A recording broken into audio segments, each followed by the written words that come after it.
Okay, we're gonna go ahead and try this. The stream has been already I've tried resetting the stream like 4 or 5 times, and it keeps stream like 4 or 5 times, dropping frames and everything. So I don't know how long this is going to last. Because if it starts hiccuping and dropping frames and everything, and the audio and stuff crapping out, the video crapping out, not really sure what to do, to be honest. Maybe we can restart the stream a little bit later, but let's go ahead and jump into it. So I apologize. We were here. We started right at, well, I was actually starting at about 3 minutes till to try to get, make sure I had a good stream going. But unfortunately, it seems that a reliable stream is hard to come by these days. I have you now. If I fall, the beast will reclaim me. So we have Dano. Hello, Denise. Hello. Have you recovered from your strenuous, arduous morning or day? I guess is what. Yeah, almost what, 9 o'clock for you now? 9? Yeah, about 9 o'clock. I'll try to draw their fire. What is it? 17? No. 2100? Is that right? No. 12. If I fall. 2100, yeah, 2100. Bless us, kind. May we serve you with every word. That's a tricky thing, though. Like with cats, or I mean dogs, anything. When we lay down to sleep for the night, we're out for the night typically. Unless something happens. But with cats and dogs, it seems like they go to sleep, but you never know. You never know when they're going to wake up.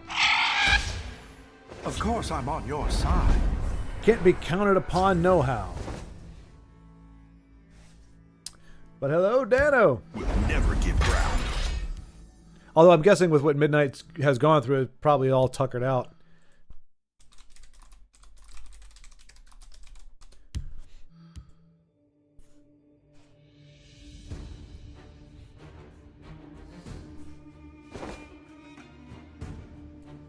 Hopefully your scarf will be able, your living scarf will be able to return to active duty, while it's still wintertime.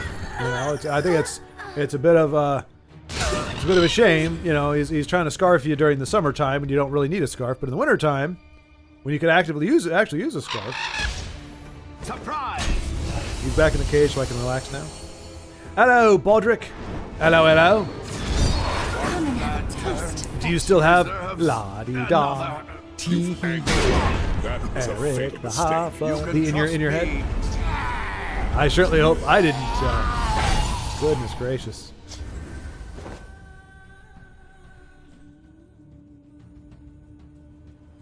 Something is shaking the wall. I do now. I knew it.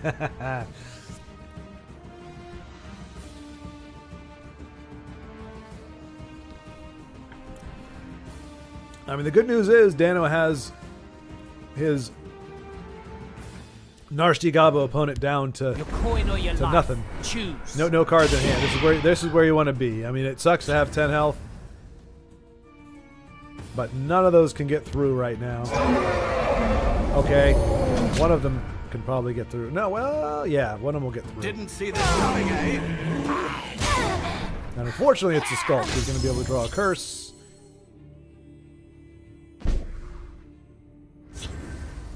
No guard for Penitus. That's a good card if he can survive this onslaught, but boy howdy, it's not looking good. Actually, can he? If he kills, yeah, kills him, puts a guard down. Deserves that another. staves off one attack. That's it. Unless you pull something from East March. For the Emperor.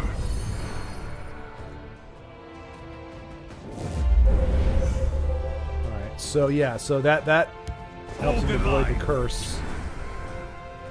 No runes broken, so he doesn't get the draw on that.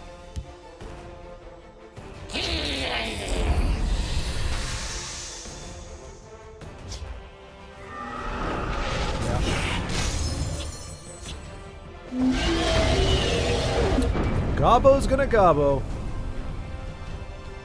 Gobbo's gonna gobbo.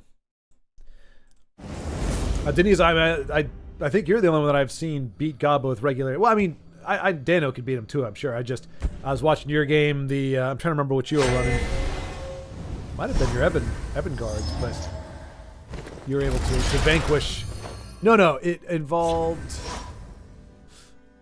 Withered Hand Cultist, and which was really good for that, obviously.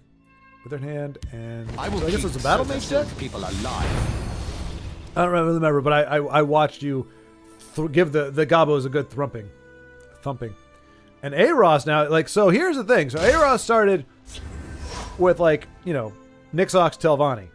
Then he did Nixox Assassin. And now he's doing the one part of the Nixox Assassin that he left out. I don't think even Aros can pull off Nixox in mono endurance. Or, yeah. I don't think he can do that. That's going to be a little too tough. So this must be an event. Which we need to check on that alternate art. I want to see what that looks like. Hopefully I can remember to get it this time if it does look cool.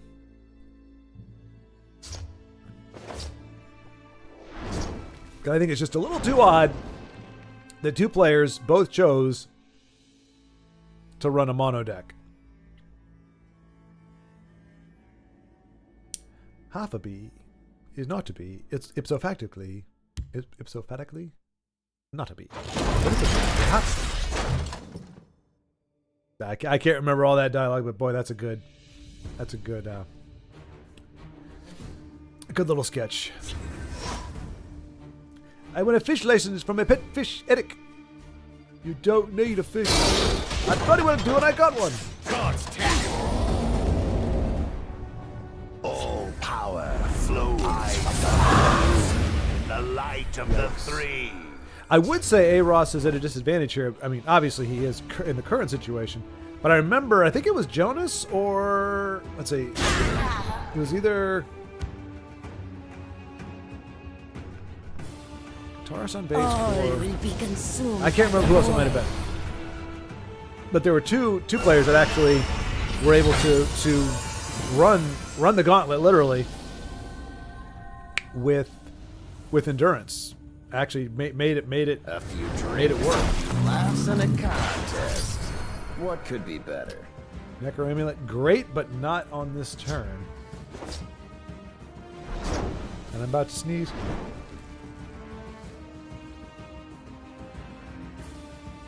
Hello, Ugnip! Hello again! Long time no see, my friend. Are you feeling any better?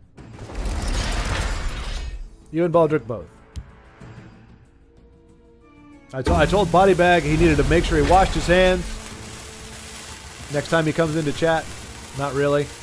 I mean, it was, as Python would say, purest optimism to pose the question in the first place. I mean, it usually doesn't go by that quick, but the only time you get lucky, there's sometimes just as you can wake up in the morning and suddenly be sick and be like, where the heck did this come from? I feel like crap. You can also wake up the next morning and be like, oh, hey, I feel better. That just went away. Very rarely does that happen. Sometimes it does. But a lot of times you can have, oh my gosh, this is just atro after atro after atro. This is painful. And this is not even Whirlin' Merlin. This is BWG Merlin. What is BWG stand for? Probably something naughty. Big white guy. Big whale. Bogus. What could be better? Billy Willy.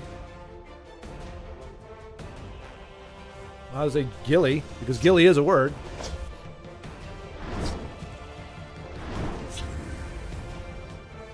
This looks bad. This looks like death. The best protection money can buy. And it looks even more like that. And don't go on mocking me for not having water. Oh, you still don't have water. This one You is in still, no mood Ugnip, for they you. have not. How long has it been now? Like 2 weeks? That was a long time ago that. Wait, and did I mention something about water? Did I? Like, I don't have water in here. This isn't water.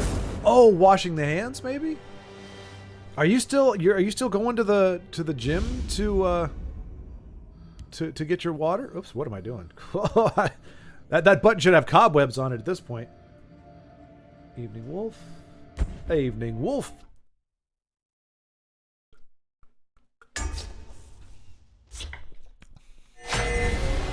Still not fixed. Closing into 3 weeks. Jeez.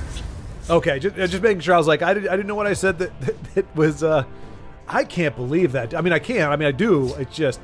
Hey, Evening Wolf's running a last gasp deck. Woohoo! I'm sure if Joe is watching, he's very happy. My subscription to the gym ran out on the 1st. That's right. I remember it was in that really awkward position where you don't want to renew the membership because you're not going to be there for the full month. But you've still got, what, 2 weeks before you move? Hang on. Don't tell me. It was January, right? Or was it the last week of December?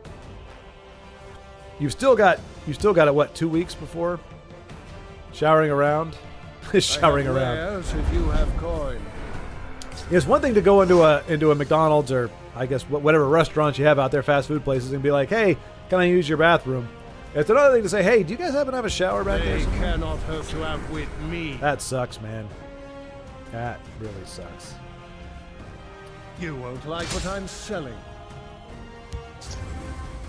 But I'm sure you already knew that. That's what turns me on about you. Your attention to detail. Early this week, twice at hotel. My sister was staying after work. Hey, it sounds like your family is coming in very handy right now. In the best way possible. You got your parents home. Hey, sis, you got travel going on for work? Help a brother out. Literally, a brother. Help your brother out. It does. Hey, that's why. I mean, it really is. So there was a gentleman. I cannot remember what he was. He was a guy who legitimately he was. I mean, drove a BMW or Mercedes. Like he was one of those guys. He was at least probably making 80 grand a year. I can't remember what it was. Would you like a bow that shoots rainbows? But met him at a homeless shelter, and he had that going. He was doing really well, but his parents had passed away before, and I can't remember if something had happened with his wife. She was gone, but basically, I don't remember what exactly went down. But you know, things happen, and he fell into financial hard times. But he had no family, nobody, like literally had nobody. Now, about friends and things like that, I don't know. But pretty much he was homeless. I don't think he was homeless for long because he bounced back. Like he wasn't somebody who was like, I'm homeless, whatever. Like he wanted to get back into it. But there was a time where he was in a homeless shelter because he just fell on really hard times and had nobody to help pick him up. So it really is a big deal to have friends or family. Or both, really, but ideally. Alright. What you're gonna get from... soldiers. Okay, well, there could be worse things. Cajitas need to be followed. Hey, David Alex! What's going on, man? It's been a while. How dare you, sir? How dare this be the first time that you've darkened my doorway in, what, a week and a half? I certainly hope you have legitimately better things to do. And I swear if you say, oh, I was watching some other guy. What? Kidding. Just welcome. Good to see you again. Looks like I missed the first Tesla stream today. Glad I caught the second. Dude, it has been ridiculous. I start the stream and I just wait. Like the first 3 streams I started, we were at 20% drop frames. Right now we're at 8%. You won't. I don't know what that was going on. I have no clue. We went from like never having an issue to every other stream is crap. I don't know what's going on. Hopefully it won't get too much worse. And it screws stuff up too because if people were like waiting or watching or whatever for that particular stream, if I have to cancel it, then it's just like, oh, it's just gone, and there's no notifications that it's been changed over or anything. It's been some time, buddy. Life's been lifing lately. That I can understand, even though it sounds like I wouldn't. Also, the ETS Greece dropped, so I'm spending some time there. ETS Greece. What's ETS Greece? I'm not familiar with this phrase at all. I'm spending some time there. Nice to see you back playing as the GOAT. No, I'm not the GOAT. I'm spectating as the GOAT. I am the greatest spectator who has ever spectated a spectating game. Euro Truck Simulator. Ah, okay. Is it what it sounds like, David? It's a truck simulator. It's like an 18-wheeler, and you're driving through Europe. Is that about right? Do you have the whole setup, like with the steering wheel and the shifter and everything? What a like pity. I used to think that was a very uncommon thing, but there's a guy who does Gran Turismo. Gran Turismo. I don't know why I said it like that. That's a game that I might want to play on the PlayStation. Interesting. Yeah, I like racing games. And he actually has the full setup. You know, with the steering wheel and everything, and just like, wow, that. The Black Hand sees all. Darn the Black Hand. I mean, well done, Black Hand. I didn't notice you've been spectating. Sorry. That's okay, David. I had my last hurrah to crack the top 100, which we succeeded in doing. And that was kind of like my farewell to playing. Like the wind and the shadows protect me. It just doesn't. You know, it's like they're like for the longest time there's like a magnetic force that draws you into wanting to play again, something that intrigues you, an idea that draws you in. You just the music, the ambience, everything. You just go, you know what? I want to play this game again. What's really going to suck, and what I anticipate is going to happen, right around January 27th, I'm going to be like, oh man, I really want to play Legends now, and I'll be able to do it for like 2 days, and then that'll be it. Like it's just it's not a matter if you don't know what you got until it's gone, because I know what we're going to be missing. Done for. Nicely done, Evening Wolf. Good old last gasp gets the job done. I don't know what. Got some kind of nasal congestion that hit me all of a sudden, like as soon as I started talking to Ugnip. I think, Ugnip, I'm getting whatever you got from Body Bag. Now I'm getting it from you. But I'm resisting. No. Just going to call it some awkward nasal navigation. Evening Wolf. GG. Wait. G.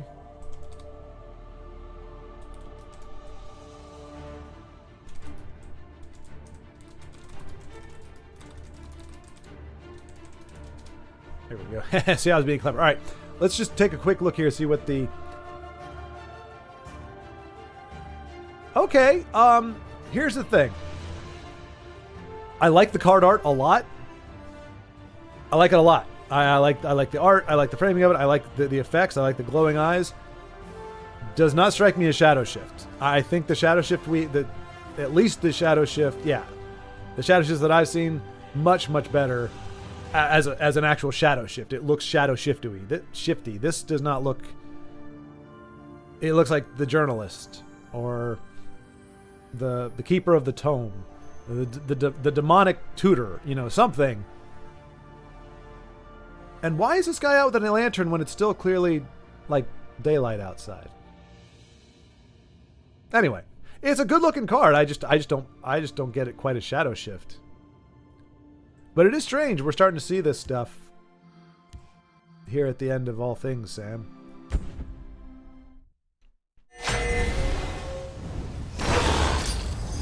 Oh, geez. Oh, the game's coming hot. Sorry, folks. I did not realize the game audio had crept up that high. Let me know what that is. We can't hear you. We cannot hear the sultry sounds of your fabulous voice because the game audio is too loud. I know it was. There's no way those levels were conducive.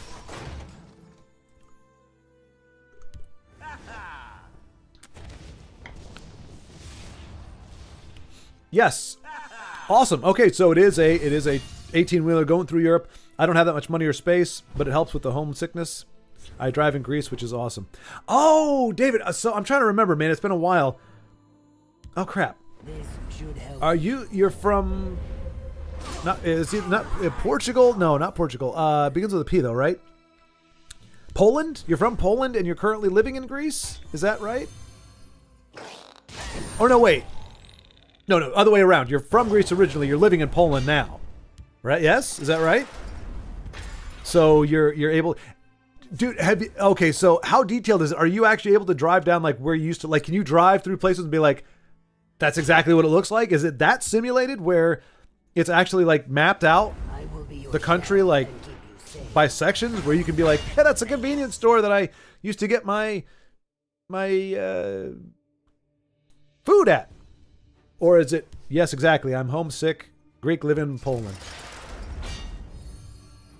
Oh, well, Dave, it's a very memorable Well, I mean, I say that, but that seems to be a disservice to all the people who I don't remember what's going on, which happens more often than not. But for some reason, that really stuck. Now, I would have remembered it was you, David, particularly because your name doesn't indicate, like, there's no way I would remember that. But as soon as you said homesick for Greece, I'm like, oh yeah, because I remember it's not a bizarre thing, but I remember you said it's a great place to visit, a different story to live there, and so apparently Poland was the ideal, but doesn't mean that you don't long for the homeland. And but I'm glad you're able to. How are the graphics? I mean, is it like? Because I remember like simulators, back in the day, they'd simulate the driving experience, but back early ones were very polygonal and everything. Are these like PlayStation 5 type graphics where like you're getting like the sun reflecting and you're driving the road looks like the road and it has like all the imperfections and stuff in it, or is it a little more like a general is it more of a general thing? But I mean, that would be so trippy. That would be so trippy to like be able to go. Obviously, it's only going to be current to a certain time of when the game was made, but it was still pretty darn cool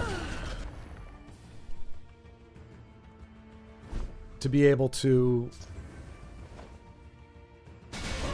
just see even just basic landmarks. But here we go. So Io seems to be of the same mind as Eros with the mono endurance. And given Jack Ares, the Duke of Mania, who might just be trying to get that Centurion. Oh, he's got 2 halls. Deck the halls with lots of Dwemer. Alright, well. The guard sucks. Is he going to trade or be foolish? Because that corpse curse is going to be a win. Ah, dang it. Not another guard. Guard. No guard. Okay, well. Still not great, but I'd buy you a beer you remember so well. Oh yes, it is mapped out so well. The major thingies are all there. Major thingies.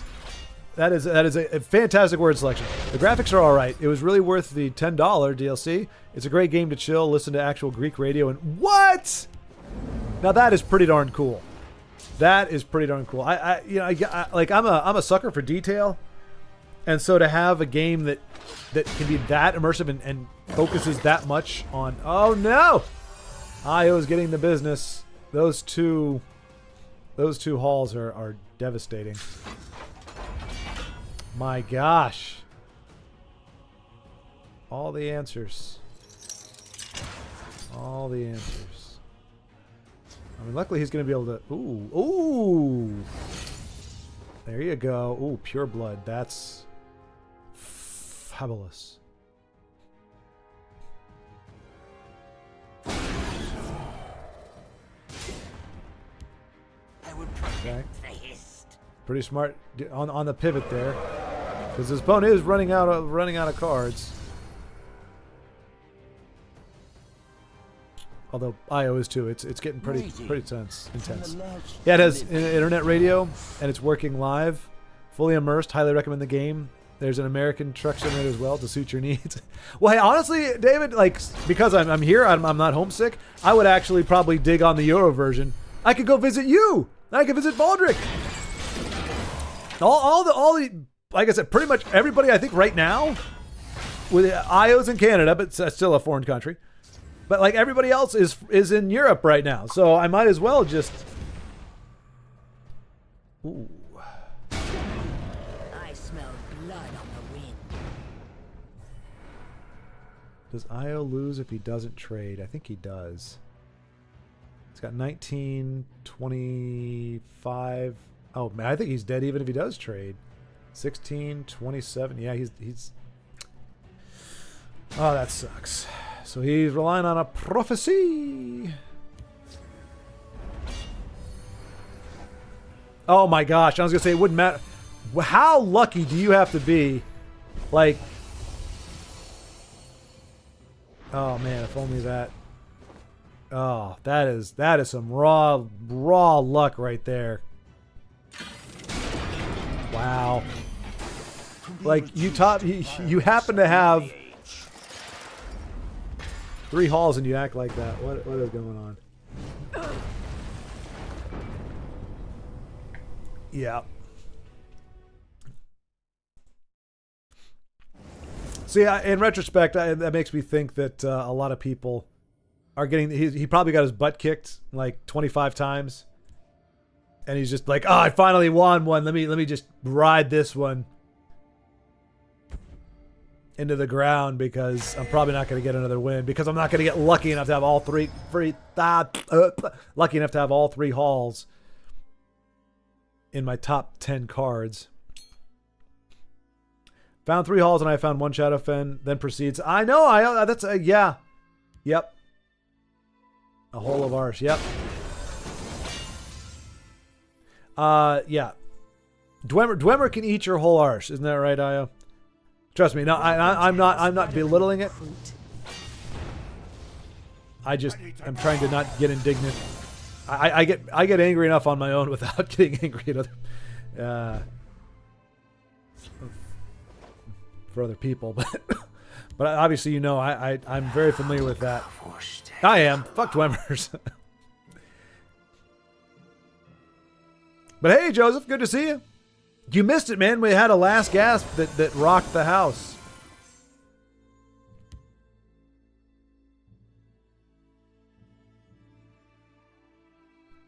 But yeah, you were in time to see 3 halls. Again, it's a tale as old as time. The people who have the least reason to brag or to be jerks are the ones that are jerks. That's just kind of the way it is.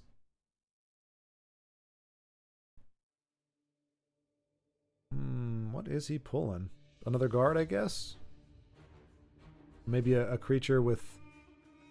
It needs to be a 3 cost or less. So Word Wall, maybe? Throw the Skinned Hound on it. What is his plan? Okay. That is another... Oh, hey, there you go. Without Breakthrough, that is... Gangbusters.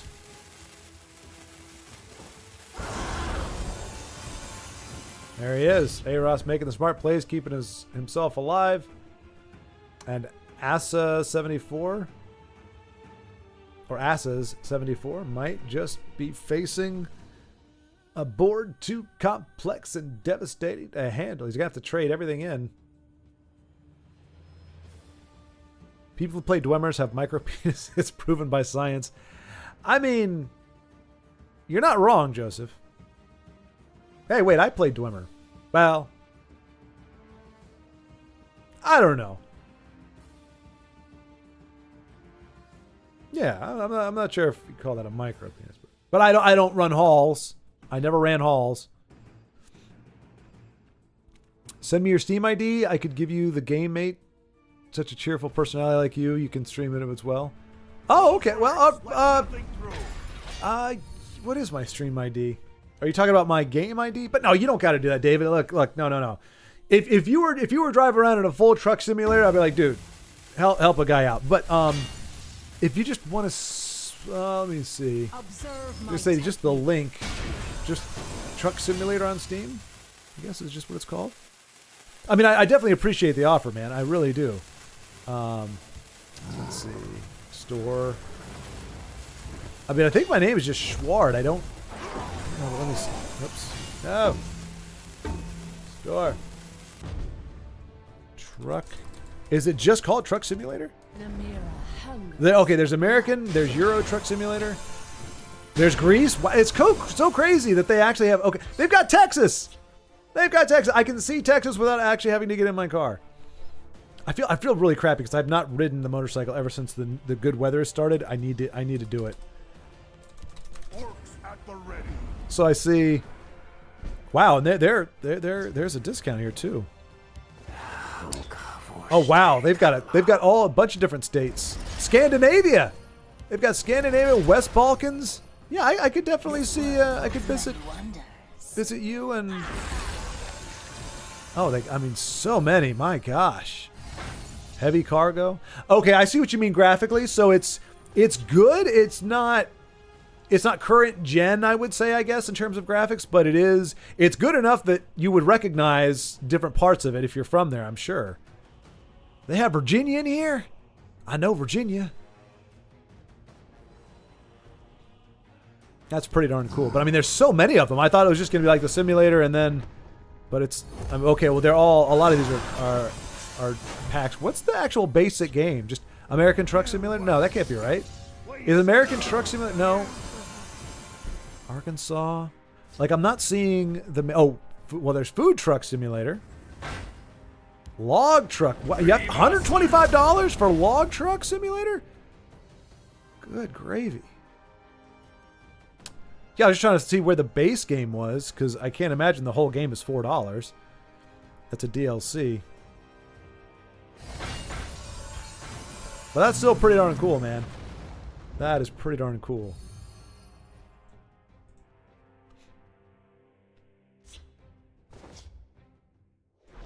Oh no!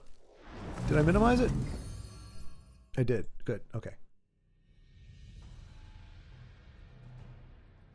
I don't think there's Croatia edition. You'd probably be teleported directly from Poland to Greece. Send me your. See, it was a boring 1,400 kilometers through the Balkans to reach Greece. I restarted a new game with my base in Greece this time. Oh, there you go. There you go. Well, I mean, hey, what is it? The journey is half the battle, or it's not about the destination. It's about the. I guess in your case, it is actually very much about the destination and not the journey. Like, just get me back to Greece, damn it! I don't want to be here anymore. Wow, this is still going, huh?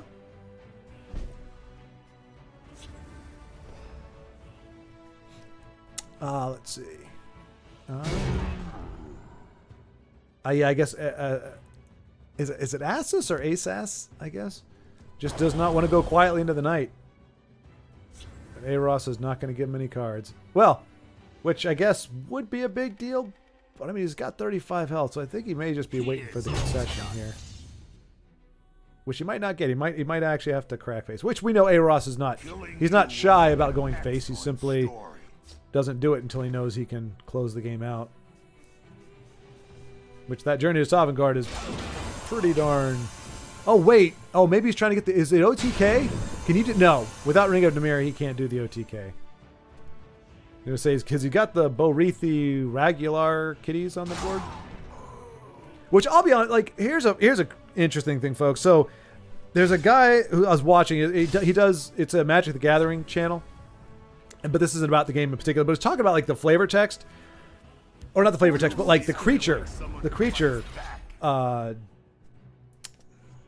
cards, and was like, he was saying stuff like, you know, we call them lizard men or whatever the name is, and it dehumanizes them, and I'm like, well, they're not humans. I mean, we're not saying that they're not sentient or that they're not whatever, but we correlate what their appearance is based on, like, they may be, they're salamander. It's a salamander.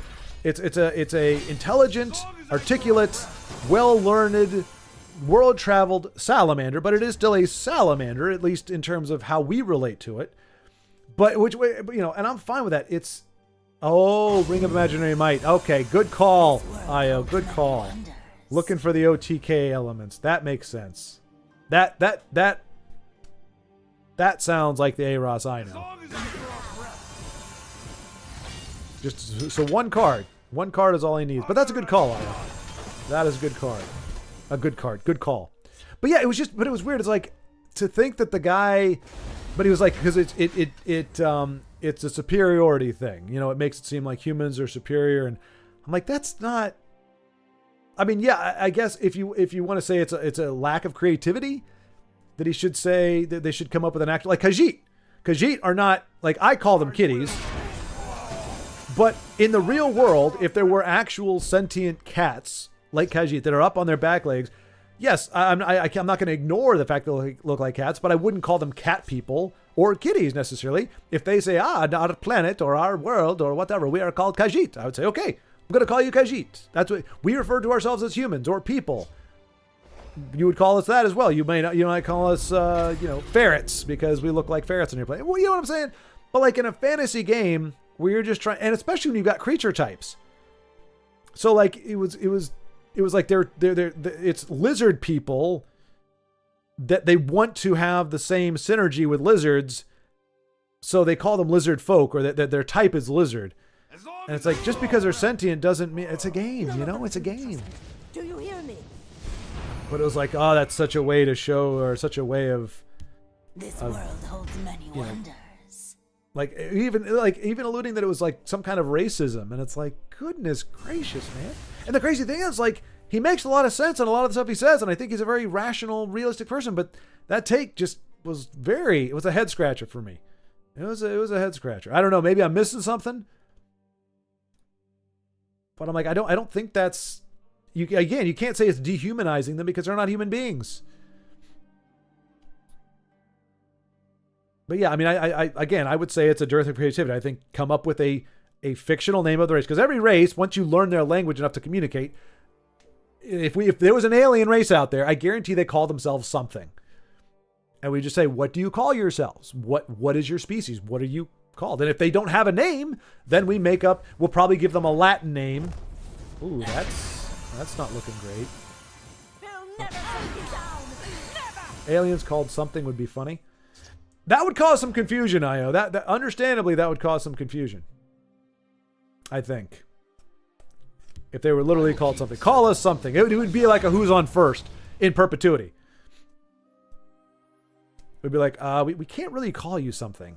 Because if we call you something, it's like calling you nothing.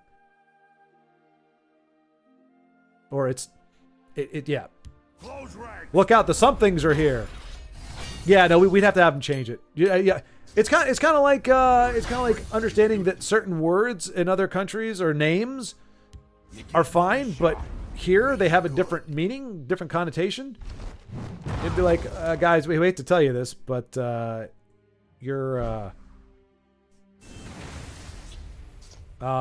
is ruining Aros's plan here. He was trying to get the OTK, and that stupid card. Well, Sill's not stupid, but in this particular case, she's not desirable. So Aros may just win by attrition here. And he's like, screw it. If it's gonna zap him, I might as well. All right. Anyway, I'm off my my curious soapbox. Let's go. People who played Dwemer's. Oh, let's see. Oh yeah, there's a gauntlet today to get a new Shadow Shift. I forgot. Yeah, Joseph, we were just talking about that. I saw the card art. It looks great, just not a Shadow Shift. Don't worry, Schwart. It's cold here tonight, and I'm shriveled up myself.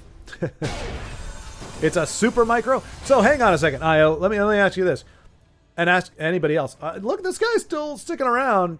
He's not willing to die. Go quietly into the night here. He's really fighting the stuff. So would a super micro be like, would that be normal? Is a super micro the equivalent of a normal?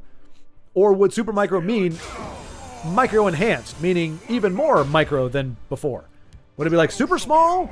Or because it's super, it's not as micro as it would have been and almost makes it normal? Man, Aros just has absolute crap per draw. If he's just looking for that one card, it's not a singleton. So in theory, he's got 4 of them in the deck. And at this point, he's just like, oh, screw it. I'm bored. Let's get it done.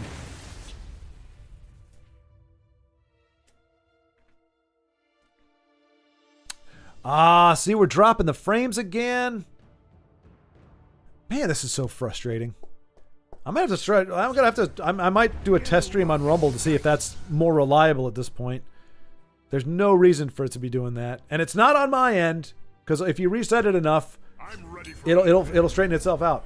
I'll leave you with those super micro thoughts. No, I need them to be defined. I need to know in your mind, as you considered them.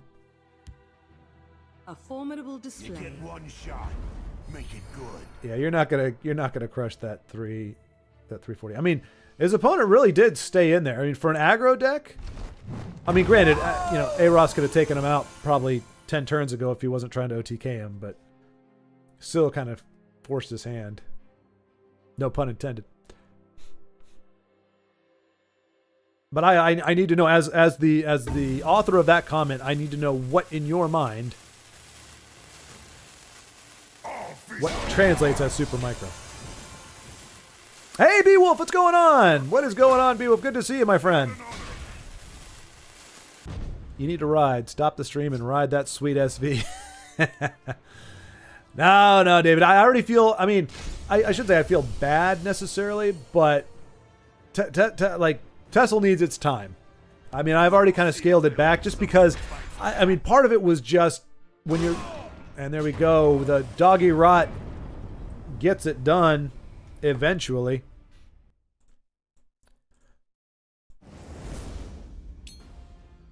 Needs a magnifying glass. Okay, so it means extra super duper small.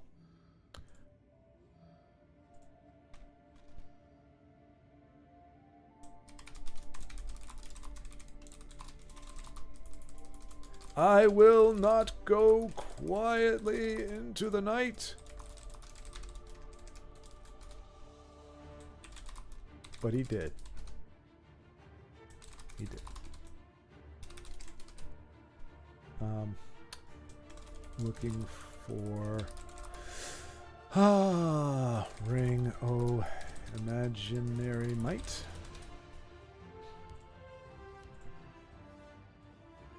Okay. I mean, at that point, you might as well just call it a zit and be done with it. I think if it's going that bad, I would just say, I would call it some kind of blemish instead of just saying it's just really small.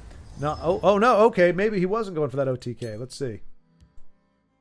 No, I actually don't run it, but I was saying to Dano I should put one in here for shits and gigs.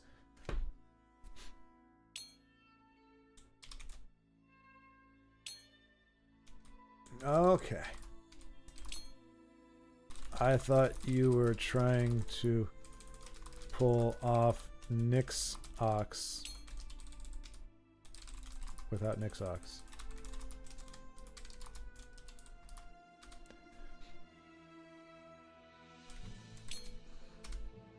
Just being a nuisance.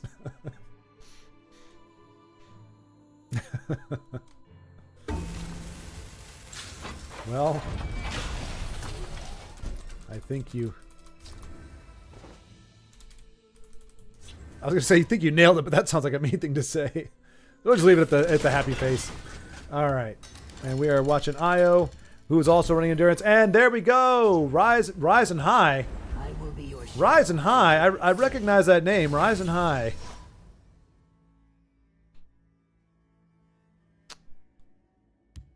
But if it's the Rise and High I'm thinking of, he wouldn't be running this nonsense.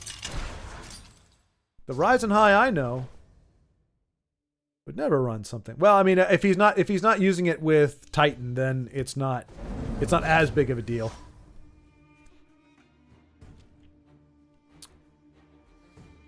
But yeah, I'm sorry, David. I can't cut out Tesla. It's gotta. But yeah, that was what I was gonna say. Like, and part of it was doing the only. I realized I was like, wait, why am I doing the two hours and then a break and then another 4 hours later in the day? I was like, oh yeah, because I was playing. I said I was gonna play for 2 hours every day until I got to Legend. I was like, well, that's not here anymore. So what am I gonna do? And it's like, so many games, I get fatigued within the first hour or two because I'm starting later in the day. So I was like, I need to, there we go. A little cleansing for that workshop. Well done there. Well done, Io. Finally found his Shadowfen. Unlike the last game where it never showed. Oh! And we've got crabs. Oh, and then he's got his, that's an interesting thought. Run it as if they're tokens, and then you can use your monastery, not monastery, your mercenary and or cunning ally to buff them up. I don't think we've ever seen crabs run like that, but that's a great answer in the Gatekeeper. Still a hideous guy. And here's the thing, folks. I used to think Gatekeeper was a pretty hideous card, and then Magic said, hold my ale. Magic has some of the most disturbing art in the world.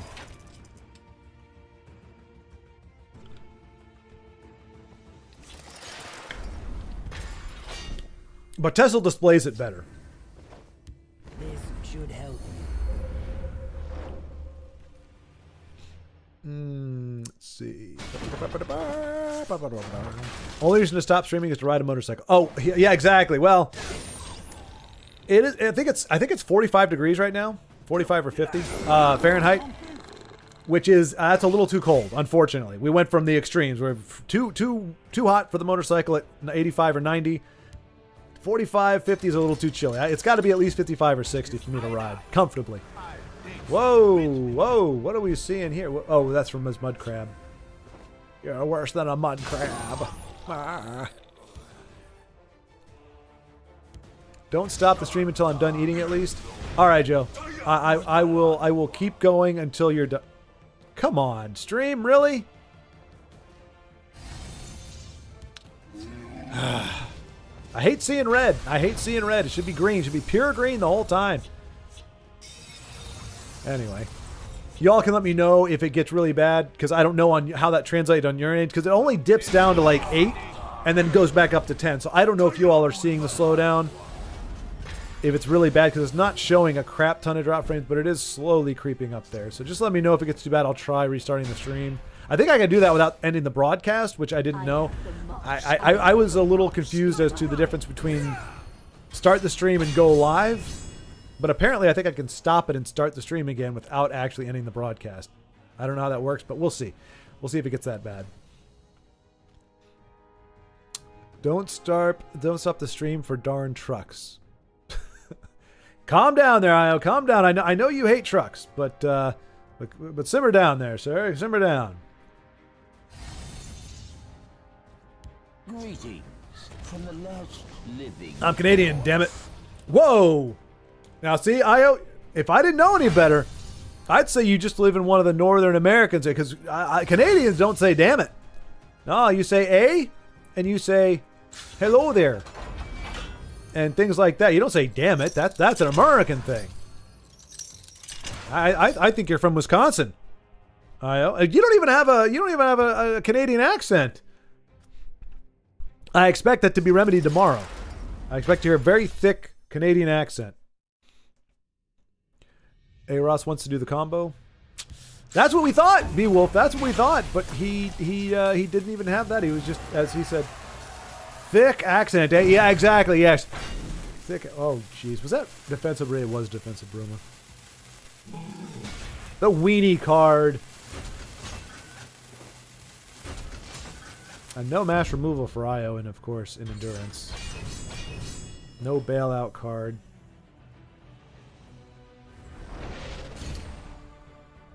I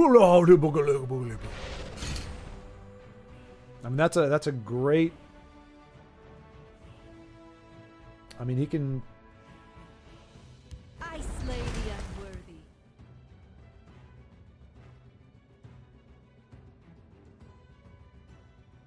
It's not looking too bad. Of course, Ryzen High can have javelins aplenty. Brobington, hello! Good to see you, man. I feel like there's a lot of you I feel like I haven't seen in a while. Okay, to be fair, it's my fault. Like, I'm sure if we were running Tesla during the week, I would have seen you all. But I'm like, why is it like I haven't seen them in forever? Oh, because Tesla's happening once a week right now. So, of course, it's going to be about a week since I see anybody. Jeez. A-Rod, Ring of Imaginary Might. That was the thought, B-Wolf, but as A-Rod said, he was just being a bit of a twit. I guess I need to ping Schward in game to get it read on time. No, B-Wolf, I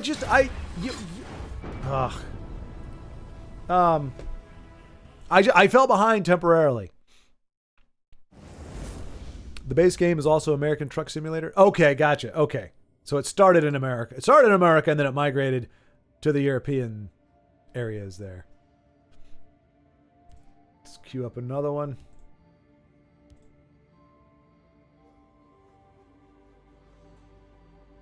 Ugnip! Ugnip being all stealthy and quiet over there. We found you! And we're about to get nipped. We almost got nipped. The first time I go to spectate him. We press on. Oh, maybe not. Maybe not. Does he have? He doesn't. Okay. All right. Oh, yeah, there he goes. Got it. Nicely done, Ugnip. Nicely done. And you gave us just enough time to get in the game, to get situated, to get comfy, and before you close it out. So thank you for that, Ugnip. Appreciate that.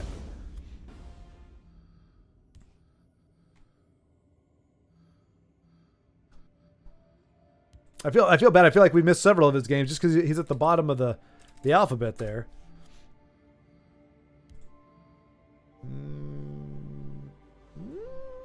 Yeah, I guess we'll go ahead and... Hey, Ross, lighten it up.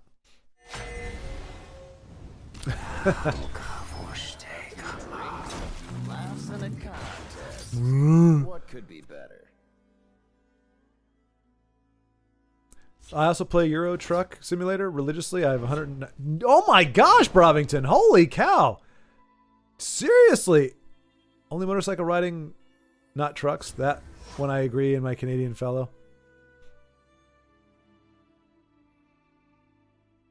Fair enough. Fair enough.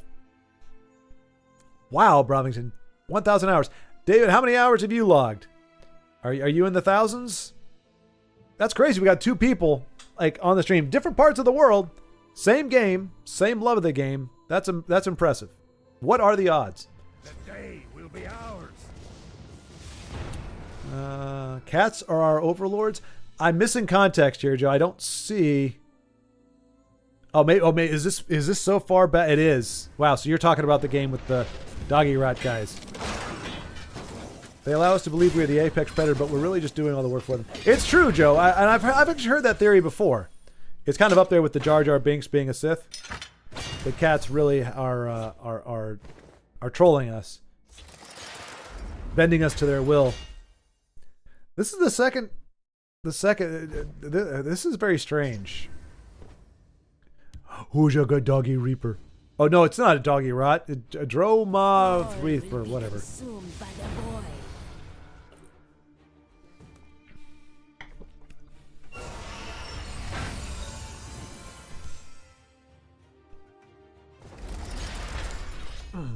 But yeah, I have heard that, Joe. I mean, really, if you look at cats, are they're miniature lions, so you have to watch out. Now, granted, we have one cat. I can't remember what her actual name is because I always call cats different names than what they're actually named. They're my sister's cats. She has one, Mr. Sir, he's a black cat, but he's got white right here. It's like a little white mustache and a little white right here, so it looks like he's wearing a tux. So very Mr. Sir. And then another one, I can't remember his name. I call him Cretin because he's a little troublemaker, but a long slinky thing, big nose, like very leopard looking, I guess. Very big cat features, just in a small cat body. Little body. And then we've got this little gal. I don't know her name either, but she's a cute little thing. She's the only cat that I've ever had who does not use her claws or her teeth when she plays. So like if you're messing around with her and she gets all feisty, she does not. You can feel a little bit of the claw, like the claw is there, but she doesn't actually dig in. Only cat I know. No matter how you do, no matter what you play, if you rough her up a little bit, oh, I got your tail. She'll turn around and swat at you, but she won't actually deploy her claws. Very cool cat. Very fun to play with. Anyway. Yeah, Wizards since 2015 slowly but steadily went down the DEI drain. For example, one of the most iconic keywords was banned, tribal, but everyone still calls it that mechanic. Really? They did away with tribal? No kidding. Oh, wait. Oh, I know. I used to play many years ago, pirated. I just don't know how long. I will assume maybe like 300 to 400 hours. And now I have 120, so around 500. It's a lovely game. Excellent. There you go. So you're halfway there. You're halfway to Brovington's levels. All will be consumed. That's really cool. Now when we're talking like straight up simulator, like you got to stop for gas, you got to get oil changes, windshield wiper fluid. Like, are we going super? And like it handles like a truck. I mean, is it all out simulator or is it simulating traveling, but not necessarily the finer points of it? Like, does it shut down after 10 hours because you're not allowed to drive for more than? No, wait. You have to rest for at least 10 hours. I wish Carlos was here. Carlos and Lagmeister, two fellows that watch some of the other game stuff, they're both truckers. And so they'd be able to give you some real world. And in fact, Carlos was watching from his sleeper. He was doing the real deal. And he's even streamed from the sleeper. Oh, game, come on. Stop it. But yeah, I mean, there's a lot that I've seen in the game. In terms of Wizards of the Coast, things that I'm not necessarily a big fan of myself, and it's very obvious. It's not subtle. Most of these changes or most of these things, like I didn't know. I didn't know that tribal was a thing and that it was gone, but I did. There's just a lot you continue to. Really, there's this many. That's interesting. Or why is it? Like I don't think there's a male angel. I think all the angels are females. Which is just interesting. I mean, because it uses the iconography of like what we think to be angels, the wings and all that kind of stuff. But there's very decided or known, archangels in our lore, and so I get it. It's fantasy, so you can make them whatever you want. But it's just interesting. It's like they're angels in the traditional sense, or have the appearance of such, but yet there are no like archangels or male angels or what have you. Anyway, but yeah, no, I without going too far down that rabbit hole, I will say yes, I see a lot of it. This dink has 2 dismantles. Wait, what? And he somehow, oops, rolled a lethal item.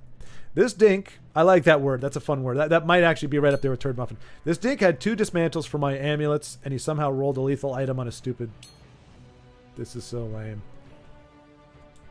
RNG whiz.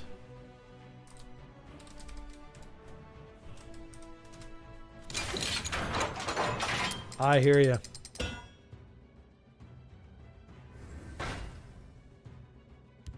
I will say that is something else. Now that I think about it, I haven't thought about it for long, so I might be wrong. But honestly, I feel like other than draw, there's not a lot of RNG in Magic. No! At least I didn't go down like a bitch. But he does have Ring of Imaginary Might. But he's dead this turn, isn't he? Yeah, he's very dead. Is this guy going to BM and kill his 23 with his lethal? Or is he just going to go face here and get it over with?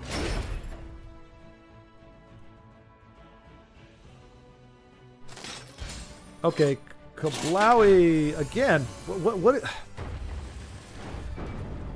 And see, and that's the thing. Ross, they give them a chance to win with dignity. They give them a chance to just finish it, just get it done, and they just want to futz around.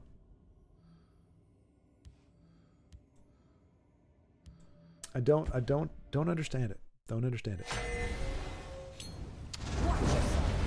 Why would he break a rune?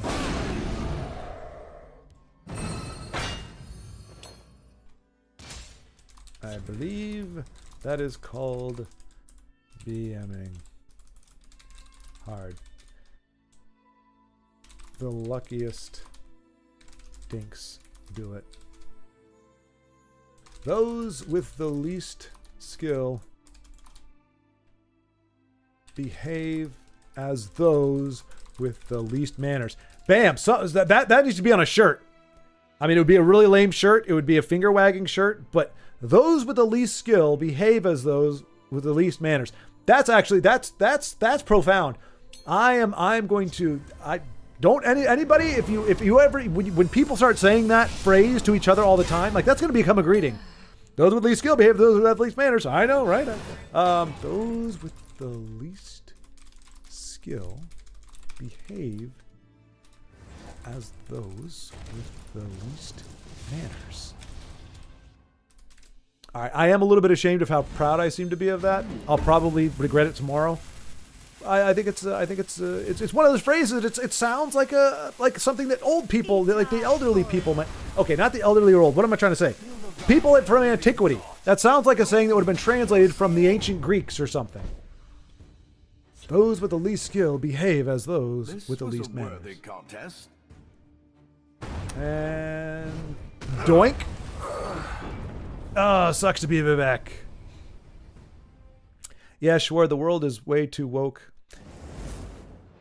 Indeed. I mean, I know that phrase has acquired some ambiguity, but in the way that I define it, yes, I absolutely agree.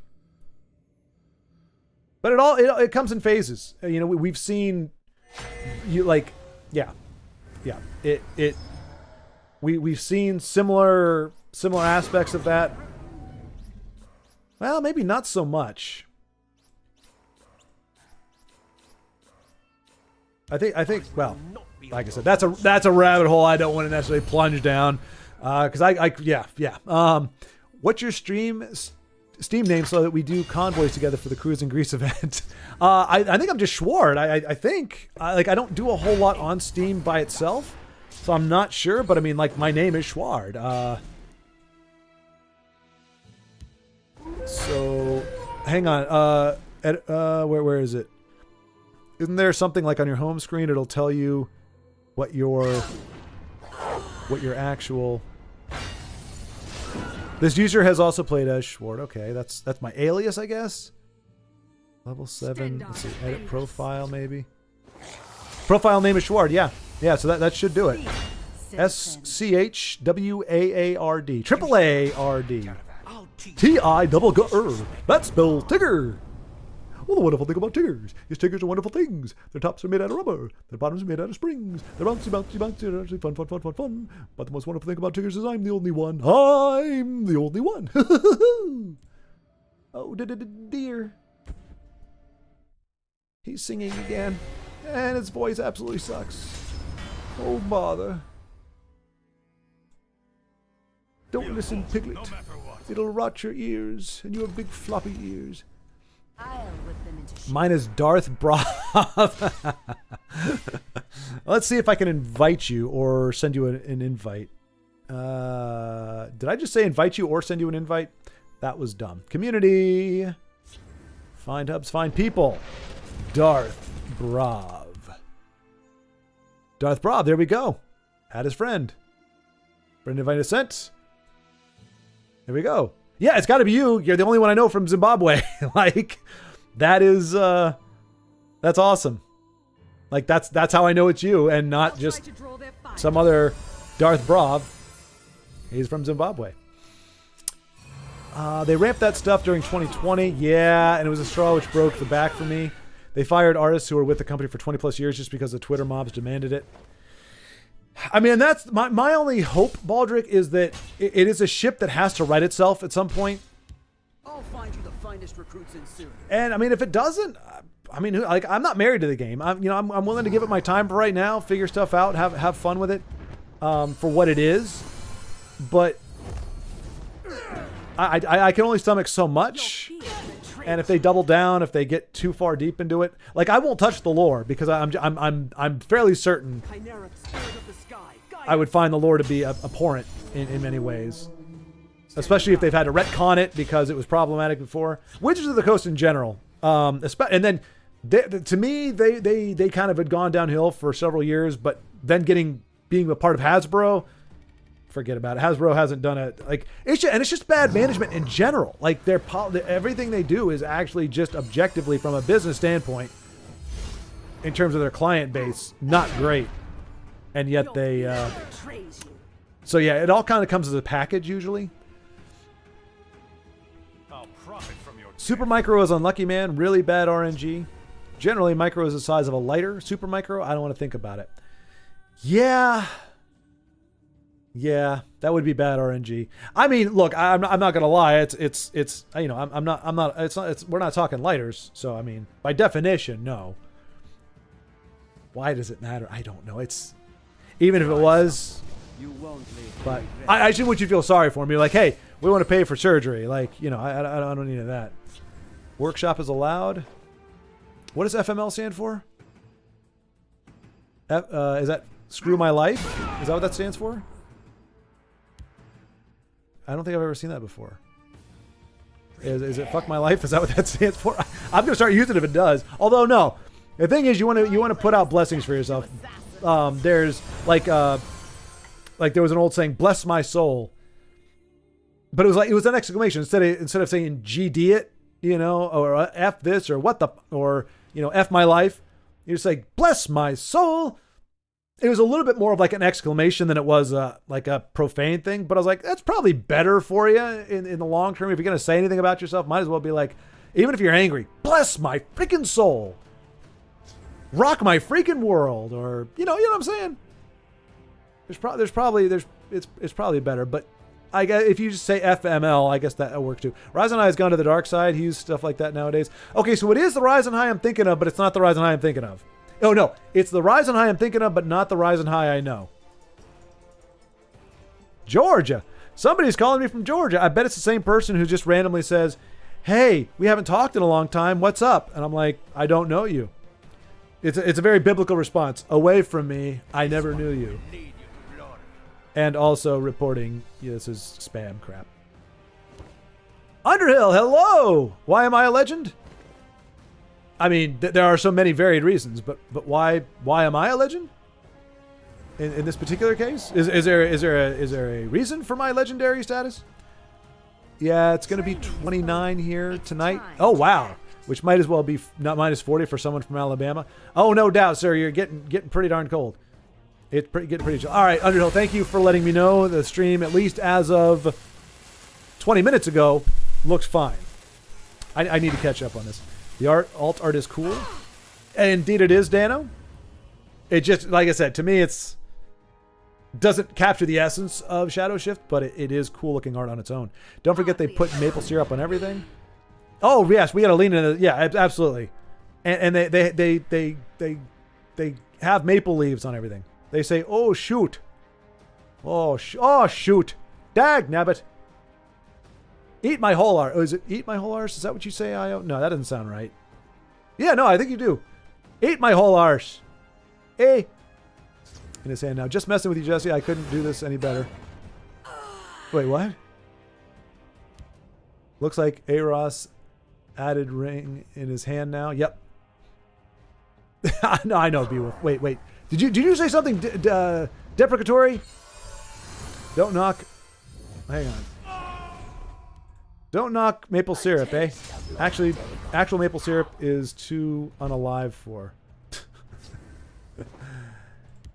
I will, like, because I've had. So here's the problem. I've gotten used to Aunt Jemima. Pancake, I don't even know. I don't know. Is she still around? I don't think she's still around anymore.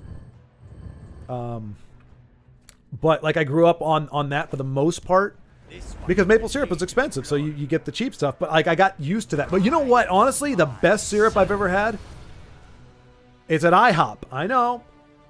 Butterscotch syrup. It is ridiculous. Ridiculously good. But yeah, so I got used to the cheap stuff, and so now when I taste maple syrup, I'm like, it's okay. Do we got the Aunt Jemima stuff? And I feel bad because I know maple syrup is just better in every way, shape, and form, but it just doesn't. It's not as thick and it's not as sweet. And like I said, butterscotch syrup is just delicious, so delicious. But you have to go to IHOP, so.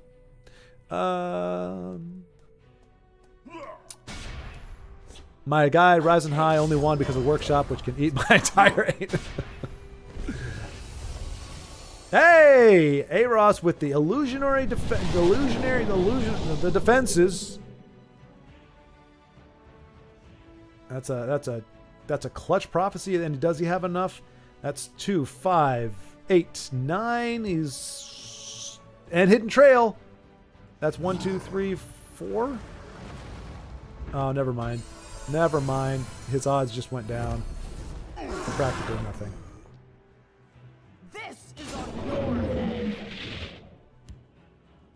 head. No counterattack for Aros.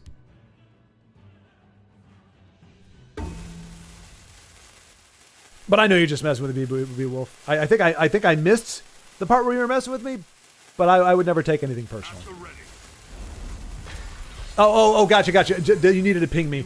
No, I know. Well, you probably could. I ramble, folks. I ramble. You all know this. That's what screws me over. It's not necessarily that you all talk too much or too fast or anything, or that things are too complicated. I just go off on tangents. I'll see something. I'll go, well, here's the thing. And I get all situated and I settle in and I go on for 10 minutes about something most people don't care squat about. I end up 10 minutes behind on chat and then I try to catch up and it goes on from there. So probably for those of you who don't have not even the gift of gab, but the propensity for gab, you probably would do better. It's a habit I'm trying to knock, but it's kind of hard. The most amount of hours I have were on Warframe, 2.2 thousand. Last played August 2019. Holy cow. Warframe. What kind of game is Warframe? Warframe. Warframe. Ninjas play free. Doesn't help me. I want to see a screenshot. What are you doing? It's kind of like a Dark Souls looking thing. Is that right? Is it an RPG? I'll wait for the answer and read on. Because every time I ask a question, usually the answer is like 5 lines down, and I just end up talking about stuff that I don't need to talk about.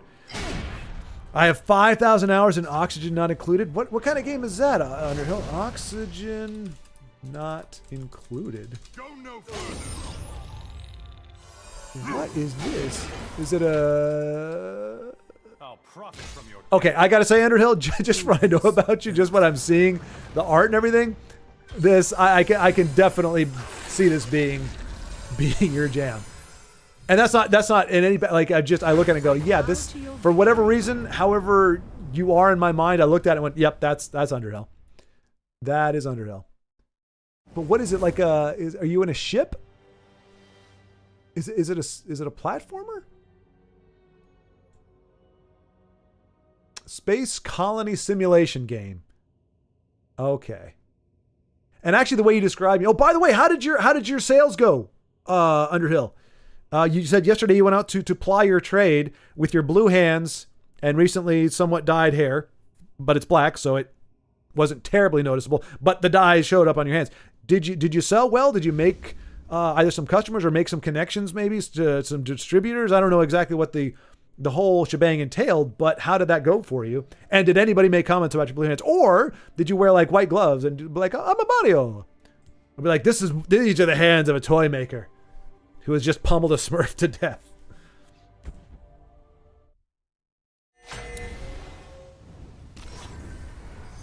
Dude, I play Warframe as well. I have 500 hours in game. So Bromington, so that's you and David switched then. So you spent more hours, almost double the hours in the truck simulator, and he has almost double your hours, a little more than double your hours in Warframe. So you guys just need to switch games. He needs to jump on you need to jump on Warframe, and he needs to stay on the simulator. Dude, I play Warframe as well. Oh, let's see. I'm jumping in where the new game mod comes when the new game mod comes. The one with actual people and motorcycles. Oh, wow. Wow, that's getting pretty detailed. And that's the thing. It makes like extras, whether you're talking about in movie or video games, they're the most. They can be the most cumbersome thing to add, whether you're programming them or you're having to direct people or try to get people, because that you don't want to have to pay.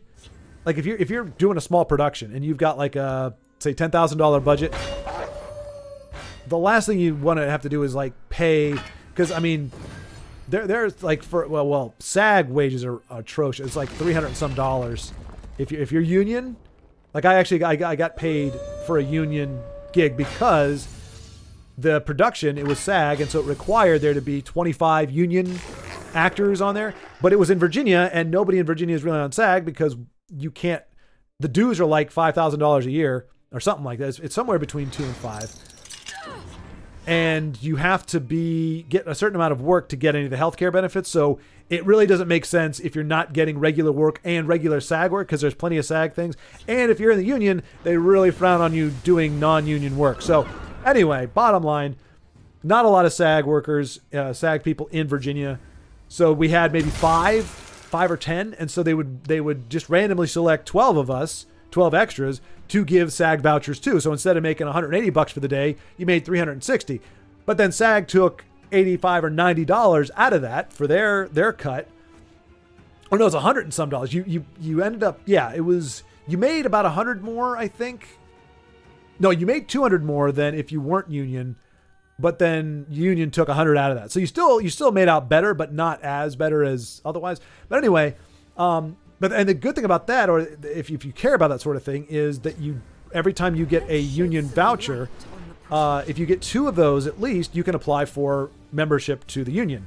Which if that doesn't happen, like if you're in Hollywood, I don't know how in the world that happens, because you're always going to have more than enough SAG members to fill out the required number. So I don't know how. It's like a catch-22. That was what me and my friends would talk about when we were looking to get into it, is how do you get the SAG card if you have to have 2 SAG vouchers to get in? Watch yourself now. But the only way you have to know somebody. It's kind of the way, like you have to have somebody who's willing to bring you onto the set, give you those vouchers, and pay you as that, and then you can use those. So I'm SAG eligible technically, I think, but yeah, no interest. Anyway, why were we talking about that? Why was I talking about that? There's got to be some reason. There's got to be an amazing good reason. Right, talking about extras. Right. So, yeah, see, this is what I'm talking about. But anyway, the bottom line is, so yeah, you like if it's a SAG production, you're having to pay $380 or something for extras, which is, well, actually you're paying more than that because it's ridiculous. Is my point. Coming from somebody who's done that, I'm going, look, $400 to sit or $300 to sit around. I mean, yeah, it's a very boring and tedious thing. I get it, but anyway. But yeah, but bottom line is, they're the least sexy thing about a production. They're the last thing that anybody really thinks about. And in fact, a lot of the Korean dramas that I watch, you can tell that they're, the budget that they're on, because they often shoot in restaurants. It's at nighttime, which is fine. They can get away with it, but they must be shooting like 2 a.m. There is nobody around. So you get this idea that like Korea is deserted. Like there's only like 2 people in the entire restaurant. Fine display. Fine display. Fine display. Nicely done, IO. Getting that win with the goofy werewolf. I will say the red eyes make the werewolf look a little more formidable. The fact that it's the artwork is still horrible. But we'll give IO a GG. Sent you a steam fur. Sent you a steam fur. Is that a Canadian thing, IO? A steam fur?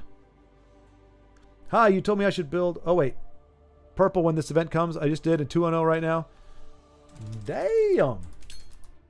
And hello. Nicely done. Let's check it out. Here we go. Arrakis. Haven't seen Arrakis. No!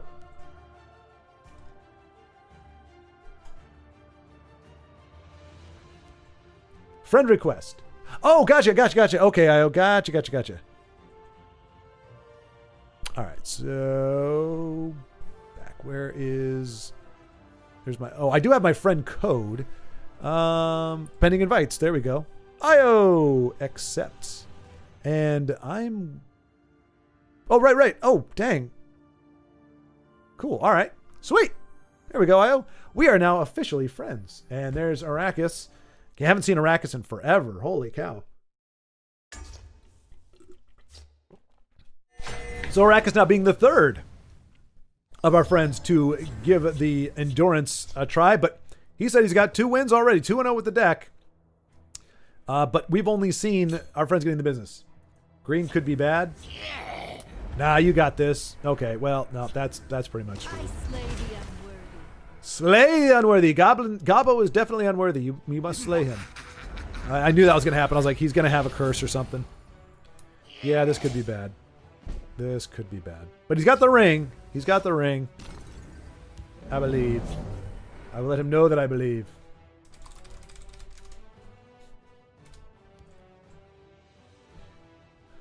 But yeah, so bottom line is, yeah, so I'm watching these Korean dramas, and yeah, and you just know, because either A, they couldn't afford, or they couldn't get people to be there at 2 o'clock in the morning to pretend to be patrons. And then you got to worry about audio, because I mean, that's the thing. I remember I did a shoot, Homeland, the TV show Homeland. They actually shot a season of that in Richmond, Virginia, which is where I was at the time. And so I ended up getting in for a few days as an extra. And I was talking to some guys who had never done it before, and they're like so excited.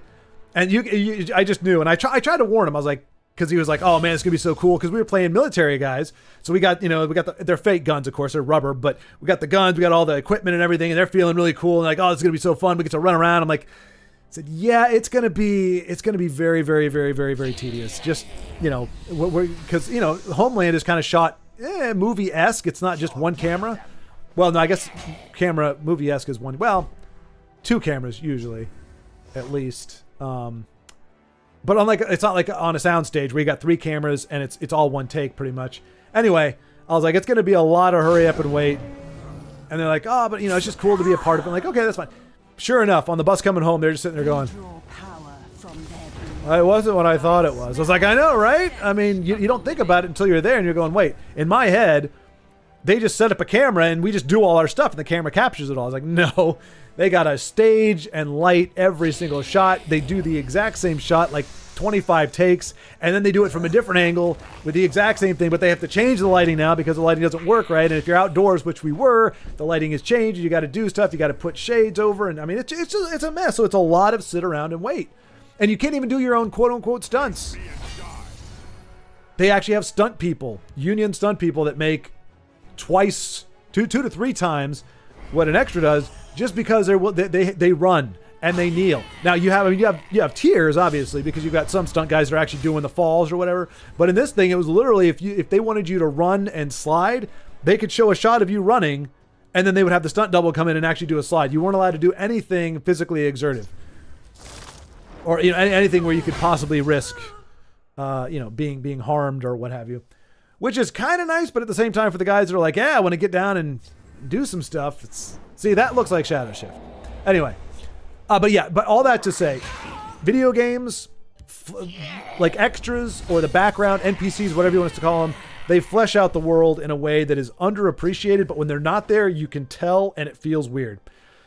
Unless you're doing an Armageddon post-apocalyptic deal, where you're the last people in the world, it's just a really weird thing to go, wait, why is this not crowded? Why is there nobody in this restaurant? Why is there nobody in the street? But you try having to direct all those people. Like every time you see a crowd scene or something, like almost every single one of those people, like is like, okay, you 10 group, okay, you're gonna walk here. When we say, I'll say action 1, and you start moving. Action 2, you guys start moving. Action 3, you guys start moving, and then we say, well, no, is it rolling? I'm trying to remember what they actually would say, but they would release you in phases, and then they'd look, okay, you guys, I need you to be in the front, like it's crazy, it really is, and it's all there. For the background, they're out of focus. They're not even going to be in the shot most of the time. But you've got to have them there, otherwise it looks stupid. And they have to do the exact same thing every single time, otherwise it looks weird. How many times have you seen like a movie or a TV show, or if you're really paying attention to the background talent, which I start doing now, you like see that okay, it's a guy with a red shirt and he's walking to the right of the guy over here, and they cut to the reverse angle, and the guy with the red shirt is gone. He's not there anymore. When we should be seeing him cross right in front of the camera. And I'm not nitpicking. I'm not saying, they should figure that out. It's impossible. It's very difficult to, and you think it wouldn't be hard, but that's the thing. Extras, that's not their thing. They're typically not actors. Some of them are, but a lot of them aren't. And so they're not prepared for like, okay, I need to hit my mark. This is my mark. I need to make sure I go, and then you got the ones that can't not look at the camera. And you have entire takes where it's like, I'm like, come on, guys. Like, and you can tell if you lose a take, if you drop a take because because they'll tell you, whatever you do not look at the camera. Camera's right here. This right here. Do not look here. Look anywhere but here. Sure enough, somebody's going to look at it and it blows the shot because you're like, it stands out. Ridiculous. Anyway, it wasn't hard at all.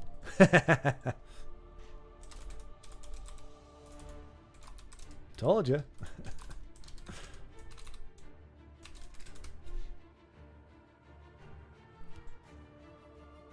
All right, we'll check out, let's see, if Arrakis jumps back on, we might take another gander at him. Otherwise, Aros in 5, 4, 3, 2, 1.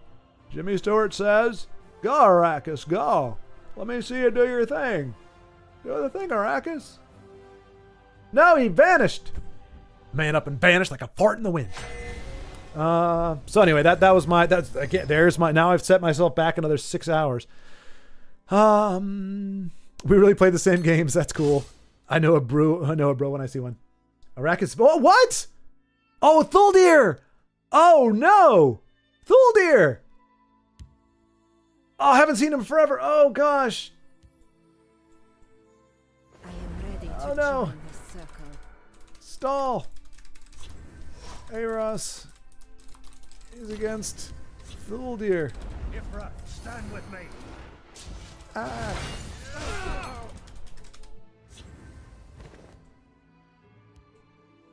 He switched. He was endurance. Oh, man. I mean, for those who don't know, Thuldir actually won the Masters. I believe it was the second year they did it. Really nice guy. Just a really nice guy. And, I mean, it's just so cool. Like you saw when he came out to get the award. I mean, just you could just tell he was so happy. But there was no strut or anything. He was just kind of just like, I'm here. And the thing is, I'm pretty sure that was done in the U.S. Like he flew out. And if I'm not mistaken, I think the first tournament he flew out like the night of, like he just found out that he qualified or found out that there was a spot or something. And so he flew out the night of and he was exhausted. And I think he got to the finals or the round right before the finals, ended up losing. But I think the next year is when he came back and won it. Really just a cool guy. So it's crazy to see him and to see him here. So I feel bad because I want to see, wants to show off his new Shadow Shift. Io, what are you doing? But yeah, just a chance to kind of catch Thuldir before Legends goes. I mean, he's one of the OGs. One of the OGs. I wish they had derailed service as well. The service maintenance is in % and you take it to a mechanic and you fix it. That's the only thing not simulated properly. The rest is pretty realistic. Nice. I haven't looked at hours played and stuff in a long time. Jeez. Yeah, it can be a little discouraging, depending. It can feel pretty bad. You're like, because when you just think about hours of your life, unless you're thrilled with where you're at in life, that's great. But sometimes if you're like, if you're like me, sometimes you go, man, that's like 400 hours I could have been doing whatever. Not this game. Not this game. This is a close one, by the way. Holy cow! Which if you haven't been watching, a game befitting these two titans of Tessel.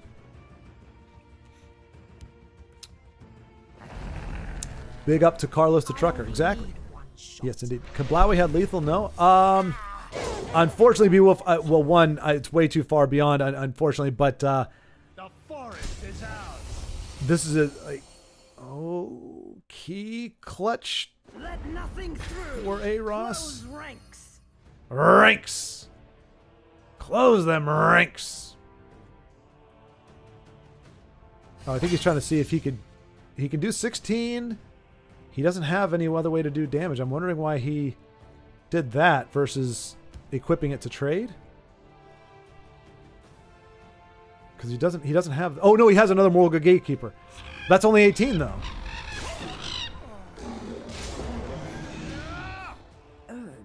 Ooh, looks like Thuldir is gonna prevail here. They won't even see my blade coming. And he can trade away in the field lane or shadow lane, but he's gonna take 7 to the melon. Oh no, he's not. If he cliff racers, he can avoid that catastrophe. Oh, does he have? See, cliff racer would have been lethal but Thuldir knew. Thuldir traded.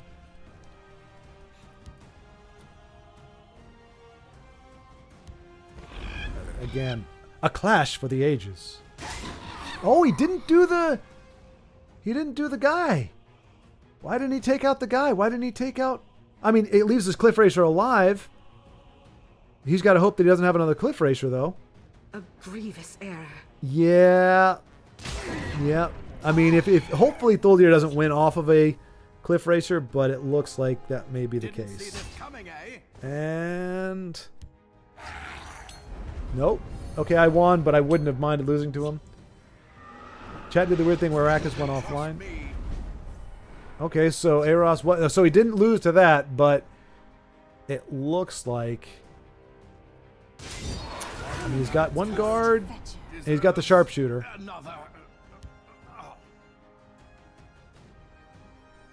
So again, it's close.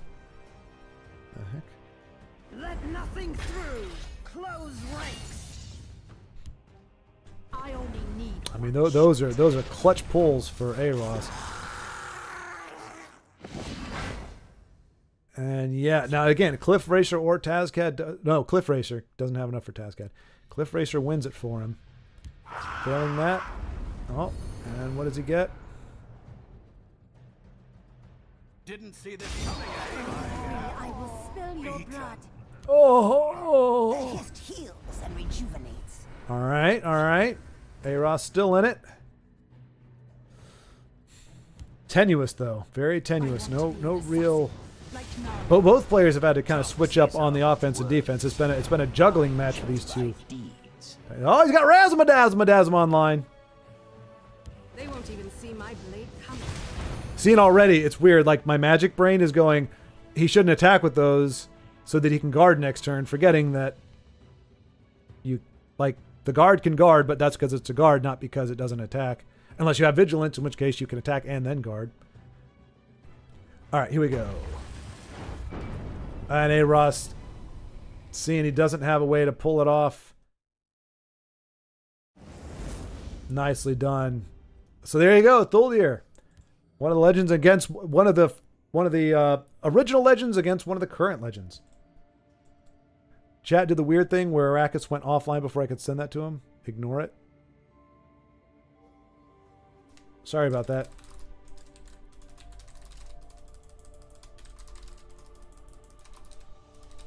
Sorry about that. Sorry about that. I heard he won, and you played green?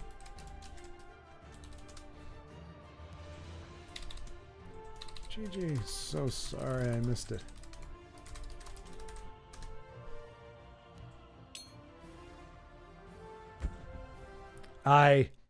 That's very Canadian. Dweeb is better than Dink? I don't know.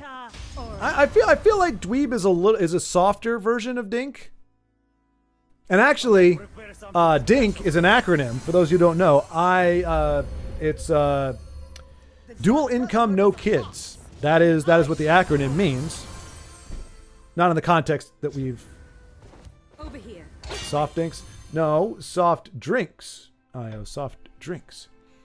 But yeah, so that's I had aspired. That was my aspiration. I wanted to find a gal, settle down, and become dinks. Or become a dink. Dual income, no kids. But so far it's no income, no kids. Not I don't know what that word means. What would it be? A nink. I'm a nink. No income, no kids. Well, those with the most skill are often irritated by those with the least, so not always the case.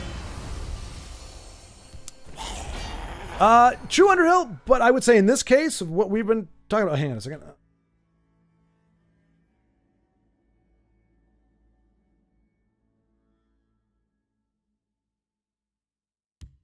I sell cures. But when it comes to BMing, bad manners,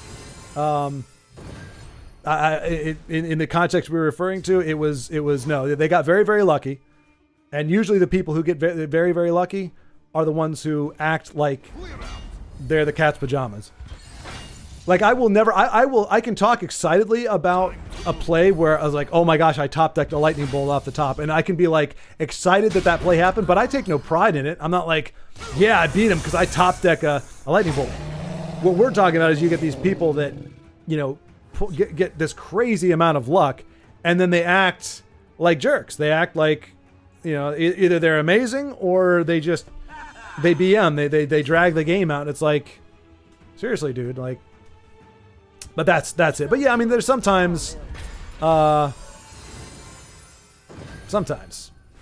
elusive male angel in his natural habitat. Look how small his wings rather are, while he is redacted quite big. What? What? An elusive male angel in his natural habitat.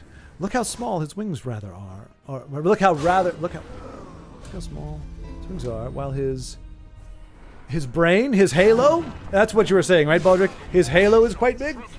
Super extra micro angel wings. Okay, that sounds like, David, that actually sounds, we are probably going to see a giggles. We're going to see a Power Rangers-esque show. Super extra micro angle wings. Well, I think you meant angel wings. Super extra micro angel wings. Brought to you by Saban. Yeah, because using the word woke is just another way of saying you don't know how to express yourself and don't understand your world. No, well, That just depends. So my definition of it, I call it Hoteism.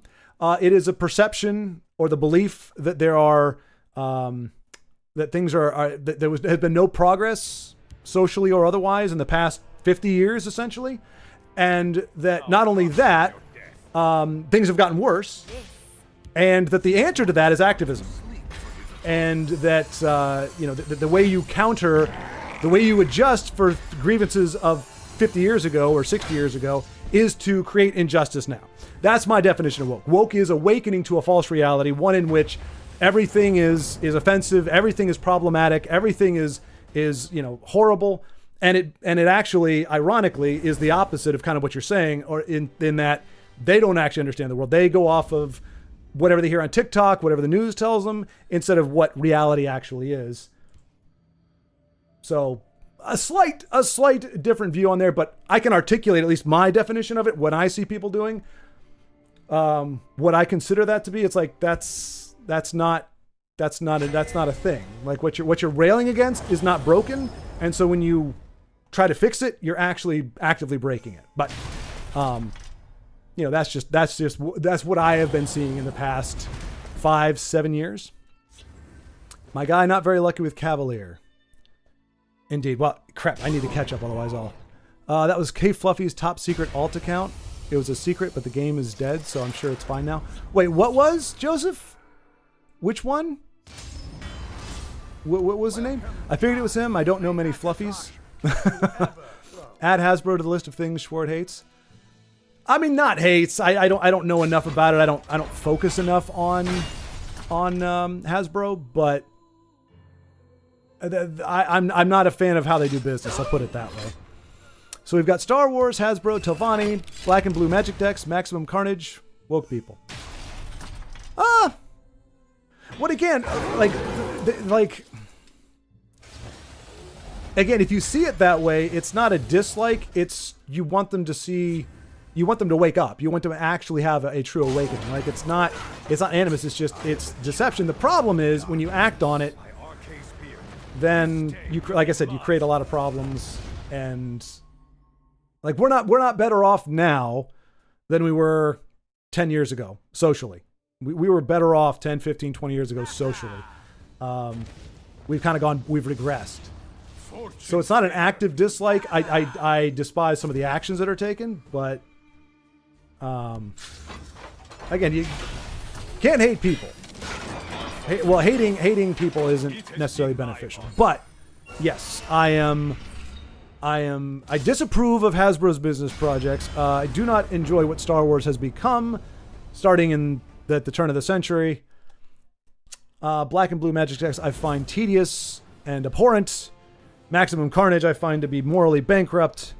And yeah, that's a bit. Frack my life. Oh, that's okay. So it is. That's what it stands for. It is F my life. However, whether it's frack or fart or what have you. All right, A Ross again. Oh yeah, good shout, Baldrick. No, Baldrick, no. So is pineapple synonymous with frack my life? Is that what we're saying? If that I couldn't agree. No, but here's the thing. Pineapple is fine by itself. Big Hein tried to trip me up on that. He's like, oh, did you have, pineapple today? Or it's abhorrent to you as pineapple. I'm like, no, pineapple's great. I love pineapple. It's when you mix it with bad things. It's like those, just to think of anything where you take this one thing and it's fine. And you take this other thing and it's fine. But when you put them together, boom, boom. That's when the problem is. He hates the entire MCU as well. I didn't.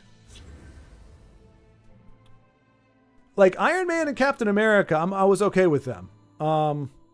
Especially when the movies came out. In 2008, Robert Downey Jr., his Tony Stark was the first time in my entire life. I grew up with superheroes. I love Superman. I love Spider-Man because I didn't know any better. You just missed a wild play to make a comeback. Well,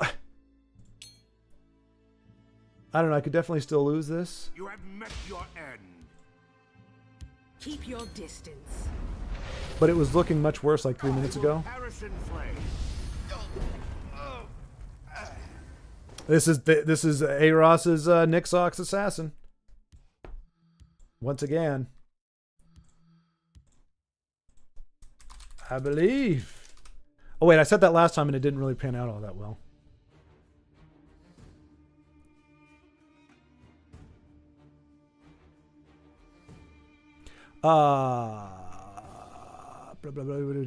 But yeah, it was the first time. So, you know, I grew up with all those, but their alter egos were always boring. They were like, nobody, like, as a kid, you don't watch, or you don't care about Superman for Superman. You care about him, or for Clark Kent, you like him for Superman. Peter Parker, maybe a little bit more interesting slightly in his personal life, but he got old, you know, as well, even back then. Tony Stark was the first guy who was as entertaining, if not more so entertaining, as his alter ego, as he was as Iron Man. The decision to make him not try to hide it when he came out and just said, I am Iron Man. Like, that was like, what? That's the first time they haven't done the whole trope thing. Oh, you know, got to hide it from Pepper so she doesn't. I mean, obviously she would know, but like, oh, that is the saddest Red Brahmin ever. But he's still a 5'5" body. He's just in the wrong lane. Guys, wait, the chat lagged. Short, it's like 500 millisecond delayed. I'm sorry, David. I'm sorry. I'm trying to catch up. I keep going off on these tangents. I won't tangentify. The little Daedra in the poop stone. The little Daedra who heals in the poop stone. Oh, right. Yes. Chandler Bing. Chandler Bing and poop stone. Yes, those are on the list as well. Oh, Joseph, don't correct him. The chat is not lagged. You just can't pay attention to the gameplay and pay attention to the chat at the same time. I can. I just go off on tangents too much. He follows it religiously. I thought it was a delay in our messages. Reaching out to him. Respect for doing that.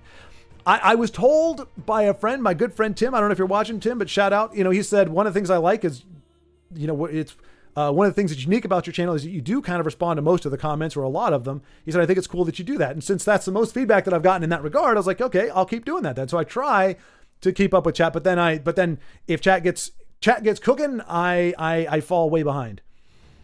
Now maple syrup is getting added to the list of things he will criticize.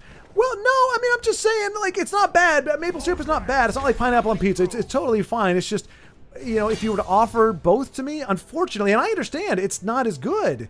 I can't, you know, I can't, whoa, hey there, big fella. Well, hi there, big fella. Oh, looks like a, no, I don't know if you want to mess with that. He can't be shackled. He can't be shackled. He can't be reasoned with. But you don't want to get rid of that guard, so he's gonna go bigger. Okay, hey, that worked out just as well. Oh, Harpy's all confused. Big surprise there. That's a regular Schwartz team when he's 60 minutes behind chat. I mean, that is classic.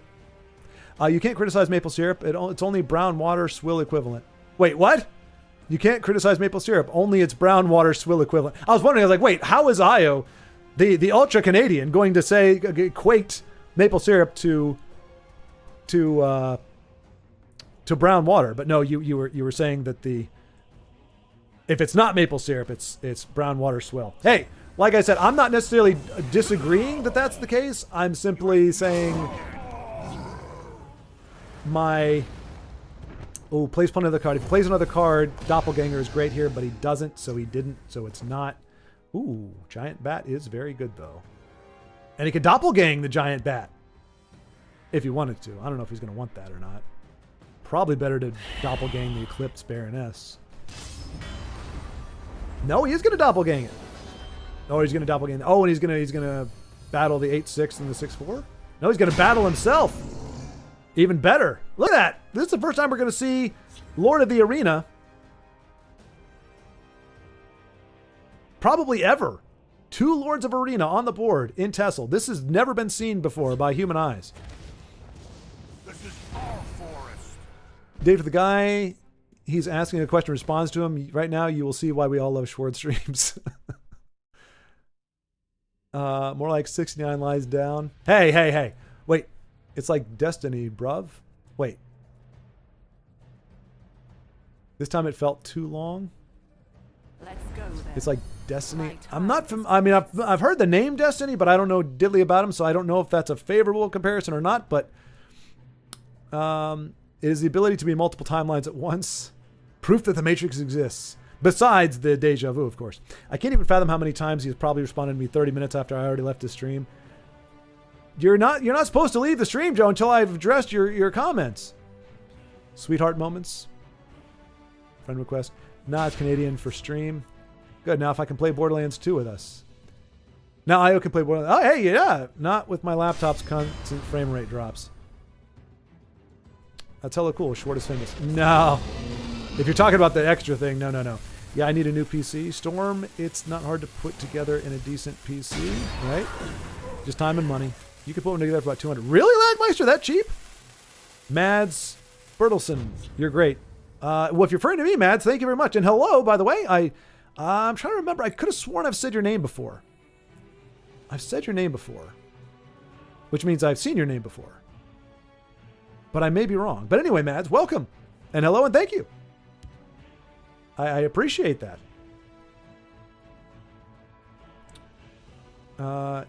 Yeah, I caught up. I did. I told you I would. I just have to not go off on tangents or have people say things that provoke tangentials. I was baited back in the day. Now I can go to sleep.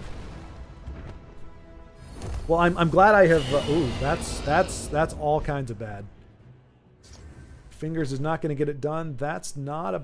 I mean, he can. I think he's going to be able to clean the board with that. And he can play queen on top of it. There goes Territorial Viper. Nicely done, A-Rot. This is quality stuff right here. You can't sleep now, David. The games are just getting good. I mean, they've been good, but does he dare to hit without? I don't think so. I mean, they're both equal. Fingers should always get it done. Wait, what? Hey now, David. Hey now. But this stream is chock full of questionable. You know what? I crap you not, guys. So the minute that I became like a YouTube partner, in a manner of speaking. Well, let's see if we can find something. I've had two doofuses try to not copyright strike me, but like say, oh, you're using our music in video games. So the first one was Battletoads. Some doofus who is not David Wise or Rare, the only two people that I know that would have the right to say this is our music. Some dude, I don't know his name, was like saying, oh, there's 4 seconds in my stream where I'm using his music. I'm like, the only music in the game is coming from the game. So if you're not Rare, whatever, you don't have a business to. So I disputed that. And now apparently the stream we just did with cards, I got somebody saying there's 4 instances of copyright, and they're like, it's in the damn game, guy. Like, unless you own that game, which, I mean, it could be the music that's playing in the background, but they have the right to use it. I don't know. Oh, you weren't kidding, David. You're actually going to bed. Well, good night, sir. Good night. I thought you were joking, or you just kind of. I didn't realize that I was keeping you up literally by not finishing. So. A few drinks, a glass, and a contest. Nice, A. Ross. I mean, he's got to do that because he's got what, 6, 7 at least, 7 damage in his hand right now. So, oh, A. Ross is really. No. Oh, piss. That's game. Oh, what is he going to pull? We don't know, but he's got no choice. He's going to pull a 5 cost. What's it going to be? What's it going to be? Strength. Oh, she gives him a sweet roll. Azura, she can be a harpy. She can be a harpy. I don't think he knows what he's going to pull. I mean, it could be a Nixox. No, Nixox, that's not 5. That's 7, right? This way. Right this way. Oh, no. No, that's not. Well, he can crush her. He can duplicate him and use one of those two to crush that, and then he's just got this guy. Yeah, so he's alive, I think. Because all he's got 9, 10, 11.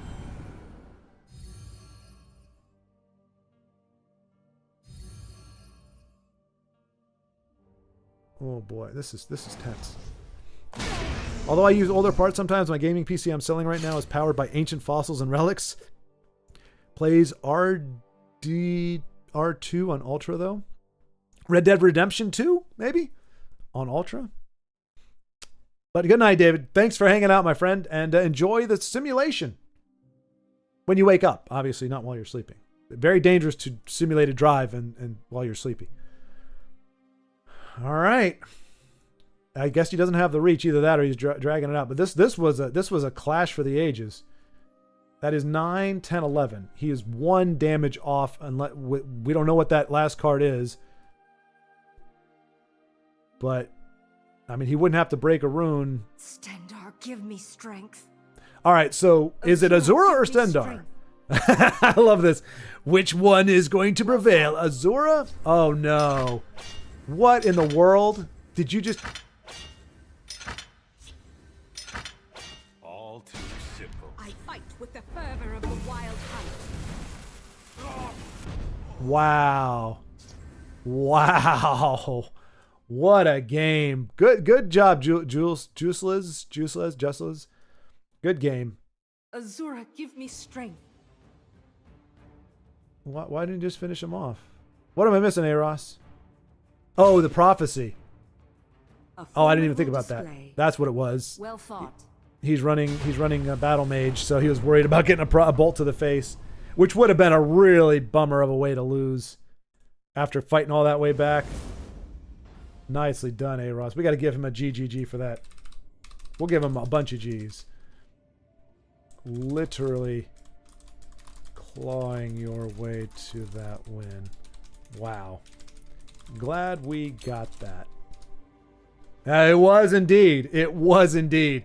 Way too many of those Lord of the Arenas. I mean, not too many like in a bad way, but just way too many. Like, it was crazy. It was crazy poo. That's what it was. It was crazy poo.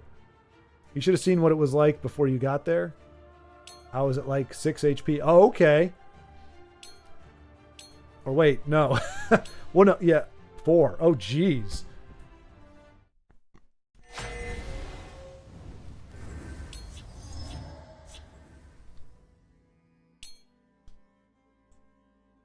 So I played Ox, rebirthed it. Drew some with Uprising. Rebirthed it again. This day will be mine. Played Ungolum. He remembers every play. This is why.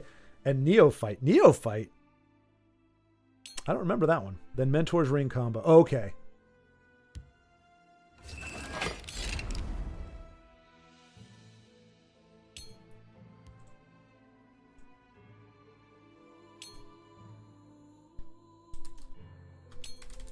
Crikey. That's crazy. And that was just the beginning. Or the being, whatever that's called. That was such a wild game. He's probably got an adrenaline rush right now. It's just one of those things where you're just sitting there going, oh. A game surely worthy of We draw power from their blood.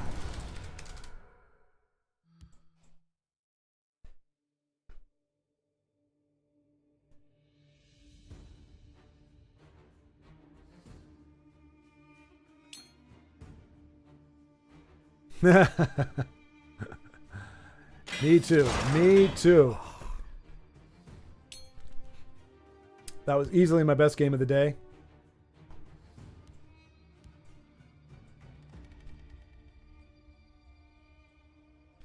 A high bar indeed. All right, so we're back in the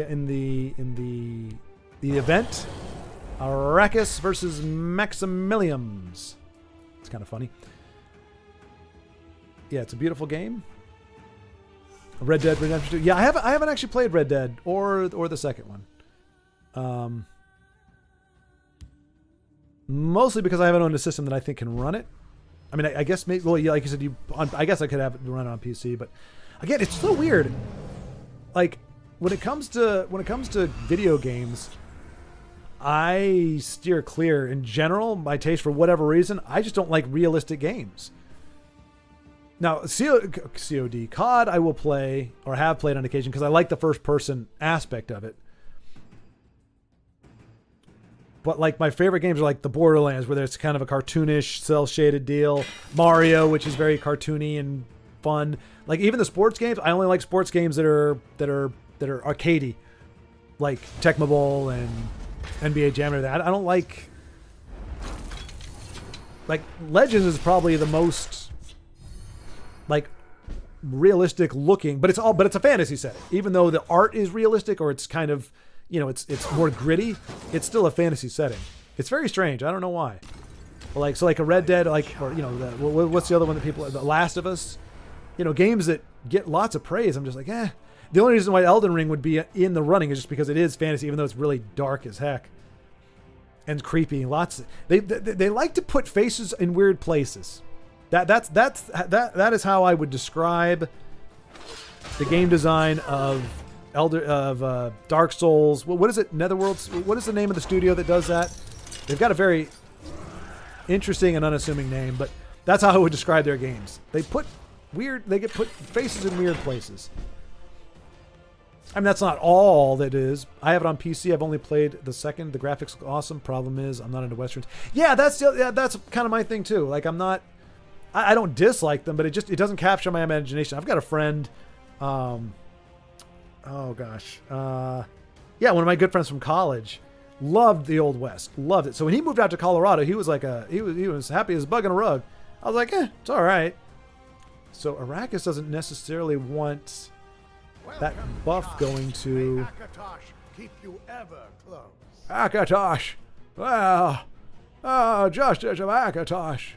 That's almost as good as who's that? Oh, what was the one guy? Yeah, yeah.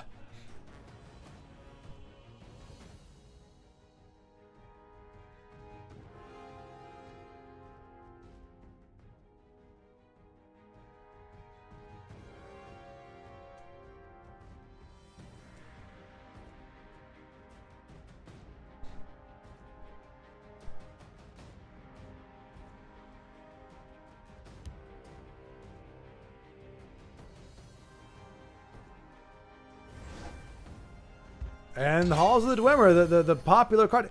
Why is it that nobody plays, or so few people are actually playing, like actual just the color? Like we saw like Arrakis does it, like our friends do it, but everybody else seems to be doing this. Like they can't just be okay with it being a single color. It's got to be Dwemer and blue. Like they just can't do it normally. I'm more of a Fallout Halo person. I really like Warframe. Destiny used to be cool. Oh, is that you were referring to the game, not the streamer? Maybe up at the top there. I know there is a streamer named Destiny, and there's also a game named Destiny. Why is it not cool anymore, Lagmeister? What has befallen Destiny? What twist of fate has askewed befallen Destiny?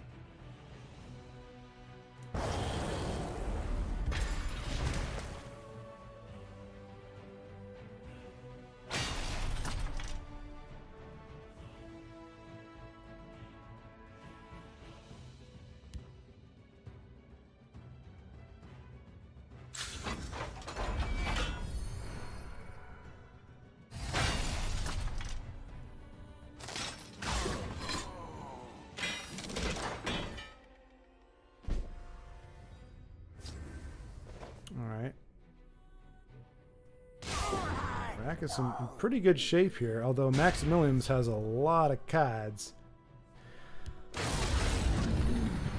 Oh, I guess he had to know that was going to whiff, but damn. Oh, because they don't have any neutrals. The game Destiny, I grinded forever, got all that cool stuff, and one day it fired up and they nerfed all my equipment. Oh, no kidding. Jeez. I think you're not the first person to say that. Maybe it's not just about Destiny, but there have been people that have talked about, like when they make balance patches or whatever, they make those changes.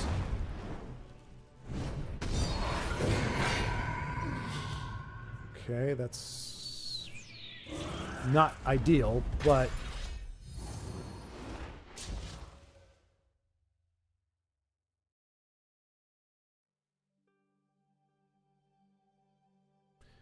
it doesn't make any sense to trade that in, but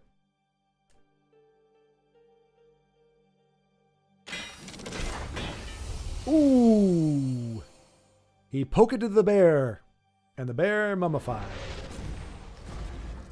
That's a big swing right there. If nothing else, it should deter another rune break. He keeps selecting these different cards. I'm not sure what he's working out. Yeah, there you go. Yeah, it wouldn't make any sense to do that. Ooh, all right. Doink. Ooh, Prophecy in Kind. He does not have enough for Nahagleave and Dark Guardian, unfortunately, but he can he can at least guard up one lane. All right. So is it Bishop of the Hour and Dark Guardian? Both in the same lane and just hope. Well, he can only guard one lane anyway, so you might as well guard the shadow lane. Only one more point of damage in the field lane. On top of that, they took away more and more of the game every time they dropped an expansion, which is that's ironic, very very ironic, Lagmeister, to for a game to like for something called an expansion to actually limit the game in scope. I don't know how they pulled that off. That sounds intriguing and bizarre. Or maybe bizarre because it is intriguing. Or intriguing because it is bizarre.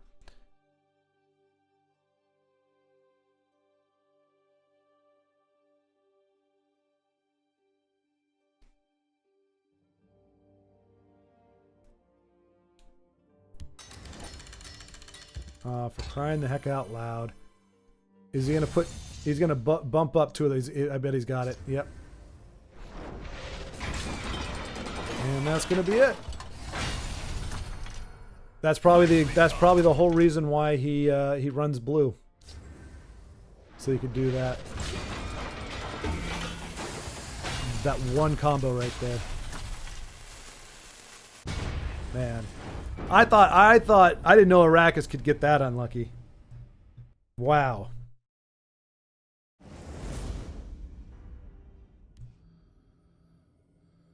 I don't want to rub it in though. I'll talk to folks. I will reach out to people when they win, but I don't want to put somebody on the spot after they just lose like that. Yeah, okay, yeah, okay.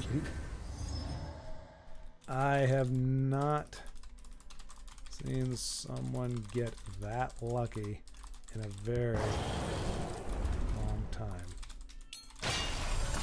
That's gotta be the reason he won blue. Just to do that. I'll lead the way. That's a feels bad thing because you know he probably has been trying to get that combo to go off all day, but there's too many moving pieces. And Eros was just the lucky guy who. And again, another. Well, I mean, at least that's actually a neutral, neutral. It's because I didn't want to buy every expansion. In turn, they limited what I could play. Ah, I got you. Okay, that makes sense. That makes sense. It all becomes clear. Ooh, nice, IO. What could be better? 2, 4, 6, 9. Let's see. Yeah, but to get 2 in a setup like this, what are the chances? That's what I'm saying. You were exceptionally unlucky.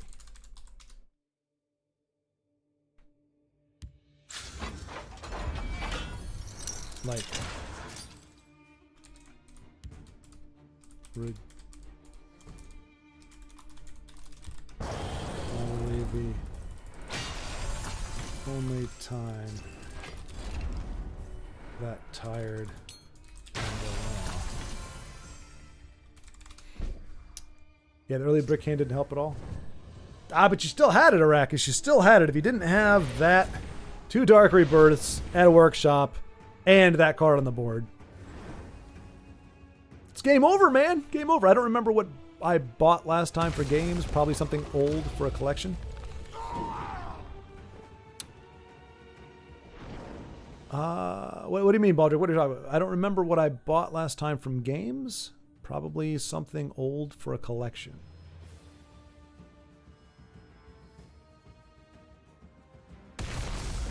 Don't remember what I bought last time. Baldrick, you may need to unpack that sentence for me here.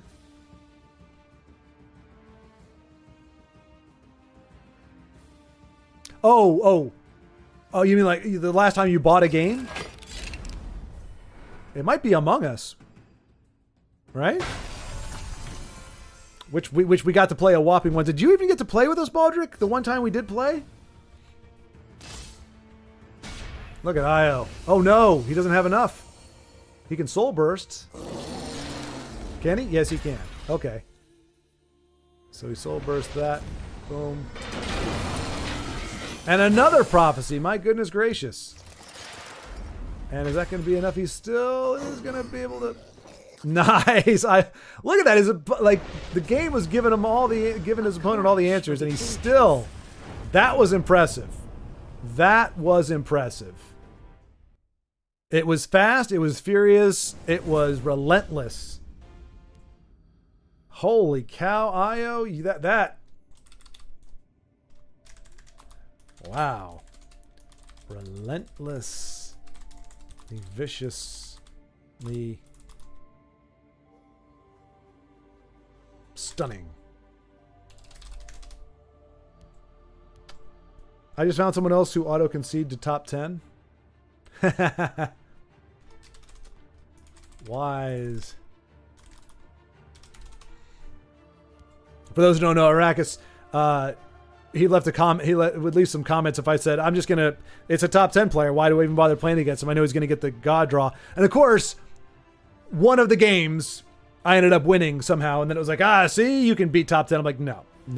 The game loves its top 10 players. It protects its top 10 players. So it was kind of a joke about that. Yep, last time I bought a game. Yep, Among Us was one of the last. No, unfortunately I couldn't play with you. I had a board game. Oh, that's right. That was your board game, and real people are more important than people that I know online day. I remember that now. I remember that. Couldn't forget it, Baldrick. Couldn't forget it. Man's got to smash. Man's got to smash. Hulk smash. And now a mono yellow invade. What is happening? Oh, jeez. I mean, that's like... It's a disease. It really is. Invadism. Invadism? Where it's like, I have to run invade and everything. Invade's the best. I wonder if people, it's like a drug, I think. People get dependent on it. They play it like on the ladder religiously. That's the only thing they know how to play. And then when an event like this comes up, they're like, I should try running. I don't know how to do anything but invade. If the cards don't get keywords, I don't know how to play this game. If my deck doesn't have ridiculous, obnoxious symmetry, I don't know how to prevail. Very bizarre. Like I said, I think it really is there it is.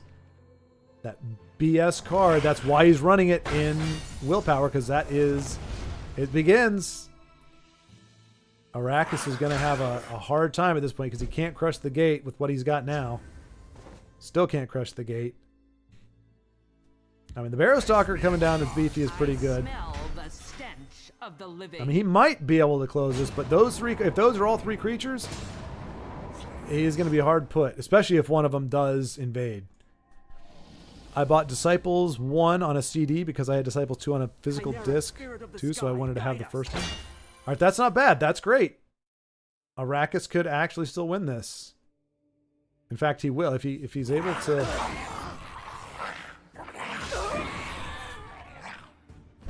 Yep. Gate goes down. You must be cleansed. We draw power from their blood.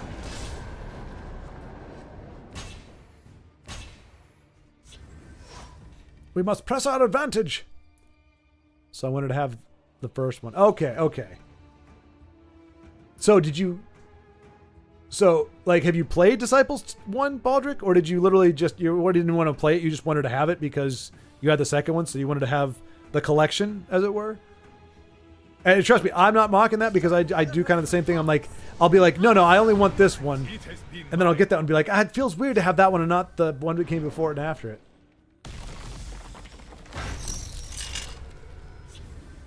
So I guess he's just hoping for a prophecy here. Well played. Yeah, I forgot to ask. I need to ask Kebby. Shout out to Kebby, he's a Magic player who's been on both of the streams and given me a lot of good advice, as well as a lot of you have. Underhill, Baldrick, Lagmeister, I think you were doing it too. And then who else was it? Somebody else giving me some quality advice or pointers on the game. But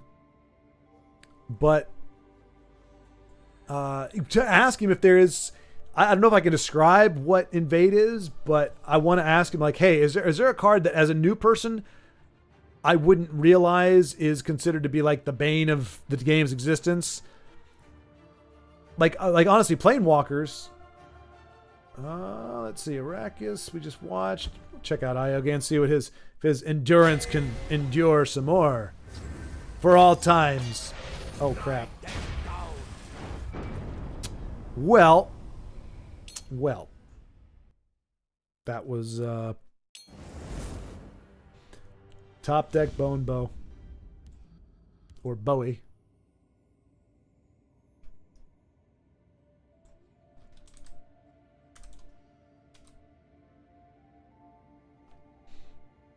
Bone Bow in the arse. Much easier to say if you haven't just lost to a top deck like that. Tickles. Spoken like a true Canadian. I don't know. Right this way. Right this way! Oh, is he going to go off? I think he's going to go off here. Just forget about seeing me. Everyone does. Removal? We'd have to be able to play it.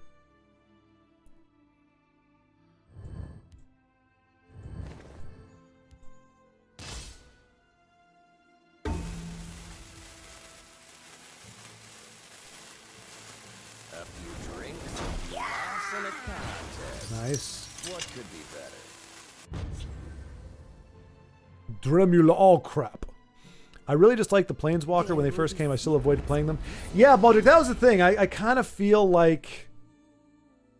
I kind of feel like that might be the case. Because they came out, what? Like Jace and all those guys, they were the first class, I think. They came out maybe 10 years ago? What's your thirst? Maybe... No. 10 years ago would be 2015. What? 2009, 2010, something like that. So they've been out for a while, but not as long as the game itself. So... So like I can imagine like OG players like wait, what is this now? Like we have to have names and faces and like narratives and all that kind of stuff. So like as somebody new coming in, I think nothing of it. And unfortunately, Chandra has gotten us a lot of wins. She's really been a huge factor. So I'd be very remiss to get rid of her. Greetings. But Fine display.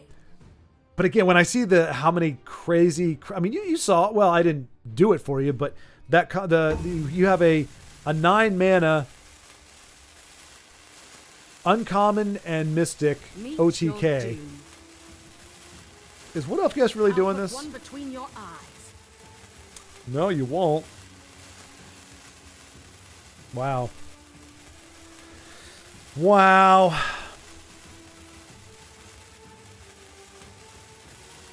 But yeah, so I feel bad, but yeah, my point being, they see a lot of like there's a lot of crazy crap. Like I said, the difference in Magic and Legends is summed up as Legends goes, that card is so broken, and Magic is this card is so broken. So like it would have to be something exceptionally bad, I think, for players to go, yeah, no, this is the bane of the game. Oh boy. Yeah. I was trying to respond, but yeah, it's not special players. They are special players.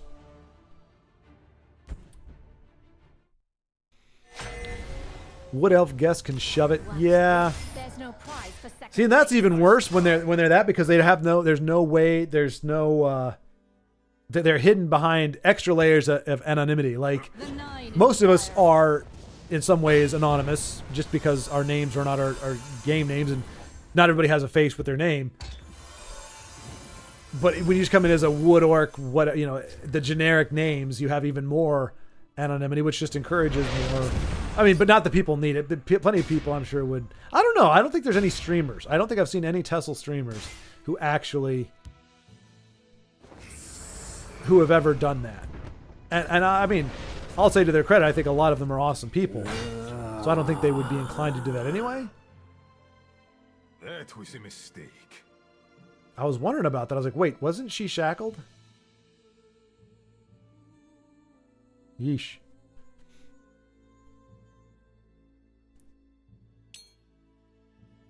Wrong order. Yeah.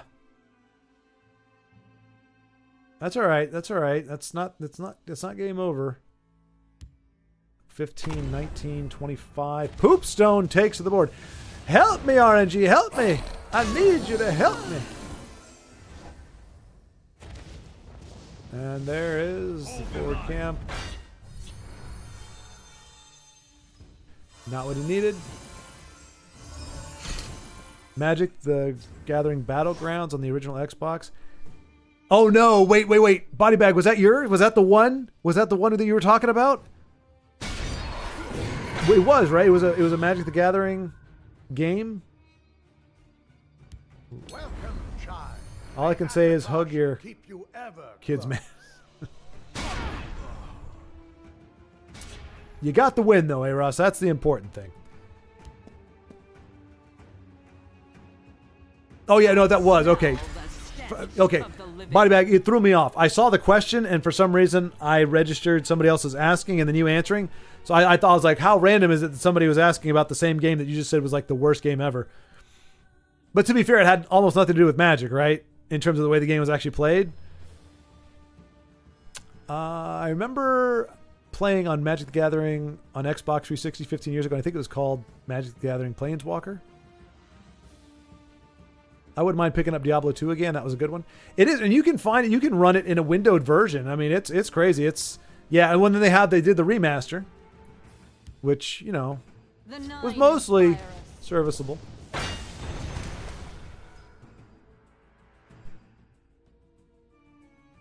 I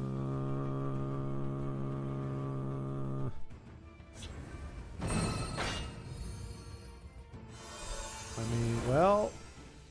Unfortunately, that's well, Giggles is going to heal for another 2, so that's another 4. That's 26.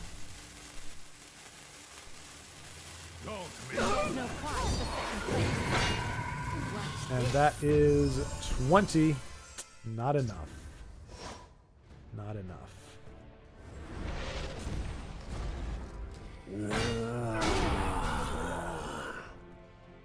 7, 9. I slay the unworthy. That's a big body. Big body, big body, big body.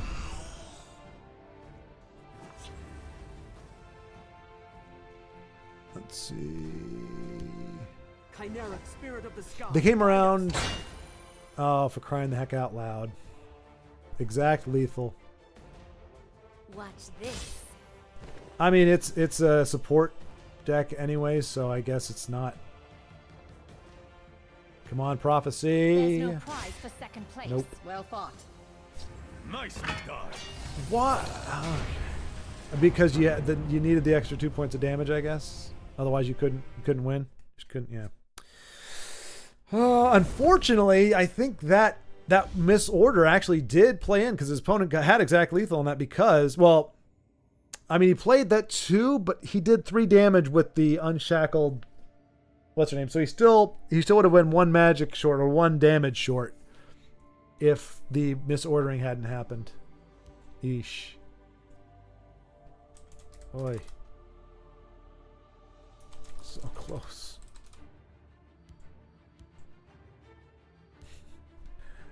I don't know that he has kids. It is honestly, it's a little. It's one thing to think about these people as just like some single guy like myself. It's kind of scary to think about some of these people and how they behave on here, actually having kids. Like, you can only hope that it doesn't. So they're not spreading their. Haskill? Haskill? Please tell me that was something you were given from a mud crab IO. Haskill is the pineapple on pizza of Tessa.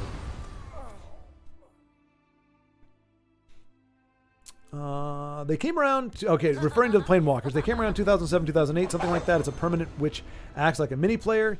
You have to invest more resources and time defeating them, and they can do crazy things if ignored. Yeah, Baldur. I mean, they do. They will single-handedly win you the game. I've had that happen. I mean, not single-handedly, but they can. You do have to divert. And the fact, that you can't, you have to have special removal for them. Yes, they made the game to popularized the card game and new stuff in it. Which is weird because apparently now they're not even really paying that much attention to the lore. Like, they don't really want to invest in the lore. They don't want to further that anymore, but yet that's kind of why they made them, was to have faces and names, but then they ran with it for a little while, and now they're just kind of like, meh, it's not really our thing. But I said, because there was a guy that brought that up in the video, like Yu-Gi-Oh!, Pokemon, these are franchises. They are successful franchises. Magic the Gathering is still a game. And he's like, they have cartoon, you know, Yu-Gi-Oh! And Pokemon, they've got video game, other games, they've got an anime, they've got cartoons. And I was going to say, and I said, well, one, anime is a lot cheaper to produce than like an Arcane project.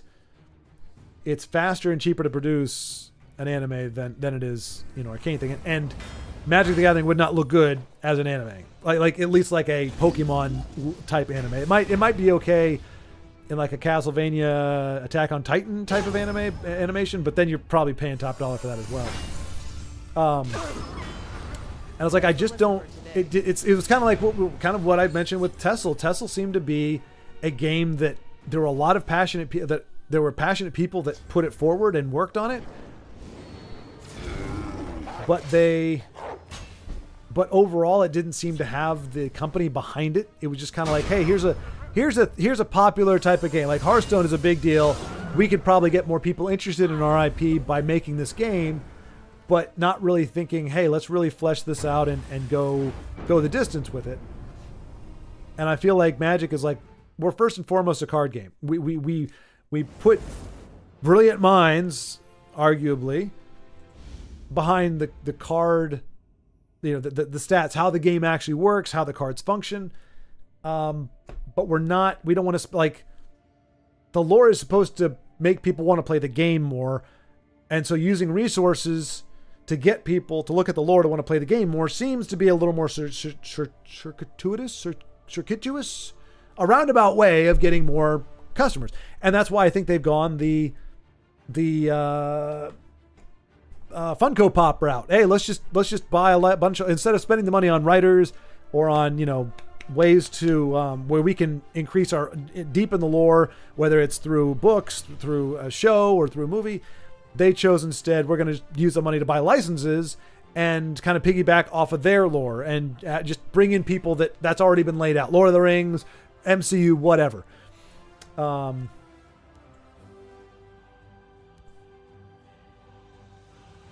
And so it just doesn't seem to be a thing that they want to do, but yet kind of like why we started talking about this, but yet it seems like they were created to make it more friendly for people. And they keep making Planeswalkers.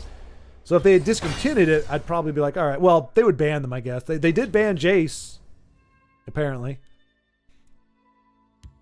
You can't kill them with kill creature spells. Although lore-wise, they're living beings. You have to have something that targets permanents in general or split the damage towards them instead of a player.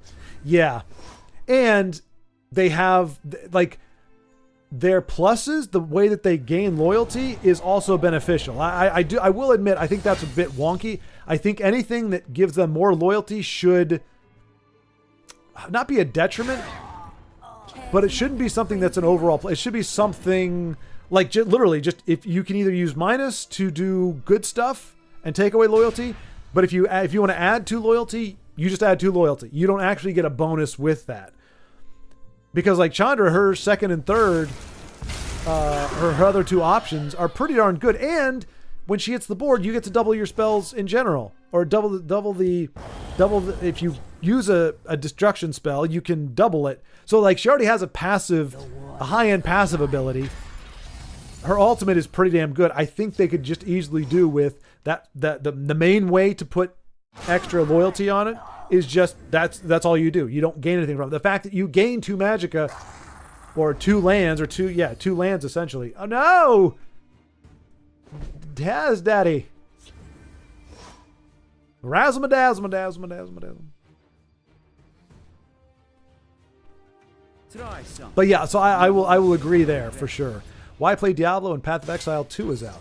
Well, I mean, Joseph, if we're talking about like Diablo 2, it's still a good experience. The original. Isn't it just better Diablo but free? Not my kind of game, just saying. I've never played Path of Exile, but I have heard a lot of folks say Path of Exile is the bomb diggity. And in comparison, especially favorably compared to Diablo 3 and 4. I think the second one is so cheap now, and it really does have some really quality elements to it. I don't know that I'd prefer it over Path of Exile because I've never played it, but I think it would be worth doing. Oh, for crying the heck out loud. Well, Nixon Fabricant, congratulations. See, again, this reminds me of that deck. I mean, at least this one, okay, I'm not allowing you to play your deck, but you at least have 2/2 bodies you can drop. Whereas, Magic, it's like, no, I'm just going to have you mill your hand and screw you. I've never heard of Path of Exile. Yeah, I put some serious hours into Diablo. El Diablo no me gusta. I missed that one, Battlegrounds, but I missed most of the digital Magic the Gathering games. And the one from 1995 or something like that had kicked my small behind, so I hated it. So you played the OG, the original Diablo, and we're not a fan, eh, Baldric? I don't know if the first one's harder than the second one, but it's... I will say this, for as far apart as those games are, the second one was somehow such a vast improvement on the first one, while at the same time keeping the exact flavor of it. Like, the second one felt like a slightly graphically enhanced, but much more deep and involved version of the first one. So I've never gone back to play the first one. Ah, that's it. That's GG. Well, maybe not. He's got fingers and he's got Cliff Racer. He might be able to take care of them all with that.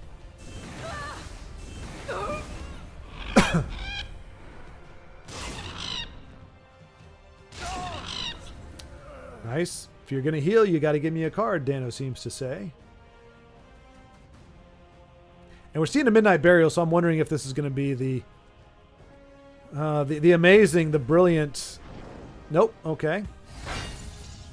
Still does not survive the trade, so that's good for Dano.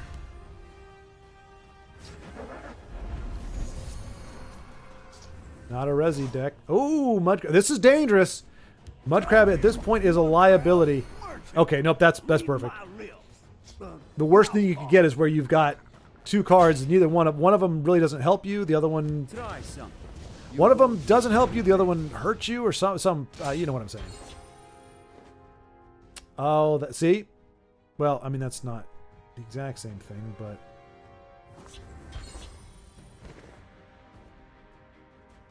not good, not good. The Night Mother will guide us. Laga put some hours in D2 Resurrected. Nice! Body bag.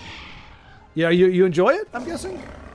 I've never heard of Path of Exile. Yeah, I put some serious hours into Diablo. I missed that one. Battlegrounds, but I missed most of the digital... Oh, right. Pineapple Pizza don't sound too bad right now. Lagmeister, Pineapple Pizza always sounds bad. There is no such thing as good pineapple on pizza.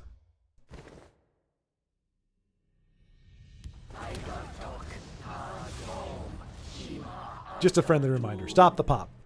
The lore is everywhere. They try to do something interesting with it, but even the most fervent players don't really know what's happening in a game's world, and those who keep up don't like it. Yeah. I mean, I like the concept, and Baldric, I think to your point, isn't the deal with Planeswalkers is that they are mortal, but they're able to shift from plane to plane without dying or something? Like they can, if they're in trouble, they can just bail. Isn't that kind of the thing? So it's like the loyalty is you're not really killing them, but they're no longer tethered to the world, or they just bail. They're like, okay, I'm not gonna die here for you, so I'll be back. But yeah, I mean, I find the idea intriguing. Like that's kind of how you make Magic work, I guess.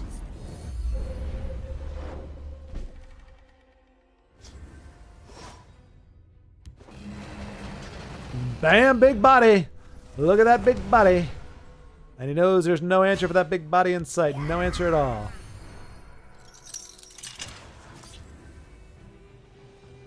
So whatever that top deck is, unless it's a reanimate, looks like it's game over, and Dano's going to take it home after a long, hard-fought victory.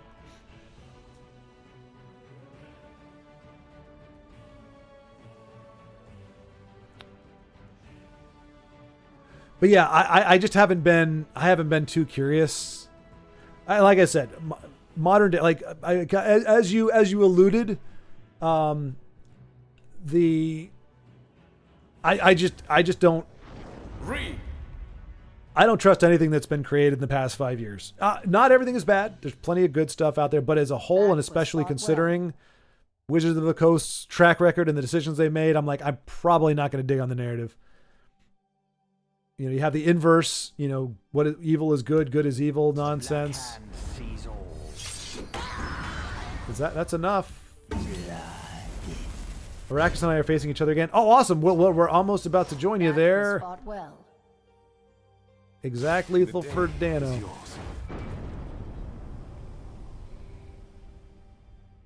I mean, I would let my opponent finish that. Like, Dano wasn't good. He wasn't dragging it out. GG. Well fought. So here we are. We got a rematch. Io versus Arrakis. For those who don't know, these two, there's no love lost between these two. The last time Arrakis beat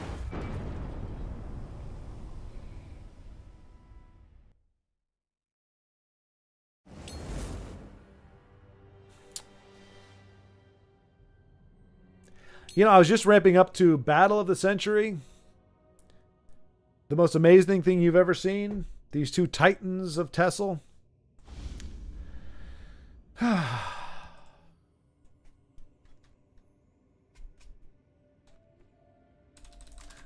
was like Tyson. Who did Mike Tyson fight? Was it some guy named Paul? Something Paul?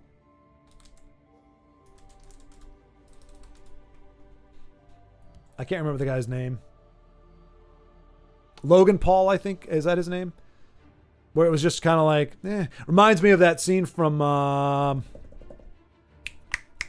what's that show? Hot Shots.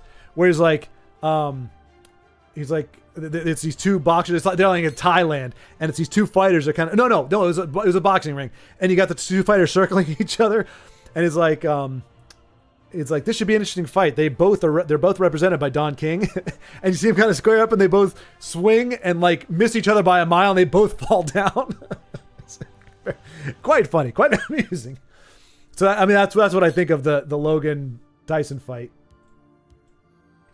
It's billed as the match of the century. Yeah, it's a brick.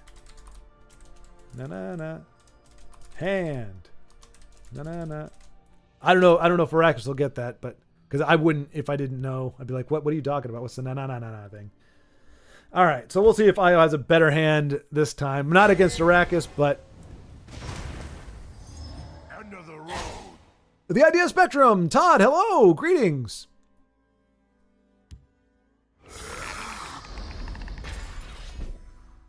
Whenever I watch this content, I want to play the game. When I play the game, I realize I don't play the game as much anymore. Story of my journey, Todd. I mean, I'm so glad there are people that still love this game so much that they are still playing, still going at it. I'm glad there's a lot of them because I feel like there's not a void because I'm not doing it or not doing it as much. But I'm like, whew. Like I enjoy this, but again, it's more the conversation and trying to keep up with the conversation. As much as I still get excited. I still love watching our friends kick butt. It's still a really good time, and it's very exciting. Heartbreaking a lot of the times, but still really good times to watch. But yeah, it's just I'm like, man, good on anybody who can still go. I just kept sliding further back from like playing, which I don't understand. I don't know why it stopped. I don't know what happened. The only thing I can think is, and this has been expressed by other people, not about this game, but you know, they say the opposite of hate, or the opposite of love is not hate, it's apathy or indifference.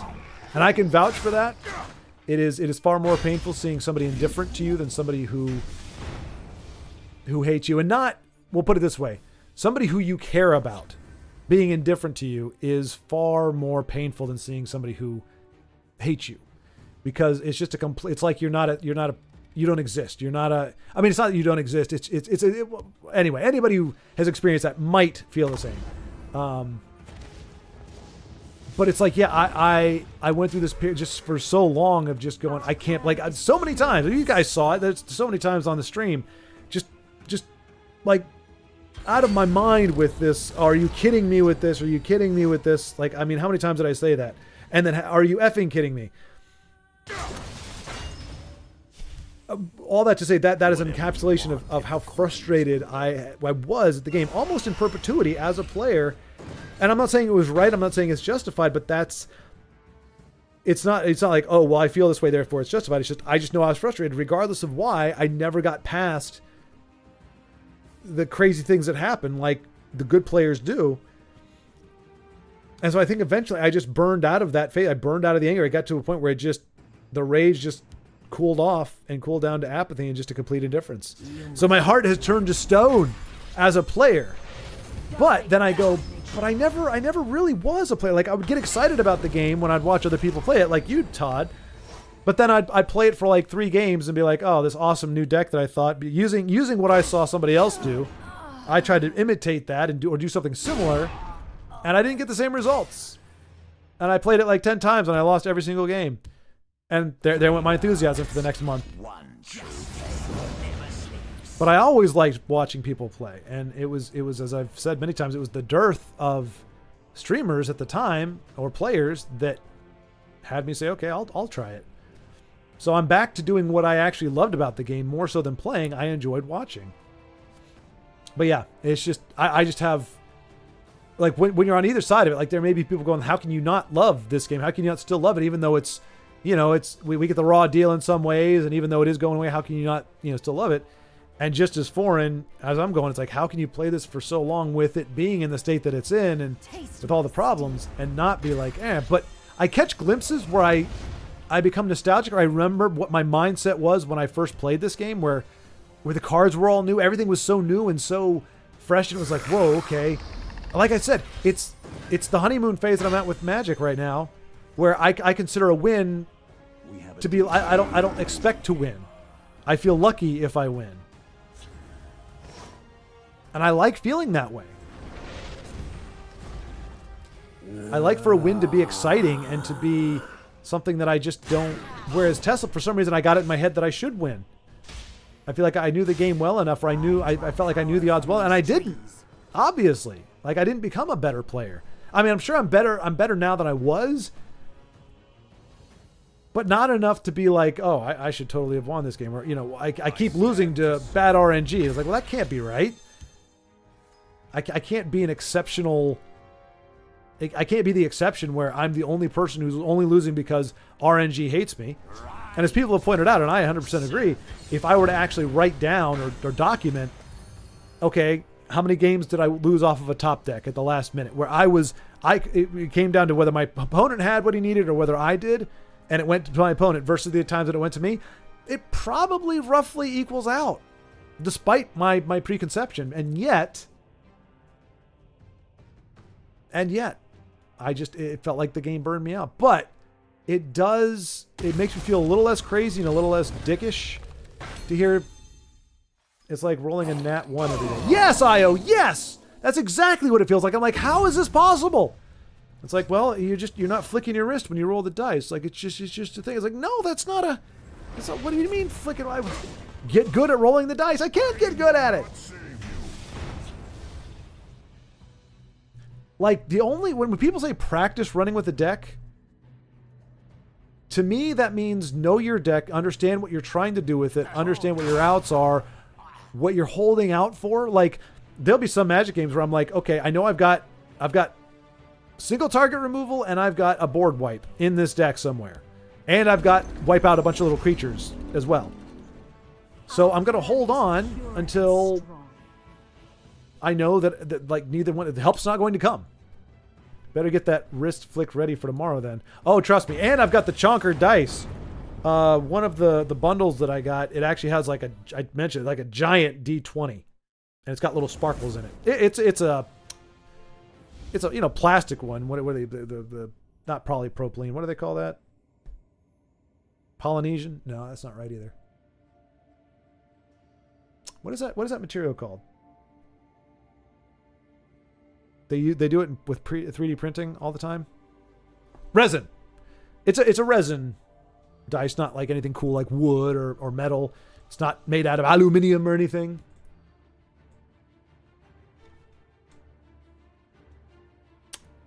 I would, but practicing it looks odd.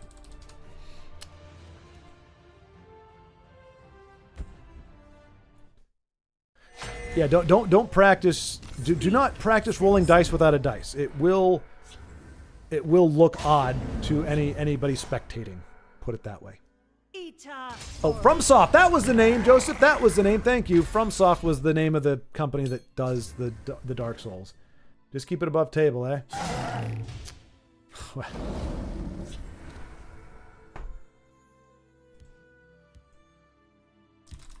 That's part of the problem.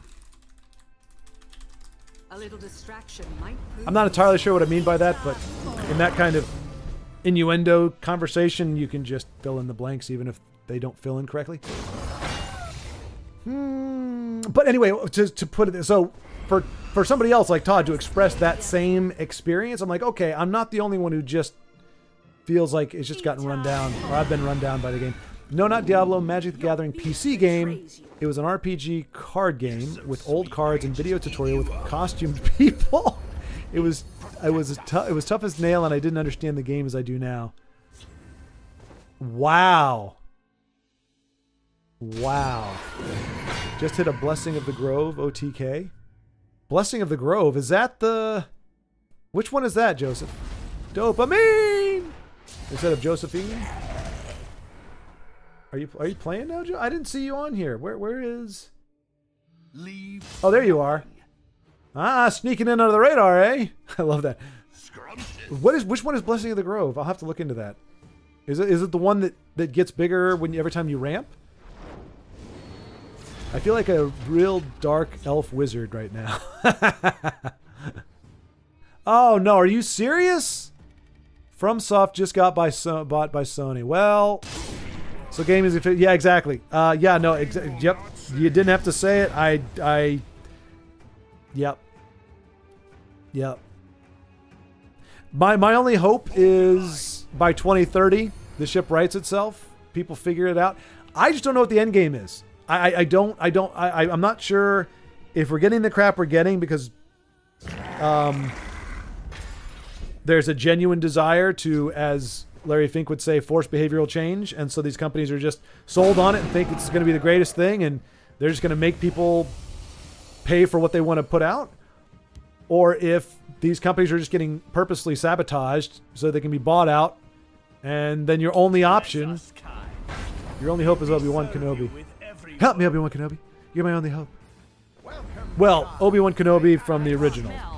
Obi-Wan Kenobi, the prequels. Nah, I could do without that turd muffin. Train the boy. No, wait, that was Qui-Gon. What is his? Hello there. That was his trademark thing there. Yeah, Obi-Wan from Obi-Wan the Golden Years. We can rely on that guy, but even though his lightsaber, The Oriole do not waste time, Shadow. lightsabering could use a lot of work. Planeswalker and stories can be killed. They're just people with some kind of inner spark, which helps them to teleport to new worlds. Before all, this characters were legendary creature cards. Yeah. I see a lot of legendary creature cards. Yeah, but they don't. Yeah, they don't seem as legendary. I guess they do stuff, but and thus ungloriously endeth the age of FromSoft. Yeah, I think we're all on the same page there. But that's what I'm saying. Like, either Sony's going to get its act together, a lot of these companies are going to get their act together, or it's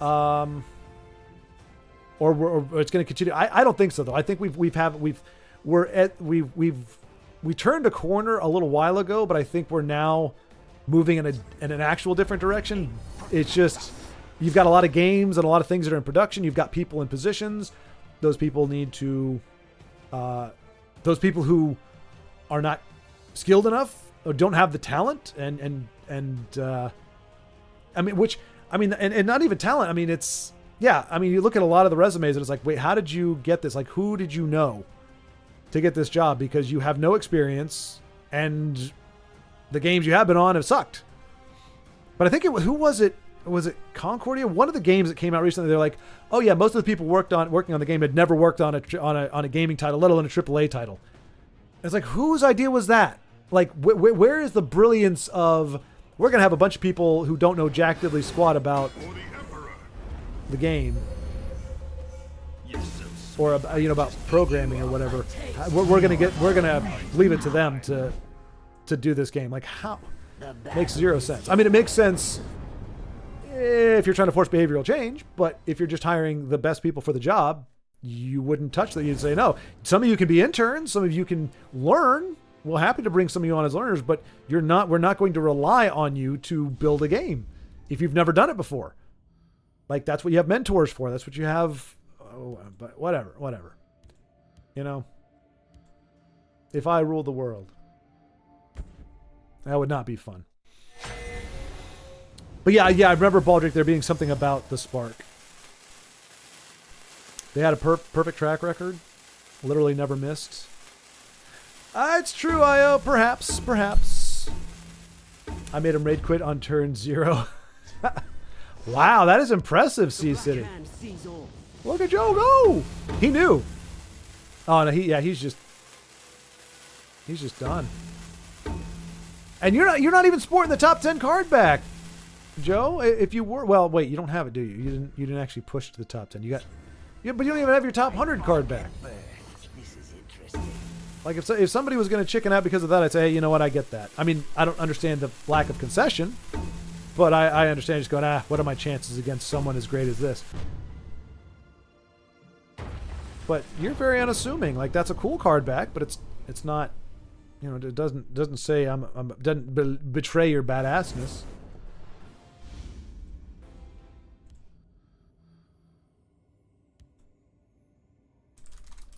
Most impressive. Impressive. Most impressive.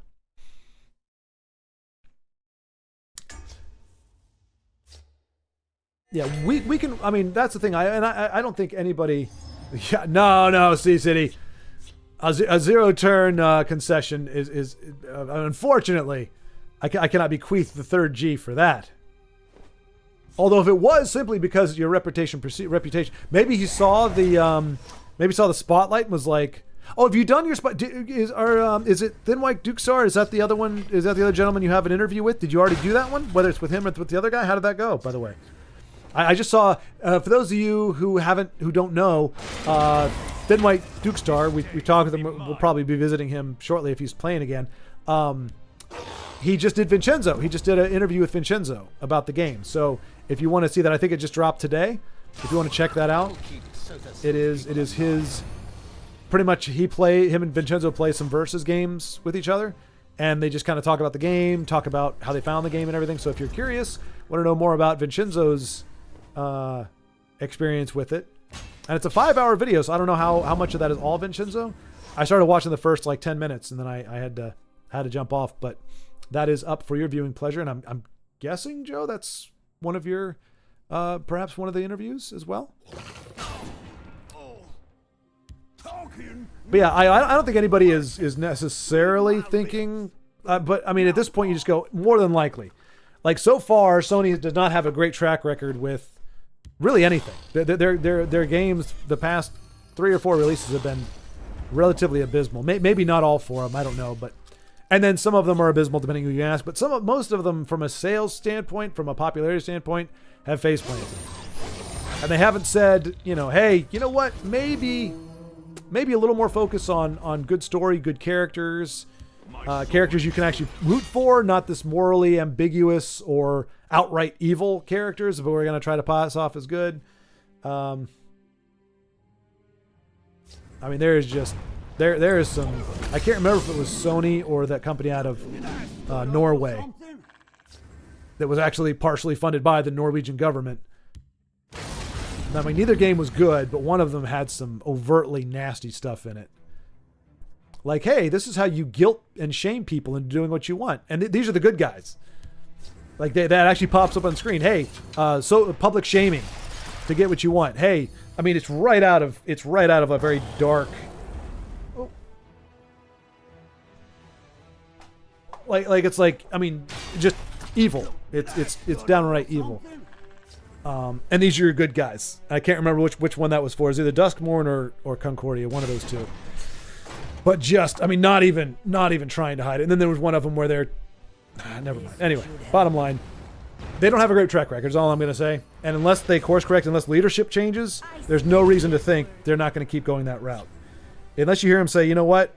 We understand. We've looked back at the past 5 years, at the past few projects, and we realize we kind of went... We got caught up in a bad direction. And we're making course adjustments. Leadership has been fired. Need some help? The leadership that steered us in this horrible direction have been let go. Again, it's not canceled. It's called being fired. If you lose your job because you're bad at your job or your job performance was horrible, that's just losing your job because you're not good at your job. That's totally fine. Losing your job because of something you say, something you do in your private life, that's something else altogether. You must be clever. But yeah, until leadership changes, there's no reason to think the products are going to start changing. I enjoy friendly battles the most with friends. That is cool. The latter is meh, except in small doses. Yeah, I would say that's about fair. But I will say, with very few exceptions, my friend battles are, on my end, abysmal.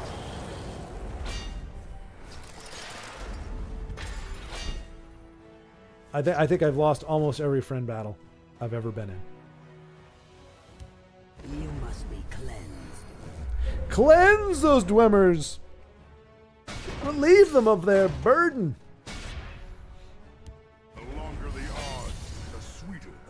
Joseph, Jake Paul is just the better is the best boxer of all time. Tyson would have lost him. Darn right, Joe. Darn right. Yeah. Yeah. Jake Paul is a force to be reckoned with. Tyson was overrated. Indeed. For sure, Tyson held back. In Tyson's training videos, he was a beast. For $20 million, I'll let you beat me up too. Yeah, exactly. Exactly. But it sucks, man. It sucks. Like, however that decision came out, like whether it was they were like from the beginning going, nah, man, you're not actually going to fight this guy. Like, however it came out, like it would be cool to see, because that's almost like the Rocky story, right? Rocky Balboa, where the idea you take this over the hill, washed up. Well, I shouldn't say all that, but well, yeah, over the hill, washed up, old sports guy. Can he, hold his own against the young up and coming buck? Now, how realistic that is in general is in question, but.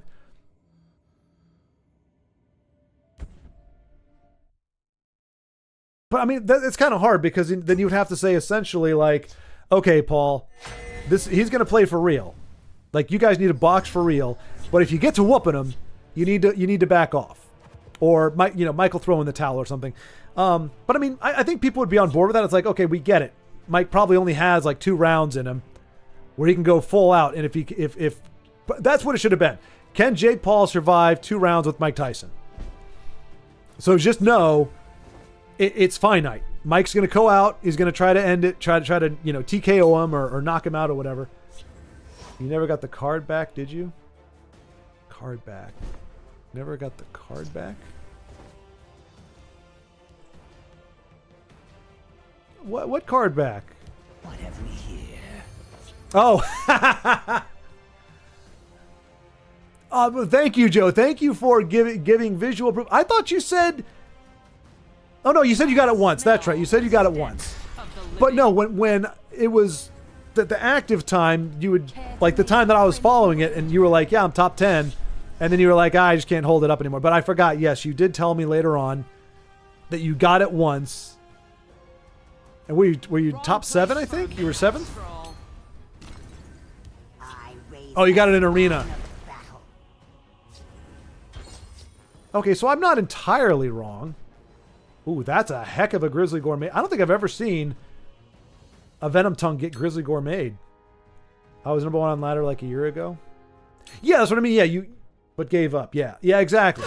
Not because you couldn't do it. You just... Sweet, I could just eat you up.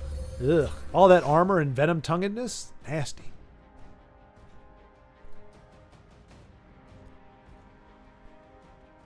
Anyway, I can't wait for the Dark Souls 4 season. Wait, there's a 4th Dark Souls? $10. Oh, okay, gotcha. Okay, that's you're projecting for the... Yeah, Dark Souls 4 season pass, $10 a month to unlock equipment. Thanks, Sony. Well, and I would also be... Look at the flick of the wrist. Look at me go. No, I'm rolling the dice, I swear. There's nothing to see here, folks. Nothing to see. I'm totally rolling the dice. But don't look at me like that. But yeah, I would be more thinking like they're going to nerf the difficulty. Probably that, but and it's going to be not only to unlock equipment, but unlock like the untouchable equipment or something where it's like you can beat the game in 5 seconds with it. Because that's the criticism. Like a lot of critics were like, "Oh, this game is too hard." And I'm like, I get that. If the game was panned by everybody, it's like, "Oh, this game sucks," then yeah, you could say it's too hard. But you have so many people that are going, "It's a challenge. We want to be challenged." And like I said, I don't mind being challenged. I just need to be challenged in a way that's not because the controls suck. Or because the game is hate hard, where, you know, like when I was talking with Under, I think this Monday will be the last Battletoads. I'll just say, Battletoads, you beat me. Because I just don't see it. I don't see us beating Battletoads anytime soon. And I would just as soon not grind for hours and hours and hours and hours and hours. And as Lagmeister pointed out, it's harder to do it when you're streaming. It's harder to do it while you're like doing more than just playing. Like if you could focus in.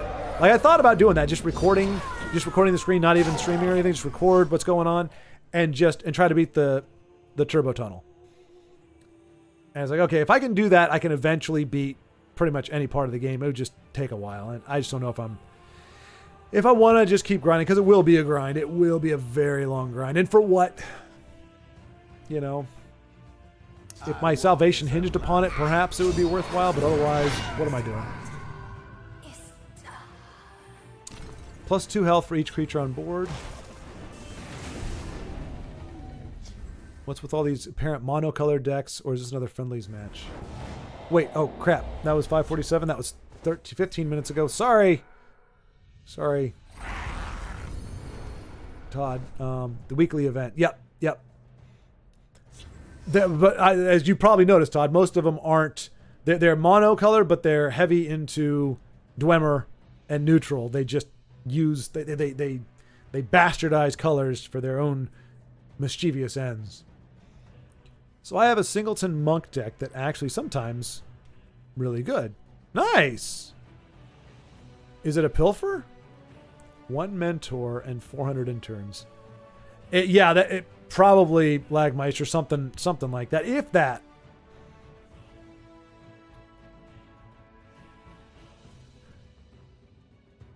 But I mean, it's just common sense. Until you say, "Hey, experience and talent are what gets you the job." That's it. Full stop. Any other consideration? No, you're screwed. If your priority is anything but experience and ability. Now, you can certainly say, and I actually personally experienced a guy who got passed over for a job because he had the experience, he had the knowledge, but he was a jerk. Nobody liked to work with him. He was a pain in the butt to work with. So somebody else got the job over him because... So there is that as well. There is personality. But contemporary corporate standards do not factor in, or factor in many things beyond experience. Believers shall flock to our noble cause. Ooh, nice. That's a great one. Drain Blood, it's so expensive, it's almost never used, but if it spits out but it's spitting out 4 cost creatures, that's a great use for that card. Nicely done, Joe. You have my approval, sir. I approve of your shenanigans. For crying out loud. For some reason, I think the oldest. Well, you know what? I can believe it. The oldest Khajiit would play Telvanni. The Black Hand. It is a. What's going on?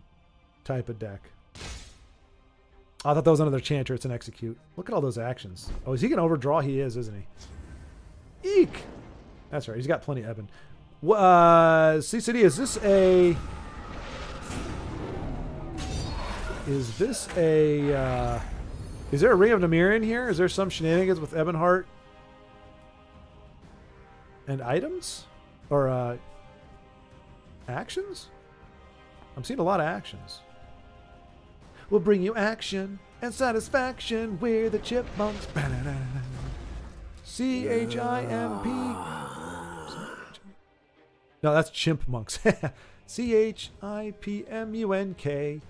We're the Chipmunks. Guaranteed to brighten your day. Hiss Grove OT. Okay, Grove OTK. Oh, this is the one you were talking about. Okay. So I will finally get to see the card that you were referring to. Hopefully.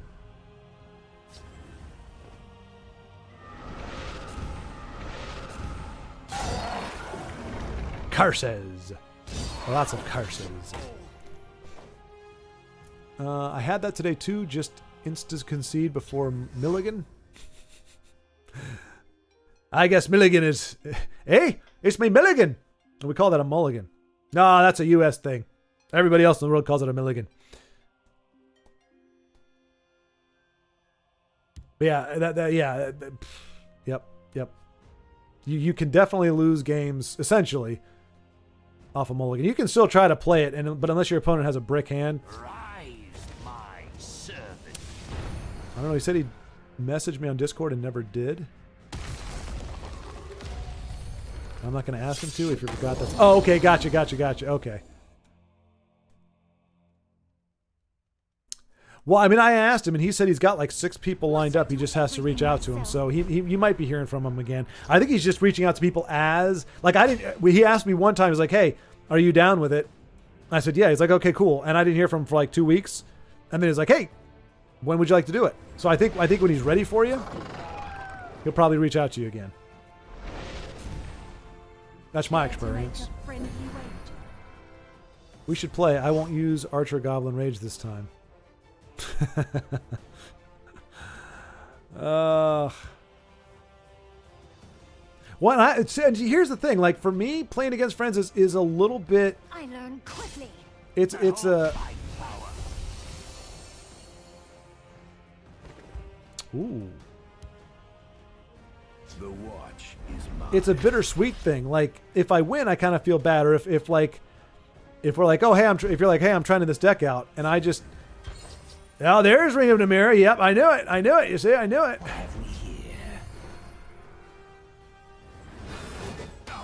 And he's got. Well, he doesn't have. Aren't you supposed to have citizen the gain 1 life?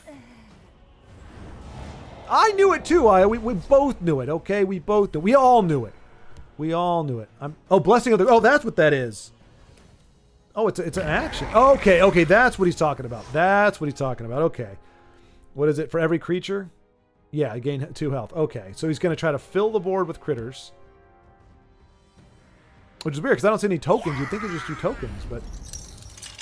C-City tokens? This is the hard thing, man. Monk with no ramp is you've got to be very careful. The marsh in my veins. So as long as he doesn't top deck removal or top deck a Shadow Fen, it's safe to put out Ring. Although he's going to see what's going on and.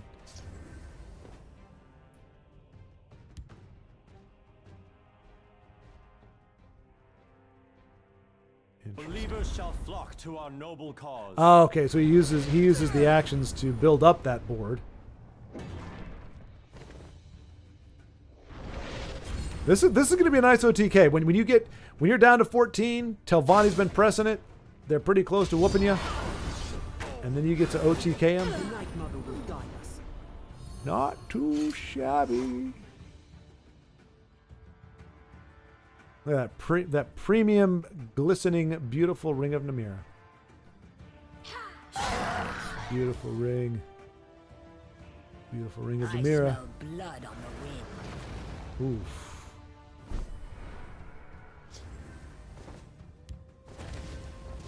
Here it comes. Here comes the boom. Believers shall flock to our noble cause. Okay. Here comes the boom. This is even better than I slay the other one because you don't actually have to kill them. That was fought well. The nine inspire us. Blessings. Whoa! Golly day. Wow. Wow. Beautiful. Beautiful, Joe. Beautiful. Hello. Goodness gracious. That, my friend, that is a triple G right there. My only downside of that, the only thing I will say, hello, Arrakis. Hello, hello. Welcome back. Welcome, welcome. I don't know why I say words twice. Words are so nice. He said it twice. But hello, Arrakis. Good to see you, man. Some good games we got to watch with you there. As you know, some shenanigans. I don't know. Did you get to see the? I killed the oldest Khajiit. Well, he was due. You know, he was due. But nicely done, sir. That was gorgeous. But the only downside of that combo is it's instantaneous. Most OTKs have a little spice to them, like the Ring of Namira, Mothro Daw, whatever the crap his name is, and Journey to Sovngarde. It does that choo choo choo choo choo. And then you have like the Raider, you know, the Relentless Raider OTK. It's got these really cool things. That was just like boom, instantaneous. Like you just, the game just was like, oh crap. It like happened so fast, you don't get to appreciate it. But that's twice you pulled that off. Well done, sir. Well done. The forest will not. But Arrakis, welcome, sir. Welcome. Welcome to the jungle. Dustborn. They sucked the funding from the Norwegian government under pretense the game will also showcase Norwegian native culture and people. Yeah.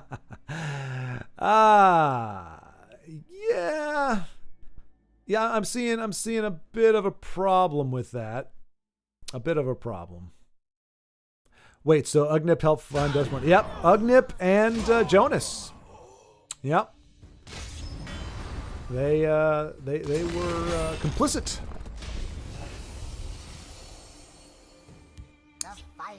It's what I spend my time on, body. Lobbying for more money for crap games like that.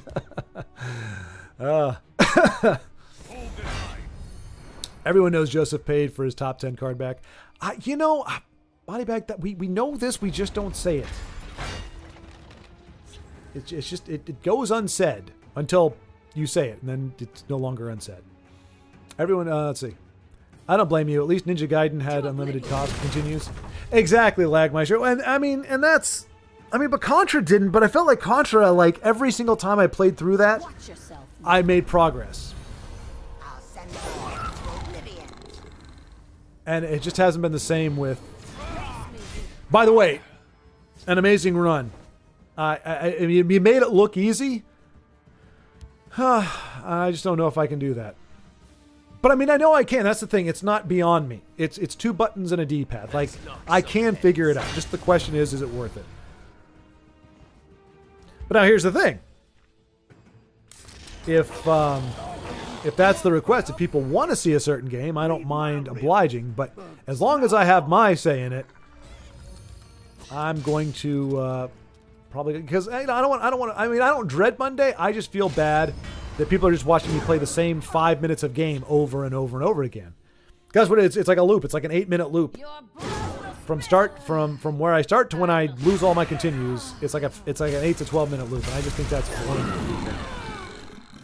If nobody cares, I'll keep going. I mean, it's just one day out of the week, but. What did you expect? A friendly greeting? Yes, I did, Neano. Neano, wait a minute. Wait a minute. We can dual spectate this Mamma Jamma.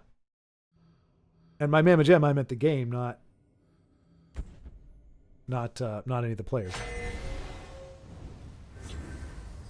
There we go. Now we see old. So what has he got going here?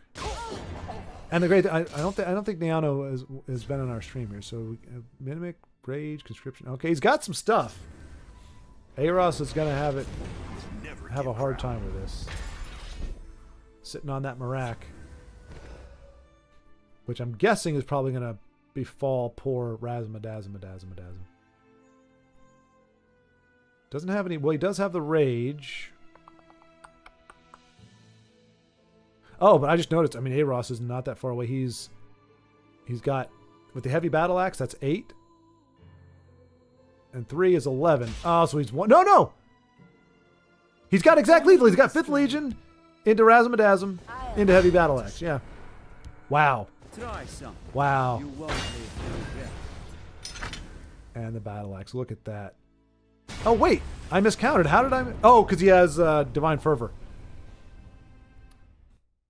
Nicely done, Aros.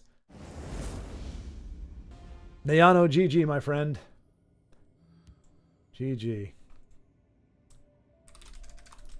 Razmadazm.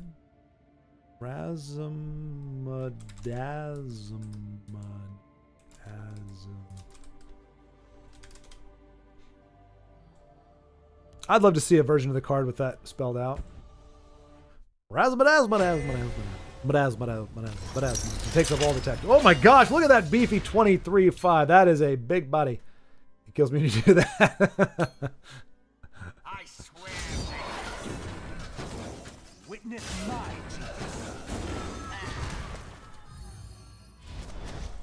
Thank you, Aros. I appreciate that. I'm glad that brings joy. It makes me. It puts a smile on my face. It's a fun thing to say. This is badass right here, though. Oh no, is it gonna get? There is murder in the air. No. No. Crap. You know when for crying the heck out loud. You know when Telvanni spits out. Start spitting out cards. They got the answer for whatever is on the board, and that's going to be a GG, I believe. You have the ability for sure. I'm not that great. It's just memorizing the levels. I'm on the game at the moment. I forgot that I made the singleton mid-range concept. Just won a few games. Nice! Killed deals with Khajiit. You did. That's TDC Jason's deck, though. I can't take credit. No kidding! Wait, so he's still playing? Because I mean, he was in the Tholdir class, but that was way before that card came out. So he must still be playing. He must have been playing after the fall.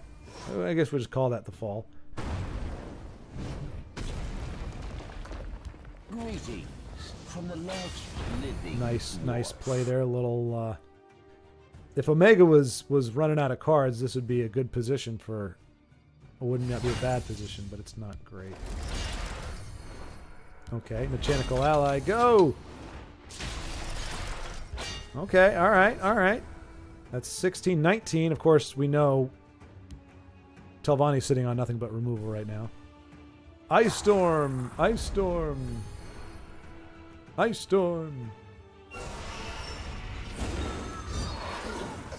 Oh, he's going to get a Mud Crab Ankle Snapper. Some thieves have manners. Yeah, some thieves are smarter. Who's got a Mud Crab? Who's got a Mud Crab? A few drinks, a few laughs, Some and a thieves contest. have manners. I like the big damage it does at once, though. We know. I mean, I do. It just doesn't feel...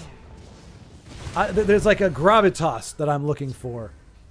I mean, it's devastating. It's just like boom, you're blinked out. Like it's a cool effect. It's just not. Oh boy. Greetings from the last living dwarf. Not doing much to keep yourself in the game there, buddy.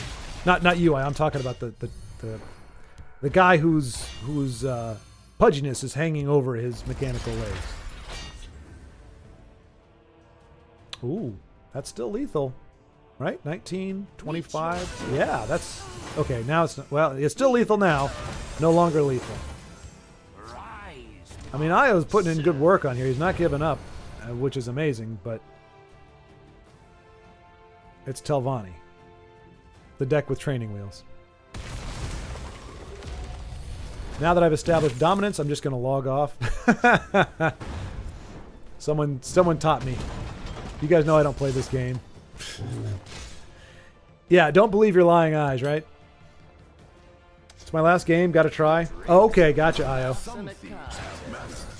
What could be better? I mean, you're definitely putting yourself through the ringer here. But I understand.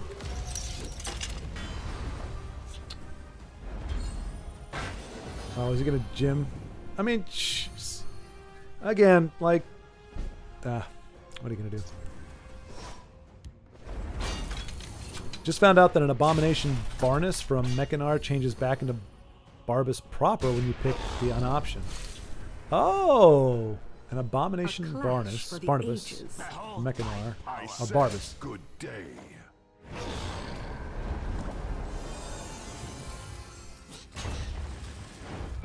Okay, well, that's he did it for the style points. I can give him that, I guess. Sorry, Io. Sorry, you fought well. I mean, if he had been a little short on cards, which is not a thing Telvanni typically does, but have you heard from Amatista? No, I have not. Oh, that's true. Oh my God. Well, to be fair, again, folks, I went from, what was it, 3 days plus this. So I do like a Monday, Wednesday, Friday afternoon, and then do this one after that. So with only doing it this, on Friday evening, my chance for exposure is less. But no, I don't think he was here last week either.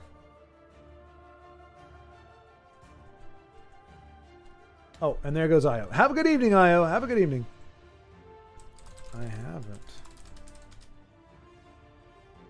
At least 2 weeks, maybe 3, which is very strange. You? I'm guessing not if he's asking me. Thin White Duke Star, here we go. It's been a month. Oh man. Well, I hope he's all right. And that is the downside. You have the initial hurdle where he used to spectate me every single day. Yeah, I don't stream Tessel as much anymore. I have no patience for fools. But he usually would come in when I did. Man.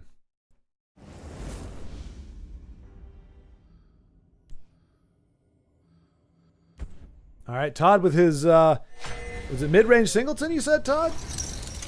That has already won you some games and looks like it's about to win you another one. Abomination OTK, there we go.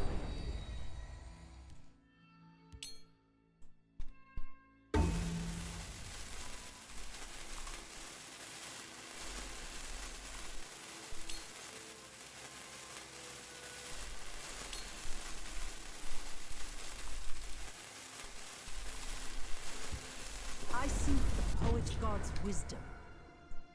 Forgive my error. Chimera, spirit of the sky, guide us!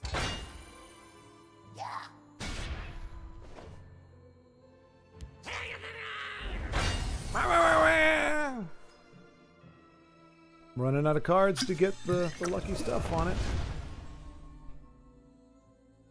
That's 5, 6.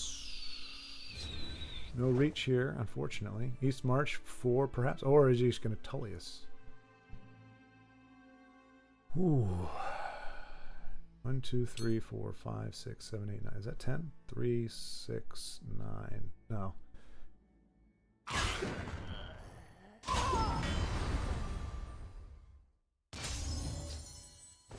Ooh, that's a decent card right there. Oh. And returning back from Sovngarde, everybody's beefy. The only way it could have been better, Todd, is if we'd had a sweet roll come back. I'd love to see a freaking 4/4 sweet roll, but that's pretty damn good too. Good old. It's good to see our Crucible Blacksmith with a big body. Now that's a board.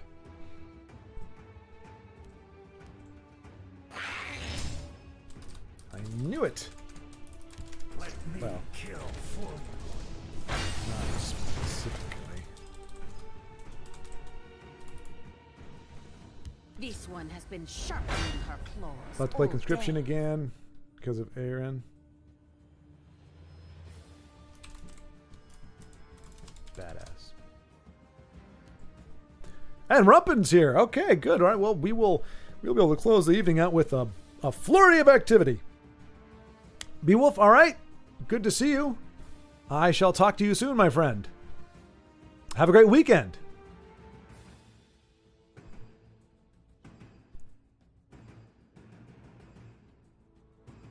Makes sense. It's a transform.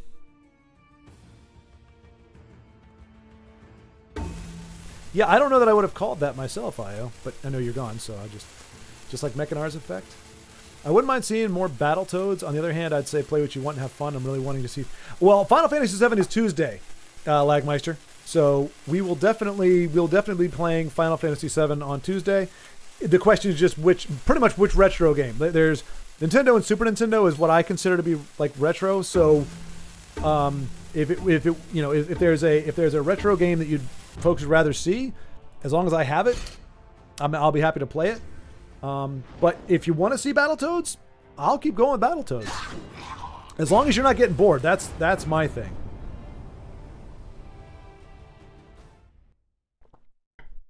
Because I found I'm very lucky in the broad scope of the internet.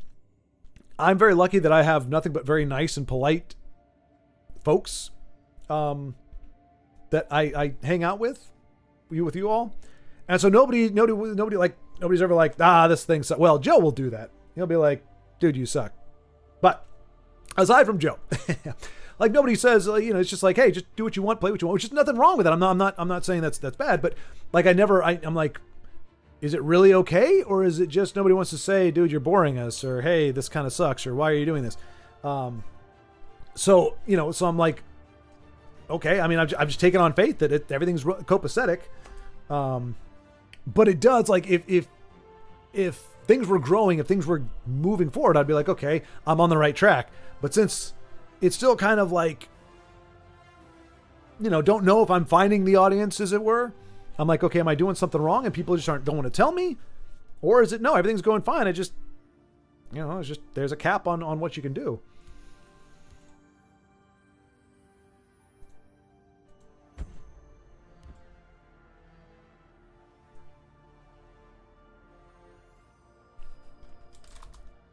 It was big bodies, is what it was. Glorious big bodies. I like those big bodies, big bodies. Okay, here we go. Thin White Duke Star. Who is doing, he said, Flesh Atronach OTK, I believe is what he said. If I fall this day, may I eat sand. So, Abomination OTK with Arcanium Librarian.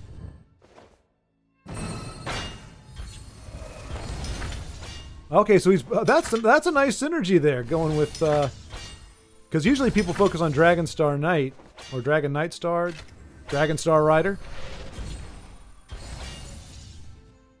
I mean, this has to be painful though.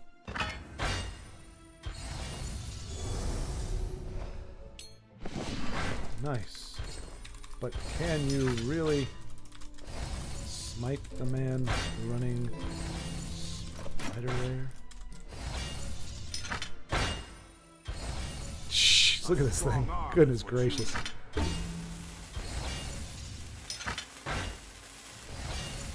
That was fought well. The only bummer is that neither one of them can strike this turn, but boy howdy. Now, unfortunately, what are the odds we're going to see a Dawn's Wrath?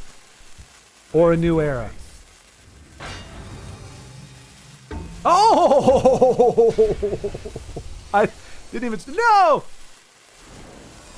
He's going to betray it, but that's okay because he's got 30. Look at that! NY Duke! Look at that! Damn! Wow.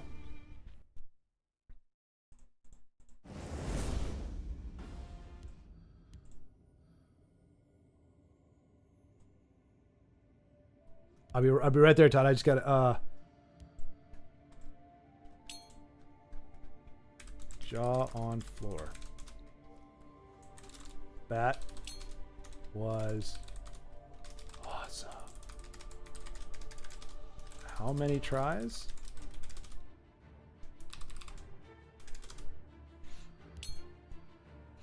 Let's see. Combine that with a focus on healing mid-range cards, and it actually goes kind of hard. You can potentially replay Journey and Conscription. Oh, right! Never seen that done. So yeah, we've got an embarrassment of riches. We got. Thank you. You've done it quite a few, actually. About a dozen in 3.5 hours. Oh, okay. So, same old. Eh? Ginormous OTK. Relentless. Unyielding. Common. Haven't always been able to get work value. Did I give him? Okay, I did give. Okay, I was like, please tell me I gave him a GGG for that because that he deserved that. So this is compensating for the brutal, evasive. What was that called?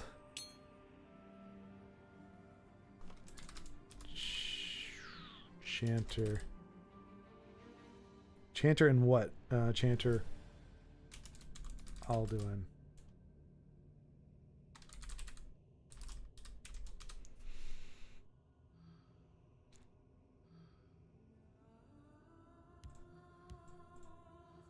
Not the same turn, but still.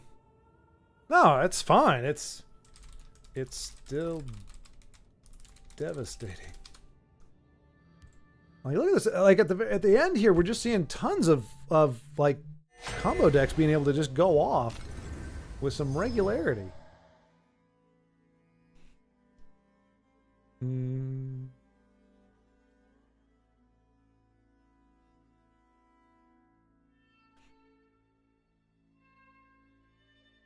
Let's see. Chimeric spirit of the sky. He gave it to me after I spec'd him. Oh, nice. Okay, so referring to TDC Jason, who again was, I don't know if he won that year, but I know he's in the Master that I watched. I think he ended up losing to Please Don't Hack Me or somebody. I don't think. Well, I know he did win a championship though, because I think he won the first one. I think he won the very first one, and then he was a commentator on the next one. So yeah, classic legend. Classic Legends legend. Do you not fear me, mortal? You should. But yeah, Final Fantasy VII will happen on Tuesdays. From here on out. Hopefully it's not going to be... Oh, well, yeah, they didn't change it from Final Fantasy on the PlayStation, so we shouldn't have the Final Fantasy 1 kerfuffle. Joseph, I almost bought Final Fantasy VII the other day, but I was dumb and forgot to bid on it. TDC Jason still plays, just doesn't push ladder. Fair enough. That is kind of the essence of retirement. Like, you're still going at it. You're not giving up on life, but you're just not going hard. I've seen a PC copy on eBay. There's a PC copy of Final Fantasy VII? Damn. I just plays casually, makes legend. Of course. I have a digital version, so no value. I had the PlayStation 1 version, dual CD. I actually let my friend's cousin borrow it. A tale as old as time. and never got it back from him. True story. But I think it was greatest hits, so it wasn't like the original, but It's a good day to die. Makeable chooses to die. That's a pretty harsh statement, actually, if you think about it. Like, who could talk that casually about, like, could you, I mean, just being in a situation where you knew you weren't going to see the sunrise again? Like, this is your last day, last hour, last minutes. It's a good day to die. Like, I don't know if I could ever say that. It would have to be an amazing day. And, well, yeah, no, if I was resting under the shade of a beautiful oak in the middle of a beautiful field with the animals of the forest all scurrying around me, and then the last sight of the setting sun is just shining, I might say, it's a good day to die. But not in the context of combat. That wouldn't feel right. It's unfortunately able to soft lock you. You can end up with 10 items in hand and never be able to play anything. But when it goes off, beautiful and actually somewhat doable.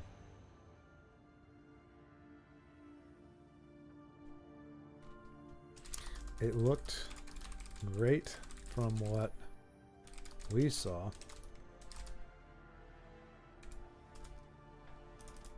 We walked in right as it was going off. That's some deft equipment management there. How many items in the deck? Let's see. We got Danish, we got Neano, Rumpen Rufus. Let us see Rumpen Rufus. Well, that combo can be more of a build-up in a closer game. Use the 1/1 defense's action card to help flood the board with Chanter before Blessing. Ah! Well, let's see if we can find something useful. I see. I mean, it was a pretty close game, Joe. It was a pretty close game. You were being threatened, and your opponent had a lot of life. You vexed me for the last time.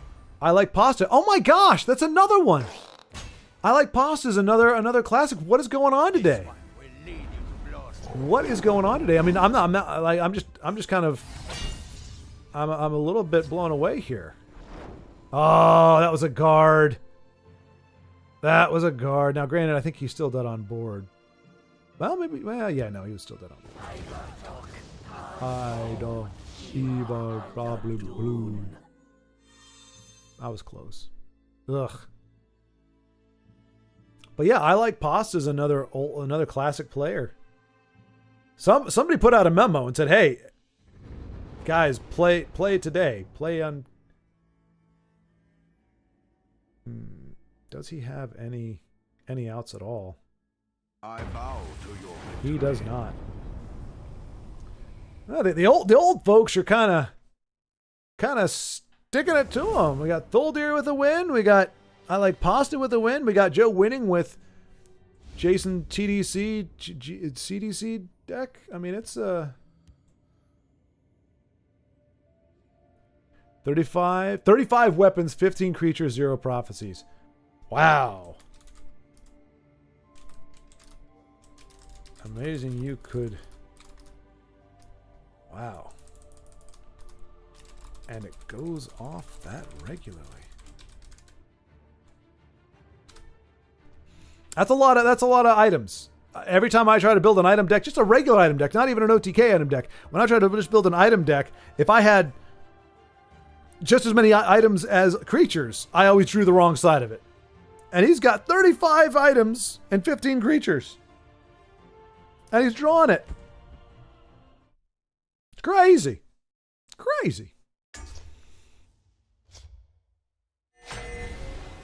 I wanted the original one that I had. It was a complete box with perfect discs for less than 110. What? That's it? Oh dang! Oh man, I am so sorry. I thought that was going to be one of those. You know, it costs, you know, $200 or something, and maybe you're trying to get it for 100.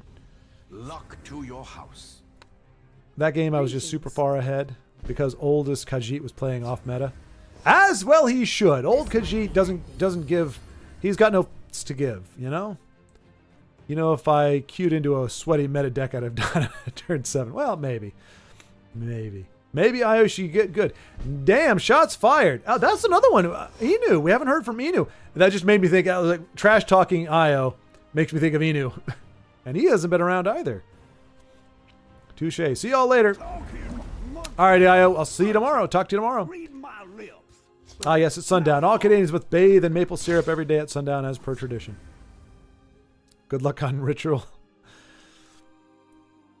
I'll have to ask him if he actually if Canadians don't go inside the log cabins and cover themselves with maple syrup, they will turn into weremoose. We love our Canadian neighbors, eh?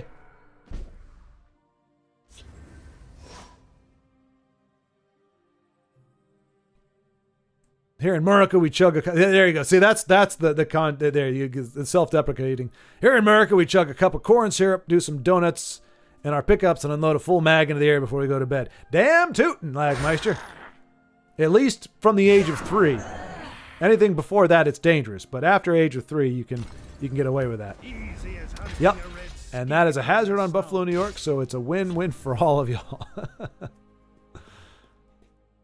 Weremoose over werewolf.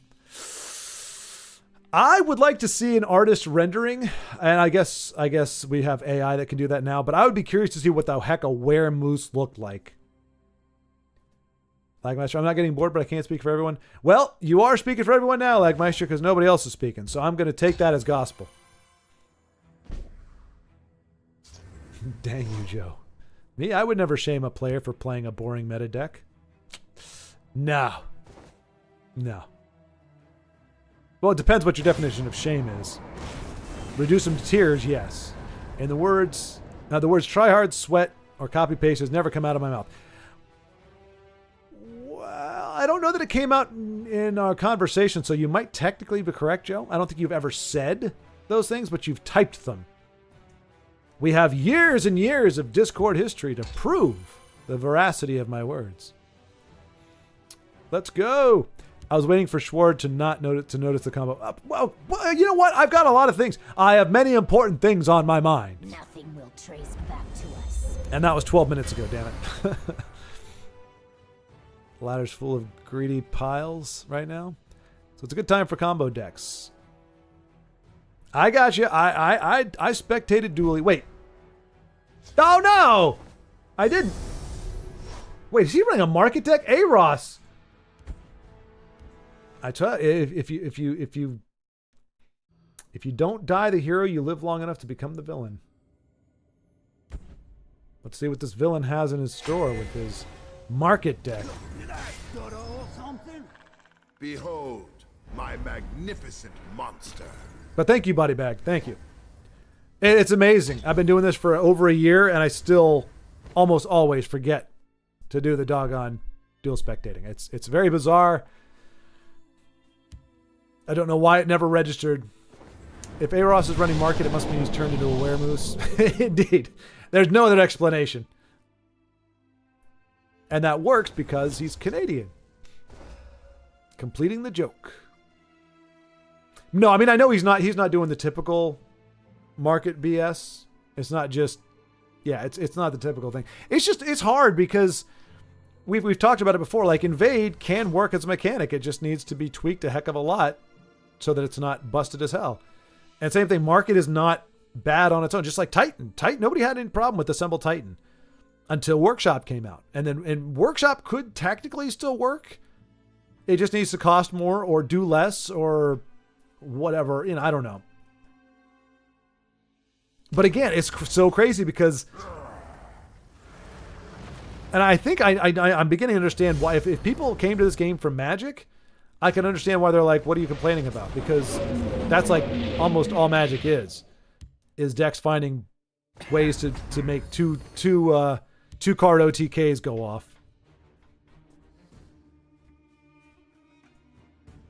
And I don't know. I tried to play Brawl.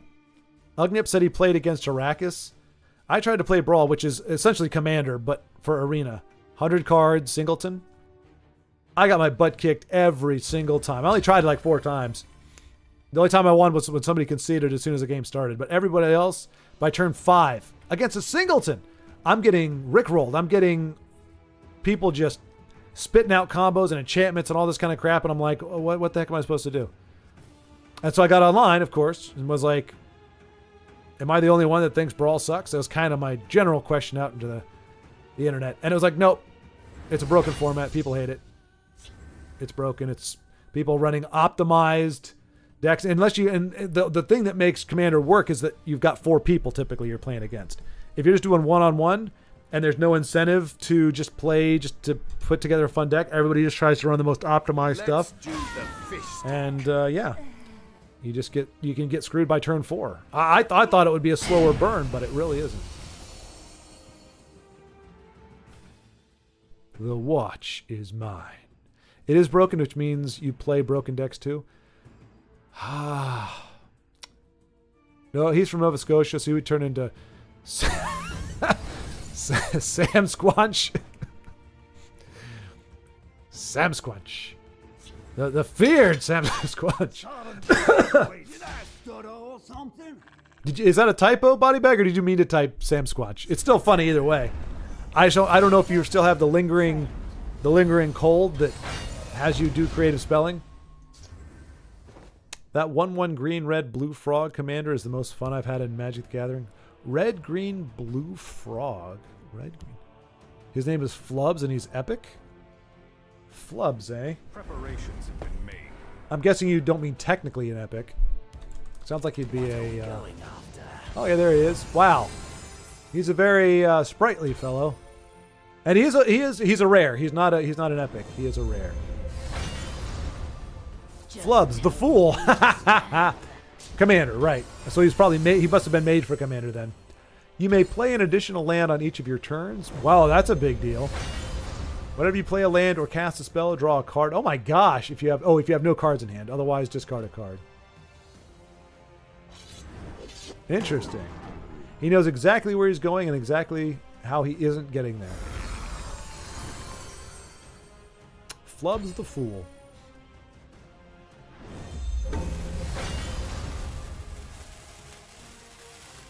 He does look the part. For those of you who have not seen him.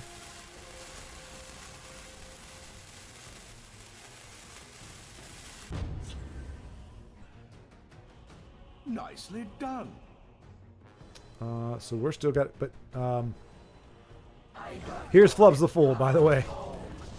That is yes, quite the fool. Quite the fool. The motley fool.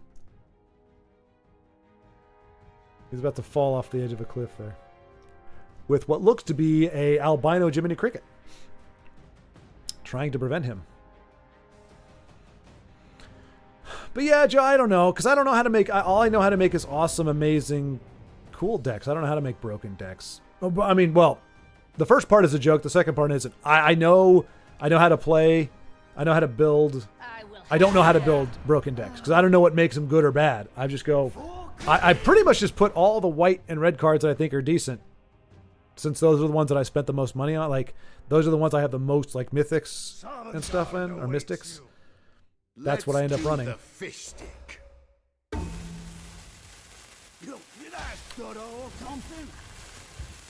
It's from Trailer Park Boys. Flubs the Fool. Indeed, yep. 5 wins now, rank 4 with Singleton Mid-Mage. That's impressive, Todd. That's impressive. We'll have to. We'll take a gander at you after. Looks like this game is about to wind down with Rumpin. Well, no, it might go on for a while. He's got defense, which is going to make a fence around his stuff. So it might be a little bit wild, but we'll check it out, Todd. We got a little more time before we wrap up, so we'll get to see another one of your games. But that's impressive, man. 5 wins now. Yeah, any deck that can get you 5 wins in a row, pretty damn good. Yeah, he is an 05, Just tell me. Joe. Which isn't as it's not as worthless as Tesla. Tesla in 05 just dies after you get hit. Again, with the regen, that 05 can take a lot of damage. And he's there for his effect. And you don't have to block with him, so he can just stay on the board in perpetuity. I mean, he is just there as a draw engine, I guess. He's not really there to impact the game. But it looks like he was created specifically for Commander. Yeah. Yeah, he came out in 2024, which is when Wizards was like, yeah, we're gonna... Okay, so things have just flipped considerably, and where it looked like Rumpin had him dead to rights, Aros has now rallied and is holding off the intrepid invader. Ooh, that's a really good keyword, actually. Usually it's a dud, but in this particular situation with the ward, it's actually really good.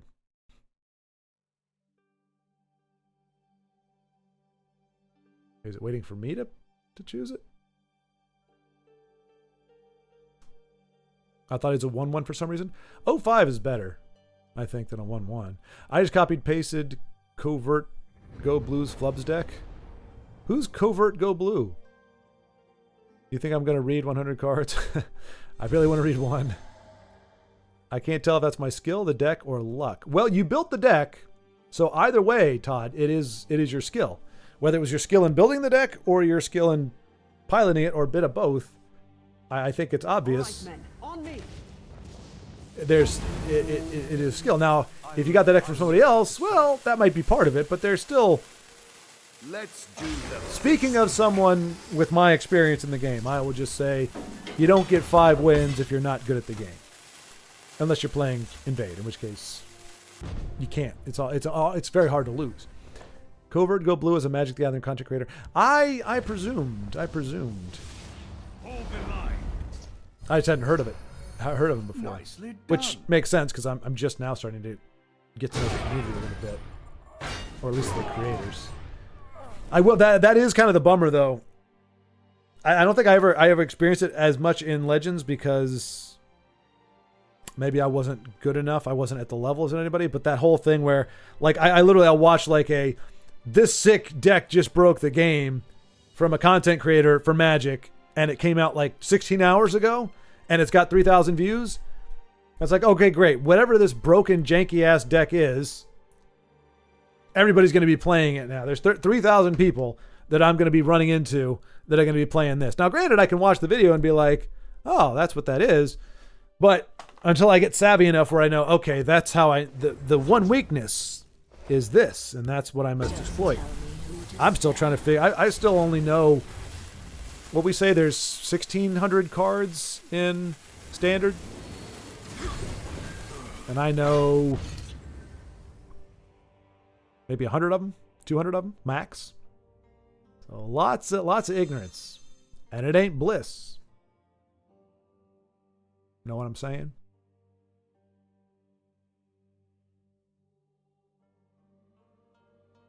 I will say, as much as I do like the bit of movement that Magic has on their premiums, I guess, I still think overall the Legend premiums pop off more.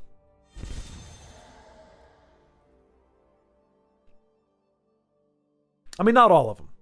Some of them look better. Some of them are rather unspectacular. A lot of them just have that kind of glistening, rippling, glistening effect. But some, I mean, Eastmarch Crusader looks pretty badass. Got the wind going. He's glowing with the aura of his might. He's going Super Saiyan. Frieza! What's your Magic the Gathering name? Me, Body Bag? No, wait. Who are you talking about? Joseph. Oh. Hang on. I might have it.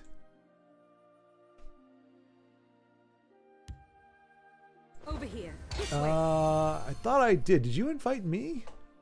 Shoot.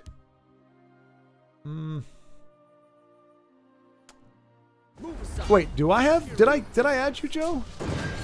This was a worthy contest.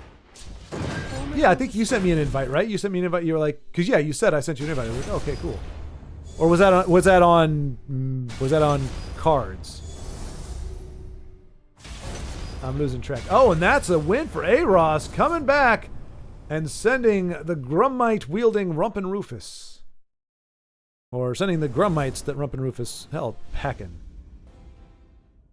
All right, we are starting to lose more frames now, it looks like, which, okay, well, we still got some time. Game's over very quick if we can't. Fair enough. That actually works out well. Oh. Saw your Vincenzo interview. Very cool. Told the folks here about it. Interviewing anyone tonight? All right, so let's check out Todd's. See if we can watch him go. Either you are going 6-0 now, or going 7-0. Not today. Daryl tomorrow though. Nice. Okay, so there you go. Then Mike Duke, if you want to watch, he'll be streaming tomorrow. I believe it's noon. Well, that's when we did it. But for fans of Daryloth, he will be streaming an interview with him as they play each other with their decks. As I said, Vincenzo, our boy Vincenzo, got the interview, the latest one.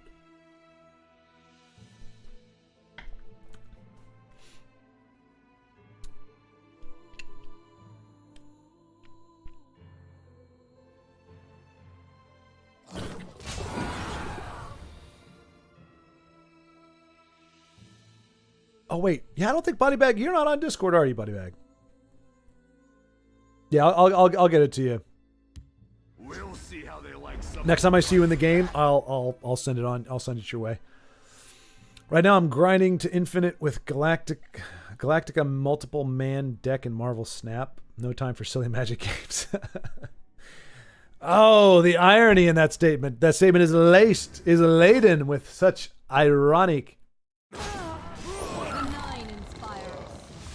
Marvel Snap. Marvel Snap, Snap, Snap. You know, I didn't think there was any way to trump the nerdity and geekification or geektitude of Magic the Gathering. But if you combine comic books with Magic the Gathering and get Marvel Snap, therein lies peak nerditude. Opponent snapped. You know that's right.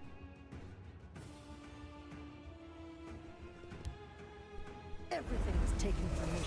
Today, I repay in kind.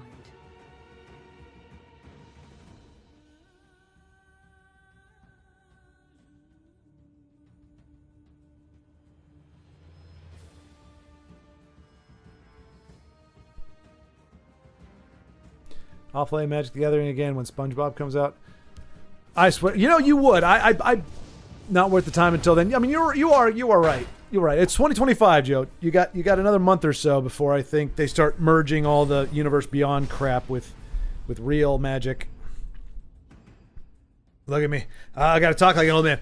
It's gonna be another one more month we got in our precious game before they defile it with their SpongeBob pants are squared and their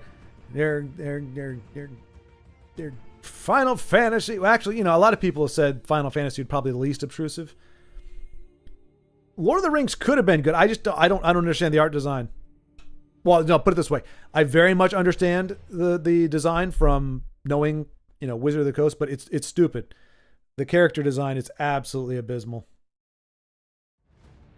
I mean, even if you just, I mean, like, look at Boromir. Can we get Boromir up here? Let me pull up Boromir. Like, because I know the other stuff, you know, maybe touchy. People may be like, but Boromir looks like a doofus, man. Nope, that's not it. Well, that is kind of it. But this is even worse. Yeah. The heck is this? I mean, it's hard to see his face, but look, he's like clean shaven. He looks like he's from the detective thing. He's got his hair parted on the side. Like that, if anything, that looks more like an Aragorn. That makes zero sense. I mean, you can call it artistic interpretation, and he's got like this. I mean, it's an interesting take. I'll give it that in terms of like he is the son of the Steward of Gondor, so he might have a little more regal clothing than he did in Jackson's version. Like that was Jackson's interpretation. But he doesn't look like, I don't know. He just looked weird. But he's certainly not the most head scratching version. Aragorn is completely. I'm like, that's not Aragorn. That's just not Aragorn. SpongeBob SquarePants. Who lives in the pineapple up under the sea? SpongeBob SquarePants. Funny story is SpongeBob SquarePants' theme was a marching cadence we sang in boot camp sometimes. Are you serious? Jeez. That's another one. SpongeBob. Now, I think SpongeBob is a little bit mature. I mean, not like, oh, very mature. But, like, it's not... You can be older than 10 and still enjoy SpongeBob. It's got, for lack of a better term, adult comedy. Not naughty comedy, just comedy that adults would get and appreciate. But the fact that it came out 20 years after I was 20 or something like that. It's like, that's another one I missed. That's another franchise or another IP that became very, very popular. It's like all this stuff blew up after I got old. I mean, Power Rangers, I feel like we had that with Transformers, G.I. Joe, and Voltron, all the superheroes stuff. I feel like we had the equivalent of Power Rangers at my age. But what Pokemon has become, and what SpongeBob. I mean, SpongeBob's still going. I don't think we've had a cartoon that has lasted, like from my era, whose popularity lasted for this long. What, over a decade, 2 decades? Our cycle was like 3 or 4 years. Like He-Man was cool for 2 or 3 years. The cartoon was 2 seasons. It was a lot of episodes, but it was only 2 seasons. Same with Transformers. It had a movie that everybody hated. The adults hated it because it was like, what the hell is this? And kids hated it because they killed off Optimus Prime because they're a bunch of a-holes.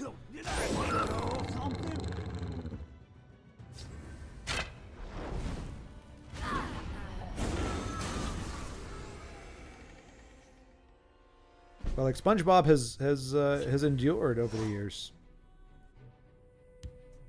Okay, Todd's up against it here. This is going to be an epic. Ooh, how many items actions are in his graveyard? Just Journey? Wait, Journey's the only thing. Oh, because he just did it. Oh, nice.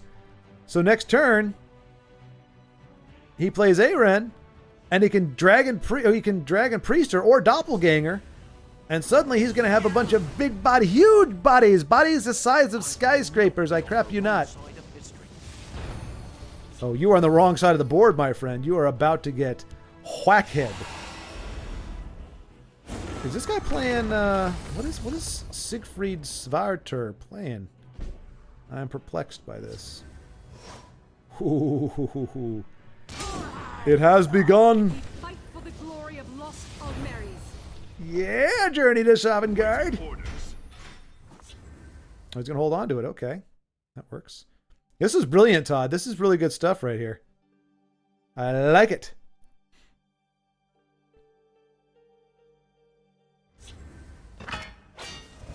Well, if you think about it, all cartoons are made by adults. Oh, very true, Lagmeister, but like, I mean, I guess it's very cynical to say this, you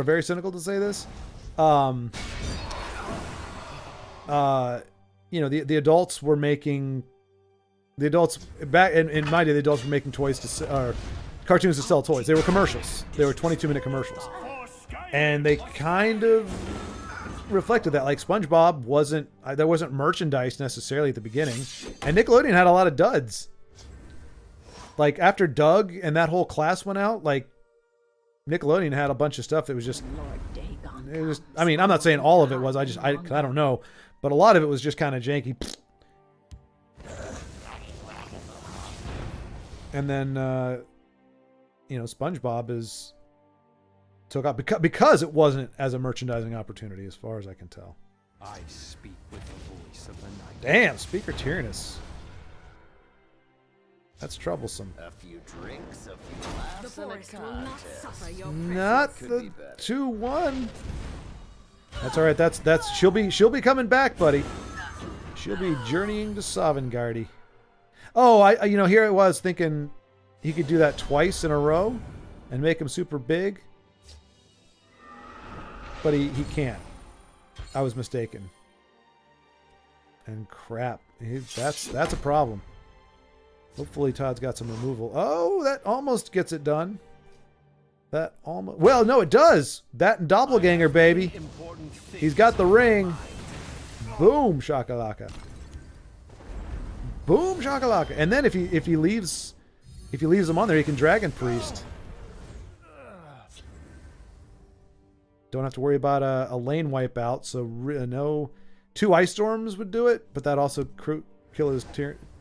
Oh, it's a Singleton. I guess that's understandable. No!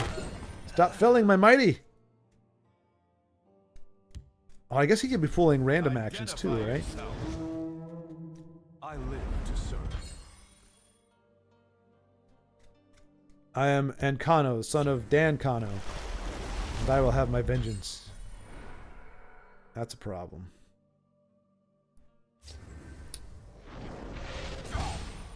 Let's see. Simpsons, yeah, Simpsons. I mean, not necessarily. I wouldn't say. I don't know that they've. I don't know if they've kept the magic all this time.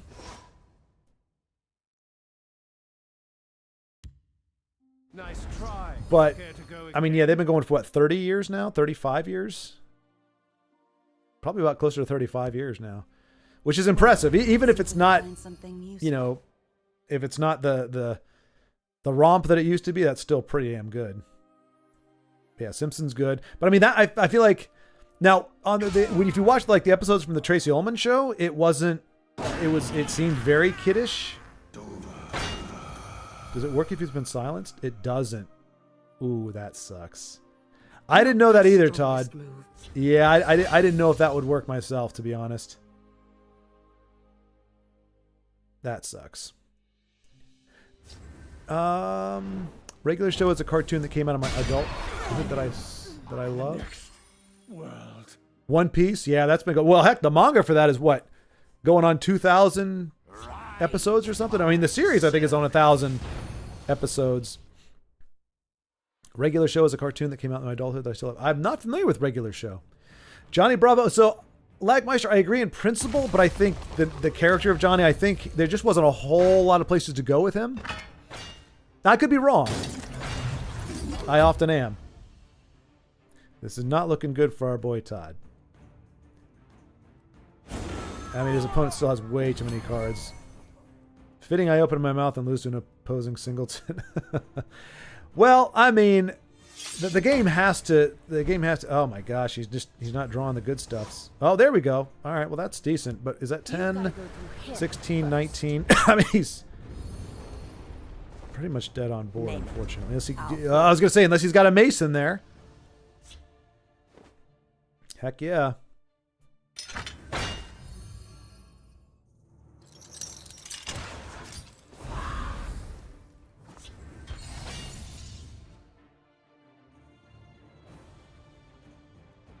But yeah, so I would like to see, in principle, Lagmeister, more Johnny Bravo. But yeah, I just think the nature of his character, I just don't know that we could have gotten a ton more out of him. But they were all part of that same class. It was him, Powerpuff, and Dexter's Lab. Dexter's Lab probably on the less side if I had to rank them. But I liked they did a good job of. I thought the writing was pretty good for Powerpuff as well. I binge watched it on my second deployment. Pirated the whole series on my laptop before I left. Yar. It is pretty good, and I don't think they've ever come out with a full DVD release for that, have they? I mean, to be fair, Todd, at least you're not losing to like crap Telvanni stuff. Like it's actually A clash for the ages. yeah. I mean it was a very well done deck, and yeah, you just didn't draw into any of the big stuff really. But yeah, it was a good game, Todd. It was a good game, just despite the outcome. Again, you were up against a deck that had your formidability.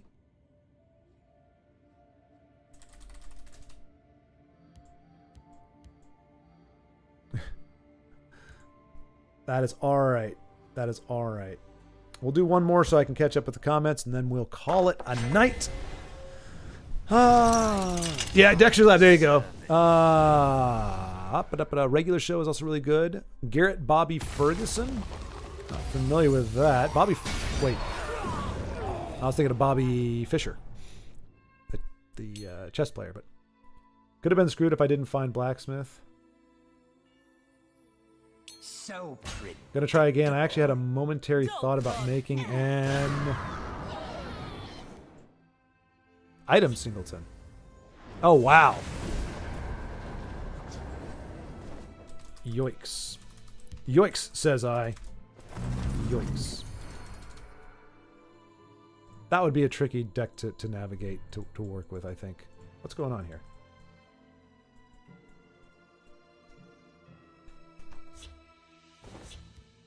Wow.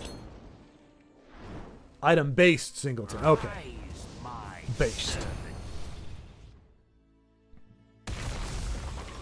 See, yeah, Courage.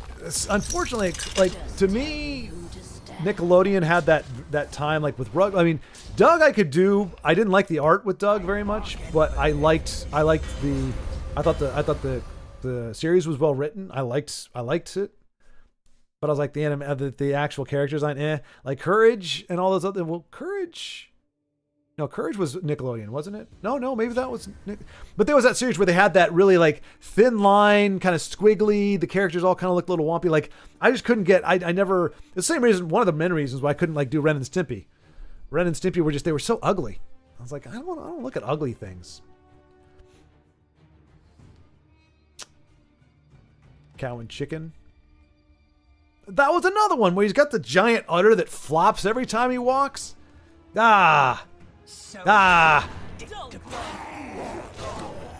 Nickelodeon had bangers when you were talking about. What are you talking about, Jordan? Wait. When I say they didn't. Like I said, they had Doug. But like Rugrats were another one. Like, just ugly characters, just hideous looking. Like bad enough they could be in a horror movie. And one of them name was Chucky. Cow and Chicken, Angry Beavers, Monsters, Cat and Dog, Rock and Rocko's Modern Life. Yeah, those are all they're all just they're meh. They're meh. Take them or leave it. Take it or leave it. Yeah. No, but to your credit, Buddy Bag, or to your point, though they were very well received and popular shows. Just because they weren't my jam doesn't mean they weren't very good. They just didn't work for me. But Hey Arnold was so good. Doug was another good one. Hey Arnold. But you understand, like these are all from that ugly character design time. Like I said, Doug was the only one that I was like, okay. And you know, they committed fully. They went blue. They had blue and green and purple characters, for crying out loud. Invader Zim, I think the little bit that I saw, I liked. Rugrats, yeah, again, they're kind of the same thing. They're like, I mean, kids in general are just nah. Then you got the whatever the crap those potato-looking doofuses were. That's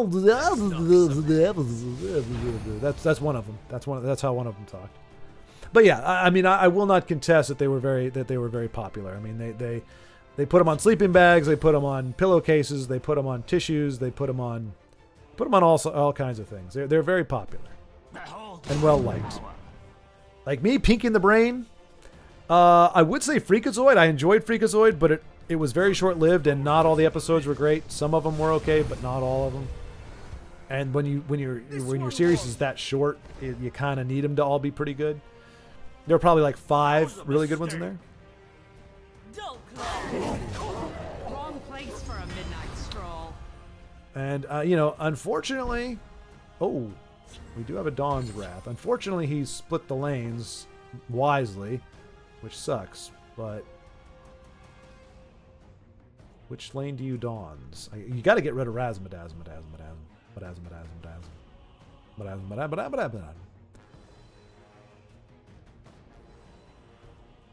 Let's see.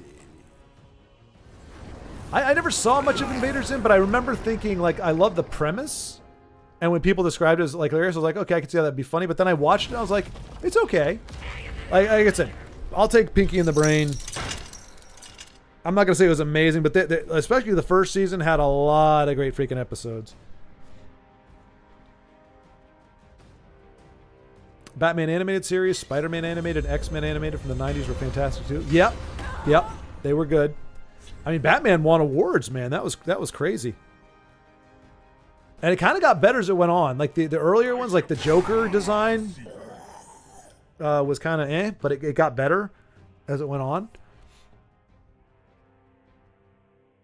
And yeah, I don't know. Well, yeah, I think I know the Spider-Man you're talking about, along with the X-Men. And Batman Beyond, yeah, that was a good one. Nickelodeon came under my radar after Avatar. Oh, right, yeah, Avatar was good. Avatar was also good. I never finished it, but that's another one that really caught on. A lot of people loved that one, and that I can understand. The animation was great. The character design was great. There was somebody that was saying, I don't remember who it was. It might have been Jonas. It sounds like something Jonas might have said, but maybe not. I'm not going to say it was him, but it was somebody who was talking about like the difference between westernizing anime or easternizing American animation. And they were saying Avatar Airbender was easternizing American animation, and therefore it didn't look as good or something. I thought it was fine. I like the character designs. I like the animation. I like the story overall. I like the fact that it was overarching. Kind of like, did somebody say, I saw Dragon Ball Z somewhere on here. And I will say, yeah, Dragon Ball Z. There you go, Baldrick. Yeah, Dragon Ball Z, like, look, as much as people want to joke on that, you compare that to the cartoons of the 80s, and there is the fact that it was serialized, like, or not serialized, but like there was each episode built on the other one. Yeah, it had repetition. It had some episodes where all they did was stand and reminisce. You know, the bad guy is like, you killed my friend. You're stupid and pathetic. Well, yeah, I'm going to show you. Like, they had their sleeper episodes, to be sure, but the sagas were so much more expansive, especially the later ones. It just blows whatever you... Like, storytelling, it just kind of blows He-Man and all that stuff out of the water. And that's... I mean, I was in college when I was watching Dragon Ball Z, and I loved it.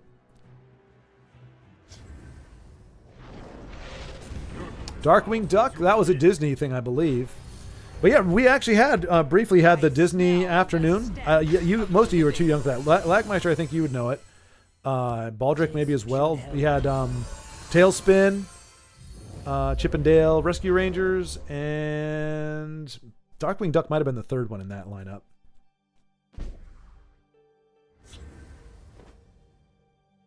Joseph, I really like the artist who made the show. I naturally like Invader Zim, but I definitely wasn't emo. What? Oh, even though I hung out with the emo kids in high school, I still never got into it. Darkwing Duck was so cool that now I reminded myself of him. I am debating getting him tattooed on me. Let's get dangerous. He was pretty darn cool. I don't know why my mom wasn't keen on him. I mean, he was pretty much like the Shadow. He was the Shadow meets Daffy Duck. Or, not Daffy Duck. Donald Duck. Or the Mist. No, the Mist was Brain's version of the Shadow. No, the Fog. He was the Fog. I am the Fog.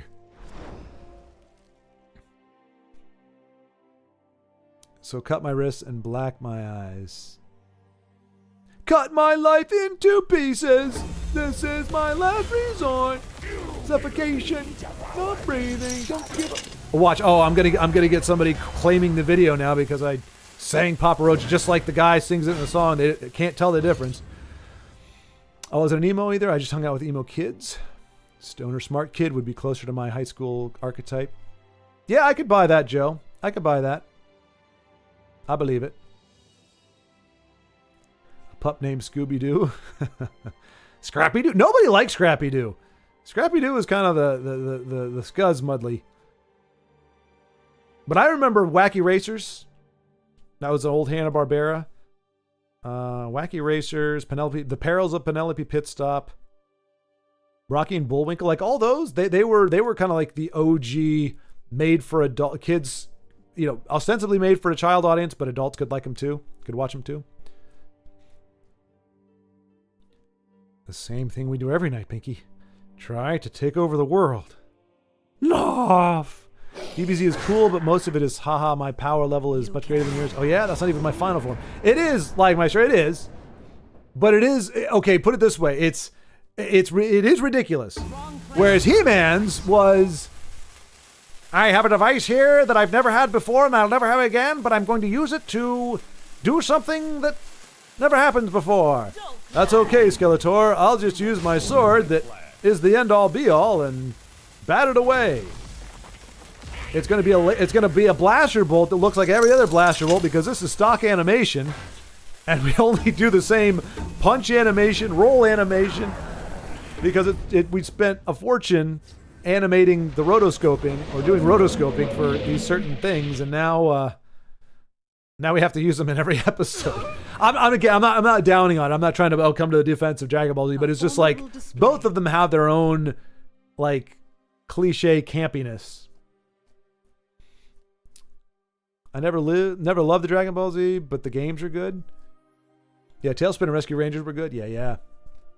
But yeah, I mean, you're not wrong, Lagmeister. It really was that. And just, I gotta get stronger. There are new ones out. I haven't watched it yet. No, the last thing I saw was there was a theatrical release they did, and I got that on DVD after it came out in the theater, and it wasn't bad. It wasn't great, but it wasn't bad. I just don't like how they screwed with Gohan, man. He was a badass in the Cell Saga, and then after that it was like wasted potential. You cannot hide. Very tragic.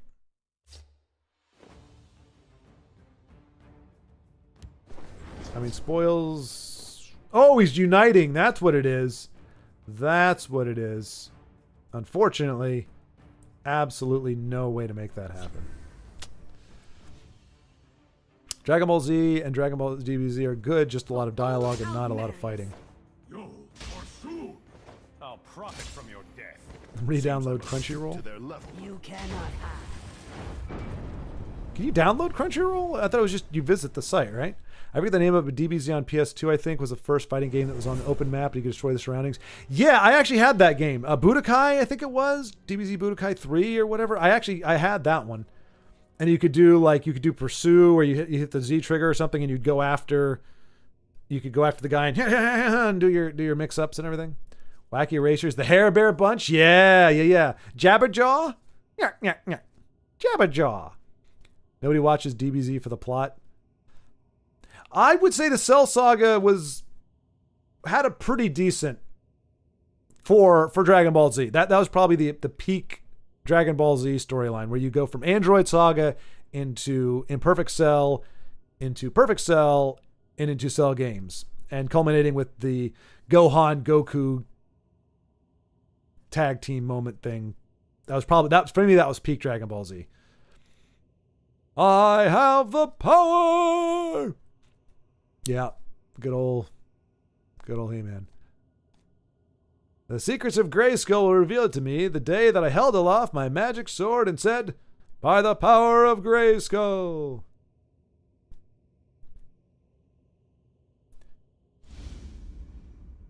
As Adam, I wear pink tights and purple boots, but as He-Man, I have slightly more barbarian attire, but less of it.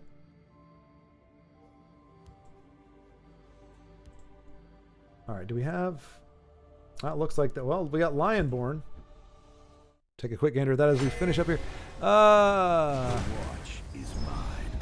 GT was not great. I watched like 6 episodes from it. It just... It did not. It didn't feel great. I'll put it that way. We watched to see the Saiyans get pushed to their limits and then win with plot armor because their power is anytime I'm put under stress, I get stronger. Well, no. It's anytime they get their butts kicked, Joseph. So when Vegeta gets killed by Frieza and then brought back, he's stronger. If Goku gets beat to a pulp and then pops a sensu bean, he gets stronger. It's not the stress. It is when they're pushed to death, when they're pushed to the breaking point, and they come back from it, then they get stronger. But yeah, I mean, it's predictable. Well, I will say this though, because in that universe you could wish people back from death, which honestly made death kind of pointless. But you never knew who was going to die, because anybody could die because they could bring anybody back, and everybody has come back. So I mean, it really wasn't an on the edge of your seat thing. I watched it just because they did a good job of making the villains jerks. And you're like, I want to comeuppance. Kame uppance is what I wanted to see. Kame.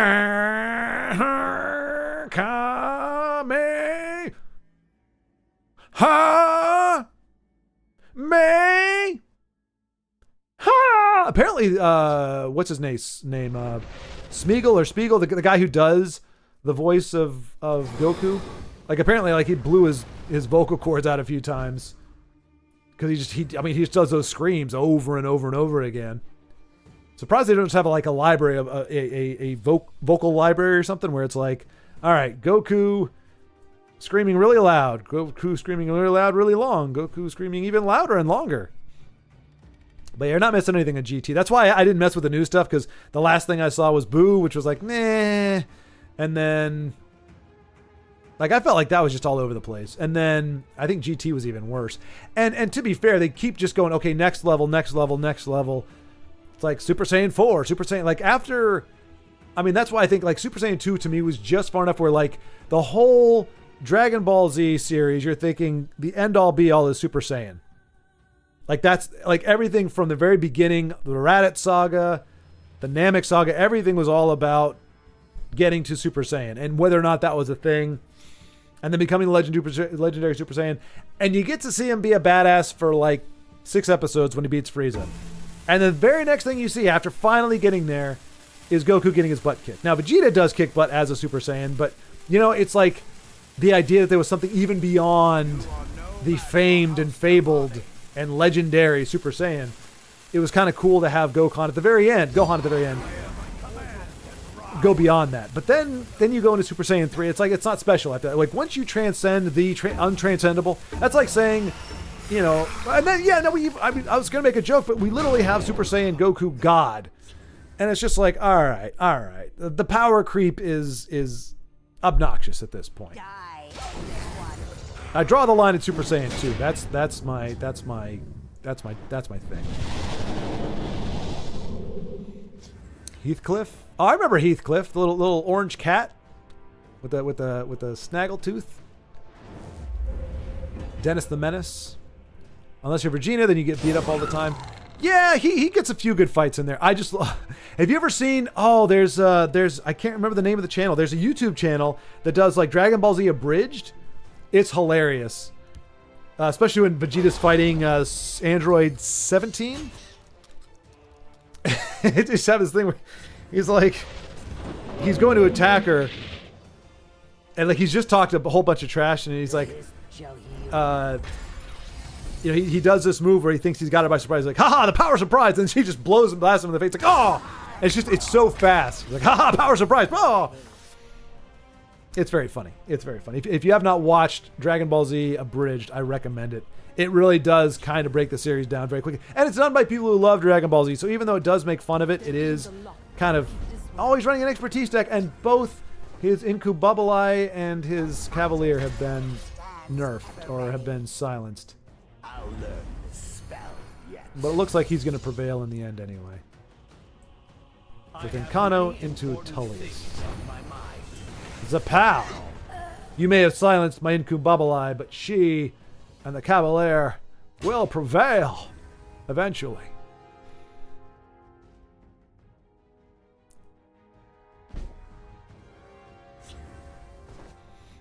We talked about cartoons and didn't mention King of the Hill. Well, and before that, Joseph, what opened the door for King of the Hill? Beavis and Butthead.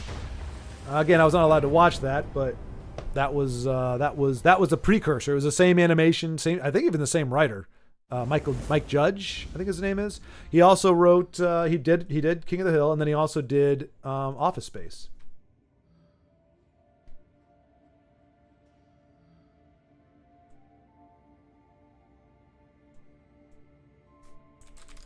She's a good gal.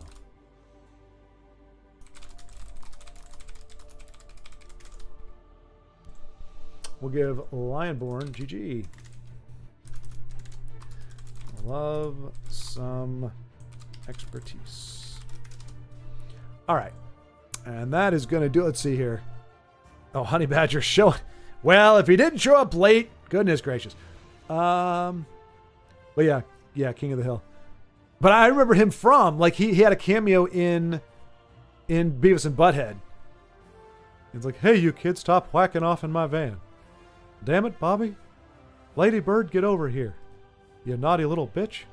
I swear, if I have to put up one more of this, you're going to be spayed. And that's a promise. Now, where's my propane tank? Truly one of the best cartoons of all time. It was another one. It was, yeah. And I will say, though, that seemed to usher in the ugly animation, like ugly character design and animation that I don't like. Like, Beavis and Butthead were ugly. Ugly dudes. King of the Hill, ugly character design, but good writing. I mean, Simpsons was goofy character design, but it was not ugly. It was just kind of cartoony. Man, some of the other ones, though, just, golly, they're hard on the eyes. Now they've reached Super Saiyan God level. Exactly. Beyond that, God Eater? I don't know, man.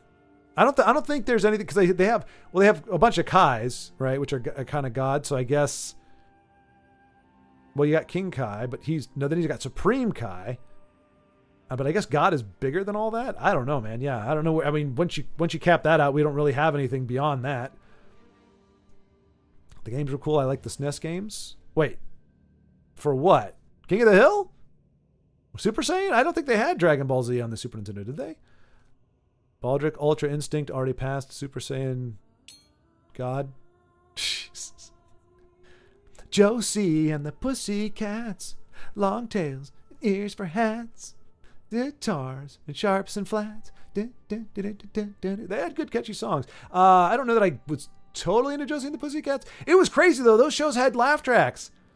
Like, they actually had cartoons with laugh tracks. How crazy is that to think about? Well, I was the same with Scooby-Doo, actually. Like you guys understand, the reason why the laugh track works is because it's in front of a studio audience, or it's supposed to be. Who's the live audience watching the cartoon? Speed Buggy. Is Speed Buggy the one where it's the kid that turns into a car? Like, his mouth gets all big and becomes like the grill of the car? I thought we were talking about Nickelodeon cartoons. We were, but then we realized they all sucked. Angry about it. See, there's some Nickelodeon dialogue for you. Hey-o. And Gohan got a new form too. I don't know if it's stronger than Super Saiyan Blue though. I'm behind a bit. Oh, it doesn't sound like you're that far behind, Joe. Thundercats. Yeah, that's a good one. Well, again, it's another one to sell toys. Like, I mean, these are classics, but they can be hard to watch as an adult. You go back and go, okay, like, what's the? Yeah, I mean, they were good for what they were, and they were good for us as kids. All they needed to do was give us a general idea of the characters, a world to set them in, ignite our imagination, and have us go give us the toys so that we can act this stuff out. That's all they needed to do, and that's what they did, and they did a very good job of doing that. Goku is a masochist. He is. Pain and punishment is my pleasure. Oh, this feels great, Frieza. Hit me again. Oh, that's the stuff. Oh. The writer wanted the series to end at the end of the Frieza saga. Yeah, I think I remember reading that. Well, I would like to think he wanted to go to the end of the Cell saga, but because, I mean, the Cell saga is well written. I feel like after that, everything just unraveled. But if somebody were to make an argument that it kind of peaked with Frieza saga, I mean, because, I mean, that is Goku going Super Saiyan. Like, that is the culmination. That is the full realization of the legend, of everything that we had going up to that point. So I could see him having that as a natural stopping point. It made sense. But rip the writer. I think he passed away this past year. Hey, friends, I finally made it. Honey Badger, you understand if I was actually on top of chat, that you would have shown up and been like, where's everybody? But hello, Honey Badger. Good to see you. We've been missing. Ametista Dorada is MIA. Who was the other one? Inu is MIA. So I'm glad you're not MIA. I'm glad you're still with us. You're still in the land of the living. Just, the late and the living. Yep, Mike Judge. Yeah. Kind of had a busy day and then had to get to work after having a 2-week vacay in Michigan. Oh, that's right. You were in Michigan. Stream was good. We had a few drop frames overall. Got a little, it was overall, it was good. It was good. We had some really great games. I recommend Honey Badger.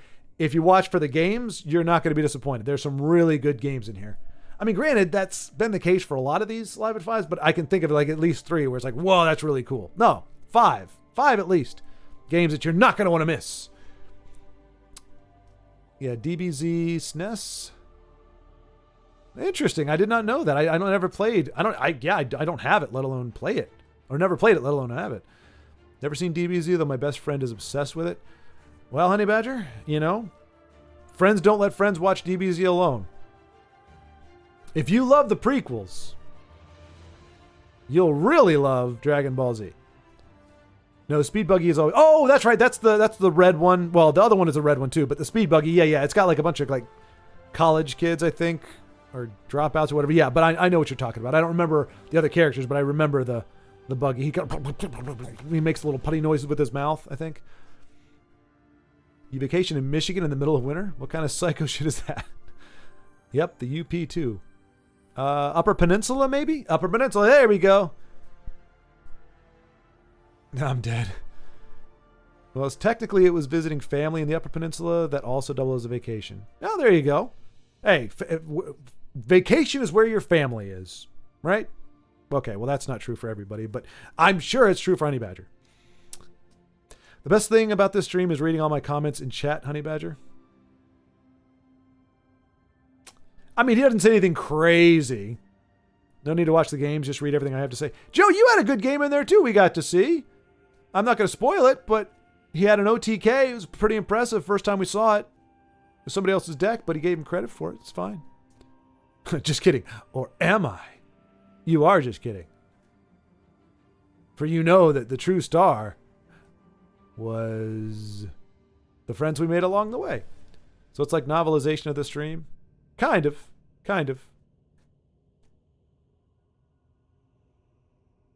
Vacation is just being away from work. There, exactly. There you go. Todd, all right. Well, that was enough Tesla playing for me. Todd, you did great. Hey, did we miss your last game? What did you end up finishing? So you had 5 wins.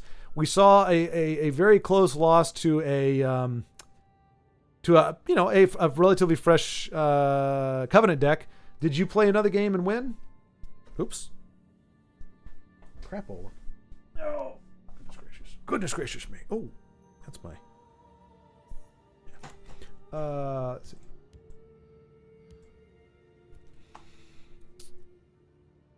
But it was a good run, Todd. I mean, many people who come out of retirement briefly do not fare so well, especially with a fun deck that they just kind of made up on the fly. Not going to spoil it, then proceeds to spoil it by saying it was an OTK. I didn't say what kind. It's not a spoiler. I mean, if I said that the games are worth watching, it kind of stands to reason. At least a couple of them are going to be OTKs. So I didn't say what kind. He'll never guess it. He's never seen it before. Nobody's ever seen it before. Dang hippie shows. Always 4 to 5 high school stoners with a weird friend. Very true. Very true. Probably written by 4 to 5 high school stoners with a weird friend. Like there's no doubt about that. They were, yeah. I switched over to an item singleton assassin attempt and died to Telvanni ramp. Oh boy. Well, I hate to say it, but I'm kind of glad we didn't see that one. It was nice. If you're gonna watch a friend lose, it's better to do it with a fun deck that's doing something a little bit abnormal. I mean, Speaker Tyrannus, who runs that? Nobody runs that. So I wanted to see you pull off a 6-0, but at least we didn't have to watch a Telvanni just crap all over the board in embarrassing fashion. But yeah, I've not seen it, but I've heard it's horrible. Wait, what? You talking about the OTK? We must protect the Night Mother. She's kind of a bitch, but, well, I mean, she's the Night Mother. Hold on, I will check with my final with that deck. Sweet. Honey Badger. No, oh gosh, no. I think he's talking about classic Scooby-Doo. But no, the Velma show, oddly enough, the Velma show has united the internet. Like, that is like there have been two things. I can't remember what was it Arcane? There was some show, it probably wasn't Arcane, but there was some show that came out that, like, the worst anybody could say is either I haven't seen it or that was okay. I don't remember what it was, but it was like it united the internet in a way that people either loved it or they were okay with it. Velma was the opposite end. Everybody hated it. I'm not saying everybody to a T. There must have been somebody who liked it, but in general, it was reviled by almost everyone. Even the people that ostensibly it was written for, the people that should have liked it, they didn't like it either. And I don't know why, other than, because if it was an isolated thing, I would say because the story and the character sucked, but there's a lot of movies and shows where the story and character sucks, and yet they get lauded by critics. So I don't know what it was about Velma that made people hate it so much. I know why I hated it, or why I would have hated it if I watched the whole thing instead of just, getting kind of previews and overviews of it. It was abhorrent. It was written by somebody full of spite and malice towards the original stuff, and clearly just a very disturbed and angry individual. And it comes out. It's like there's nothing funny about it. It's malicious and it's ugly. And somehow it managed to piss everybody off. United in hating the show. Indeed, we are brought together this day to hate the show that got 2 seasons. Somehow. Yeah, 5-1 for today with the mid-singleton. Nice, Todd. Again, really good for coming back out. A singleton, mid-range singleton is pretty damn good. Pretty damn good. It's you were on the ladder. It's an off-meta deck, and you did great. We got to see Joe do some stuff too. We got Thin White Duke Star got some stuff in there. Who else? A. Ross had a great win. I believe Io got a great win too. I'm trying to remember. I know he got a win. I'm trying to remember if he razzle-dazzled us or was just a solid game. We got some really good stuff here. Nothing about it made sense from what I saw. And get 2 seasons. Yeah, that's how you know. Hollywood is not a meritocracy. Hollywood is not. It never, and it really never has been. But really, all the arts in general. I realized at a young age, I was like, wait a minute, how is this the newest, the biggest hit single? If people aren't calling up actively asking for it to be played, who decides if it's the most popular single? It's like, well, if you play it over and over again, people are going to be like, yeah, I know that song. Yeah, it's a cool song. Or people are told, oh, this is a great song. Then, yeah, I don't want to be the idiot who doesn't think it's a good song. And when they found out there's a basic chord progression that most songs have, it's like, yeah, if you play that, there's just something that people are like, yeah, it's a cool sounding song. But just the idea that it's like a self-sustaining industry, that it's good because they say it's good. Yeah, really. And sometimes they're not wrong. Well, a lot of the times they're not wrong. But and the same thing with the movies or the Hollywood. It's like the idea is that the most talented people are working in Hollywood. That's bullcrap. There are some jobs where talent is actually the end all be all. But it's subjective, so that's not necessarily going to be a given, or that not everybody's going to agree that this person's talented, and that's fine. But then you have things like Velma that are just objectively bad. The writing is bad. Everything is bad. And yet it not only gets a full season, it gets a second one. And it's like, okay, some contract was done. Somebody signed a deal with the devil. It was like, okay, if you let us do this, then we'll let you have 2 seasons of Velma. I don't know what it was. Don't know what the favors were. Don't know how that was worked out. But there's no way you're going to say that it was worth that people were clamoring for another one. It was dead halfway through the first season, and they dragged it back out and made it even worse.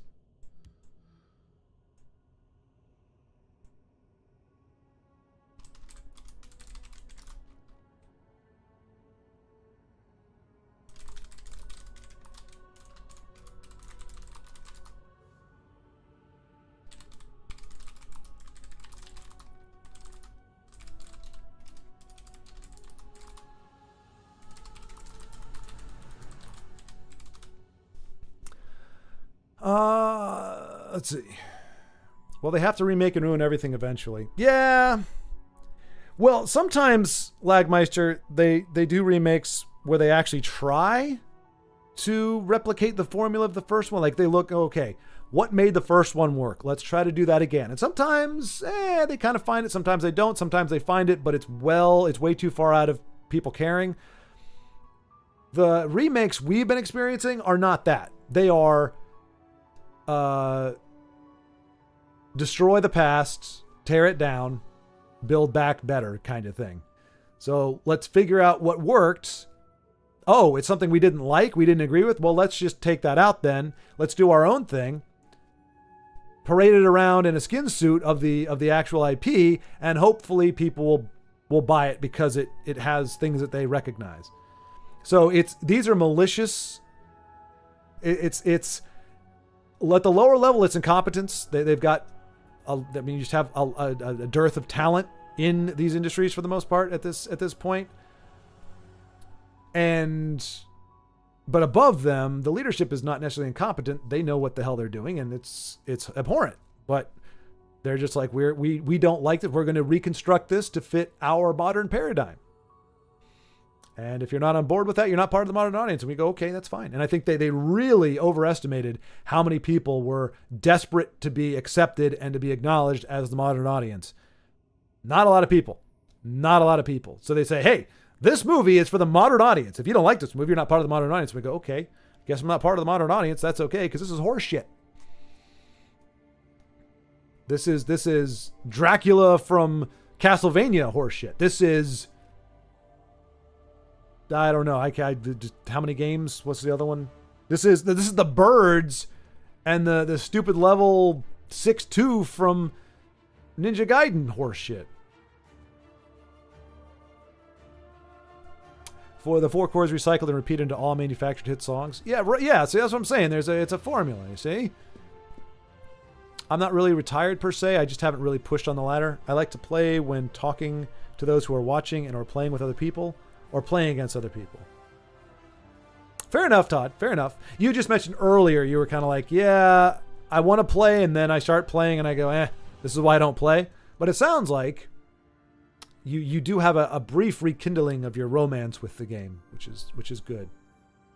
Always good to hear. Like Joe Dirt 2, they blew it trying the exact same thing. I heard they ruined Joker 2 pretty bad. They did, but that was the opposite. They tried to, from what I understand, the general conception, at least from the people that I've heard talk about it, because I haven't seen it, is they didn't like what people liked about the first one. They thought that people kind of missed the idea. They didn't, it's like the first one was popular and they're like, no, you shouldn't like it for that reason. So they went back and kind of retroactively destroyed everything the first movie did and tried to undo it all and correct people who liked it this way and go, no, this is what you should like. And that's why it flopped so freaking hard. I don't know about Joe Dirt. I never saw the first one. I mean, there's some that just don't need sequels. And so they're going to trot it out and try to milk it and go, okay, let's just make it this way, but make it ridiculous or take it to the next level. But it's like, you didn't really have, you had a one and done concept and you're trying to milk it for more than one. And that's the result. There's no maliciousness there. It's just laziness. It's brand recognition. Hey, let's just run this while we can get people interested just because it has the name. So it's not sinister. It's just, again, kind of lazy and hackneyed. But what we have today is not that. Haven't really pushed, as in been using super sweaty stuff. I will mess around for a while, maybe even for a week or so, and then not touch the game for a while and then play it again. I think that's kind of the common experience, Todd. I mean, it sounds like you don't uninstall it. You don't get angry enough to uninstall it, but you play it until it's lost its luster again. And then you know, what was it? Absence makes the heart grow fonder. You know, gives you a chance to miss it. I think that works for a lot of things, more so than just romance or, you know, intimate relationships. It's, you know, you can come back to something and be like, man, why did I ever leave you? And then, you know, 6 games later, I'm leaving you. The first Joker movie was great. That's also what I heard. I've not seen that one, but I think you and several, well, I would say almost everybody who's seen it liked it, except for the critics. But that's because they go, what's the right take? What's the good take? And how do we turn that backwards? That's how they get their Dracula from Castlevania, the game or Netflix show? The game, Honey Badger, the game. I was directly referencing my choice of words during the final boss sequences of these video games, and horse poo is featured prominently. When this game dies, it'll be bittersweet, mostly because of hanging and ganging with the people in the community. Yeah, Todd. Well, hey, man. I mean, look. I think it sounds like there's a lot of people that might migrate over to cards. There are a few people that are Runeterra. I don't know that Eternal's really snagged anybody's attention, and I think it's dead anyway. Runeterra is kind of limping along, very Tessel-like. If it goes away in 2 years, I wouldn't be surprised. But cards is up and going strong. The only downside that I've heard, but not from everybody, is that it can be expensive. It's not, you're not pay to win, but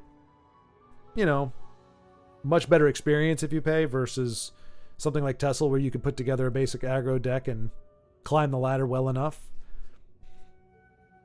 And then of course Magic the Gathering, which some people are on the fence about, some people it's not their jam.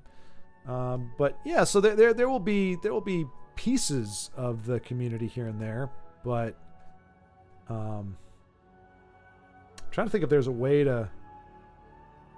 No, let's just say it's one of those things you don't want to drag its corpse out. I was trying to think of like different things. I mean, other than, like I said, hey, if people want to save their gameplay that they do on their own time or whatever, and then somehow we get it, and then we can just kind of have games that people haven't seen for a few weeks. But I think when it's time, it's time. You just got to kind of let it go.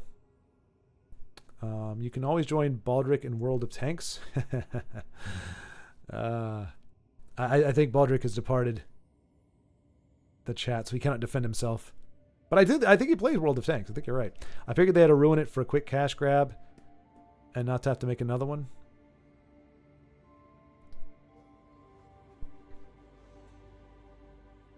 I have played World of Tanks a tiny bit. A match made in heaven. I do get annoyed at this game. I love it and hate it at the same time. Yep. That would be my feelings as well. One of my best friends introduced me to this game, and we still play on rare occasions. Oh, nice! Nice! I mean, I think World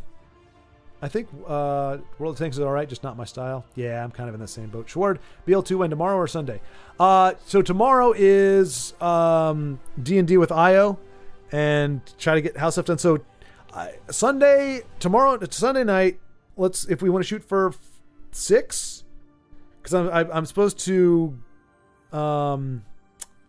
zombies with my buddy at 9, so I figure we go anywhere between 6 to 9.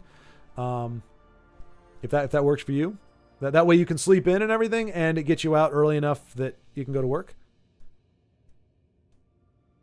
Someone mentioned World of Tanks. Baldric. That is uncanny. If someone makes a balanced revamp of this game, that would be baller. I don't have work tomorrow. No, but Monday, right? Because the last time we played was on Sunday night, and you were like, I gotta go. 6 to 9 a.m. or p.m. PM, right? Is that? Or do you want to go early in the morning? We can go early in the morning if you want to go early. If you want to go 6 in the morning I was just thinking 6 to 9, because I'm already going to be gaming again from 9 p.m. till probably 10 or 11 with that friend there. Or maybe a rip-off that bypasses IP. I mean, that's true. I mean, if you were to... Nah, PM works. I just know what you meant. Okay, cool, man. All right, so yeah, I will look for you 6 o'clock Sunday night, and we shall Borderlands like champs. And if anybody, if you're anybody interested in watching a Borderlands playthrough, I don't know, you might want to keep that, because there's just sometimes you just want to just chill and hang out and not like have the camera and stuff on. So maybe we'll just keep that. We're just playing. PM works better anyway because it makes it easier to plan. Right? Exactly. Yeah, exactly, Todd. I mean, I don't know. You can't copyright the combination on the card. I don't think the combination of words. Now, if you're trying to sell it, you might get a little dicey there. But if it's just somebody trying to do it, you could definitely copy it. And yeah, just instead of haste, call it, or instead of charge, call it sprint or initiative or something. You know, instead of guard, defense, or...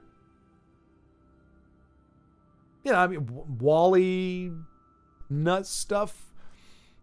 But yeah, there's way. Borderlands is cool. They have the craziest weapons. They do indeed. Christmas is the most fun time to play World of Tanks. Let's go. We can call it Han shot first.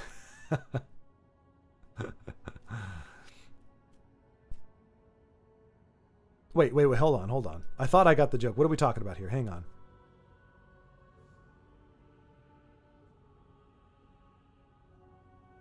What's Han shot first? I'm missing it. I want to chuckle because I think there's a joke that I'm missing. Charge and if you're... Oh, gotcha. No, I get it, Joe. I get it.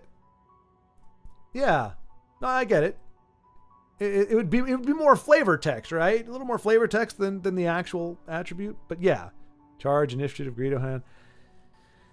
That was about 6 degrees. So normally it's set up in punchline. This was set up dot connecting punchline. But I think if I knew what you were talking about, if you're saying we could call charge Han shot first, I would get that.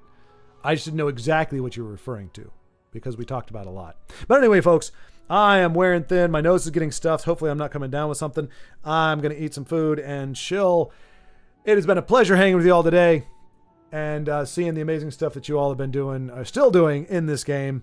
And as always, just a great time to talk. So thank you so much. And I will talk to you hopefully sooner than next week or sooner than next Saturday, next Friday, but at least until then, or at most until then.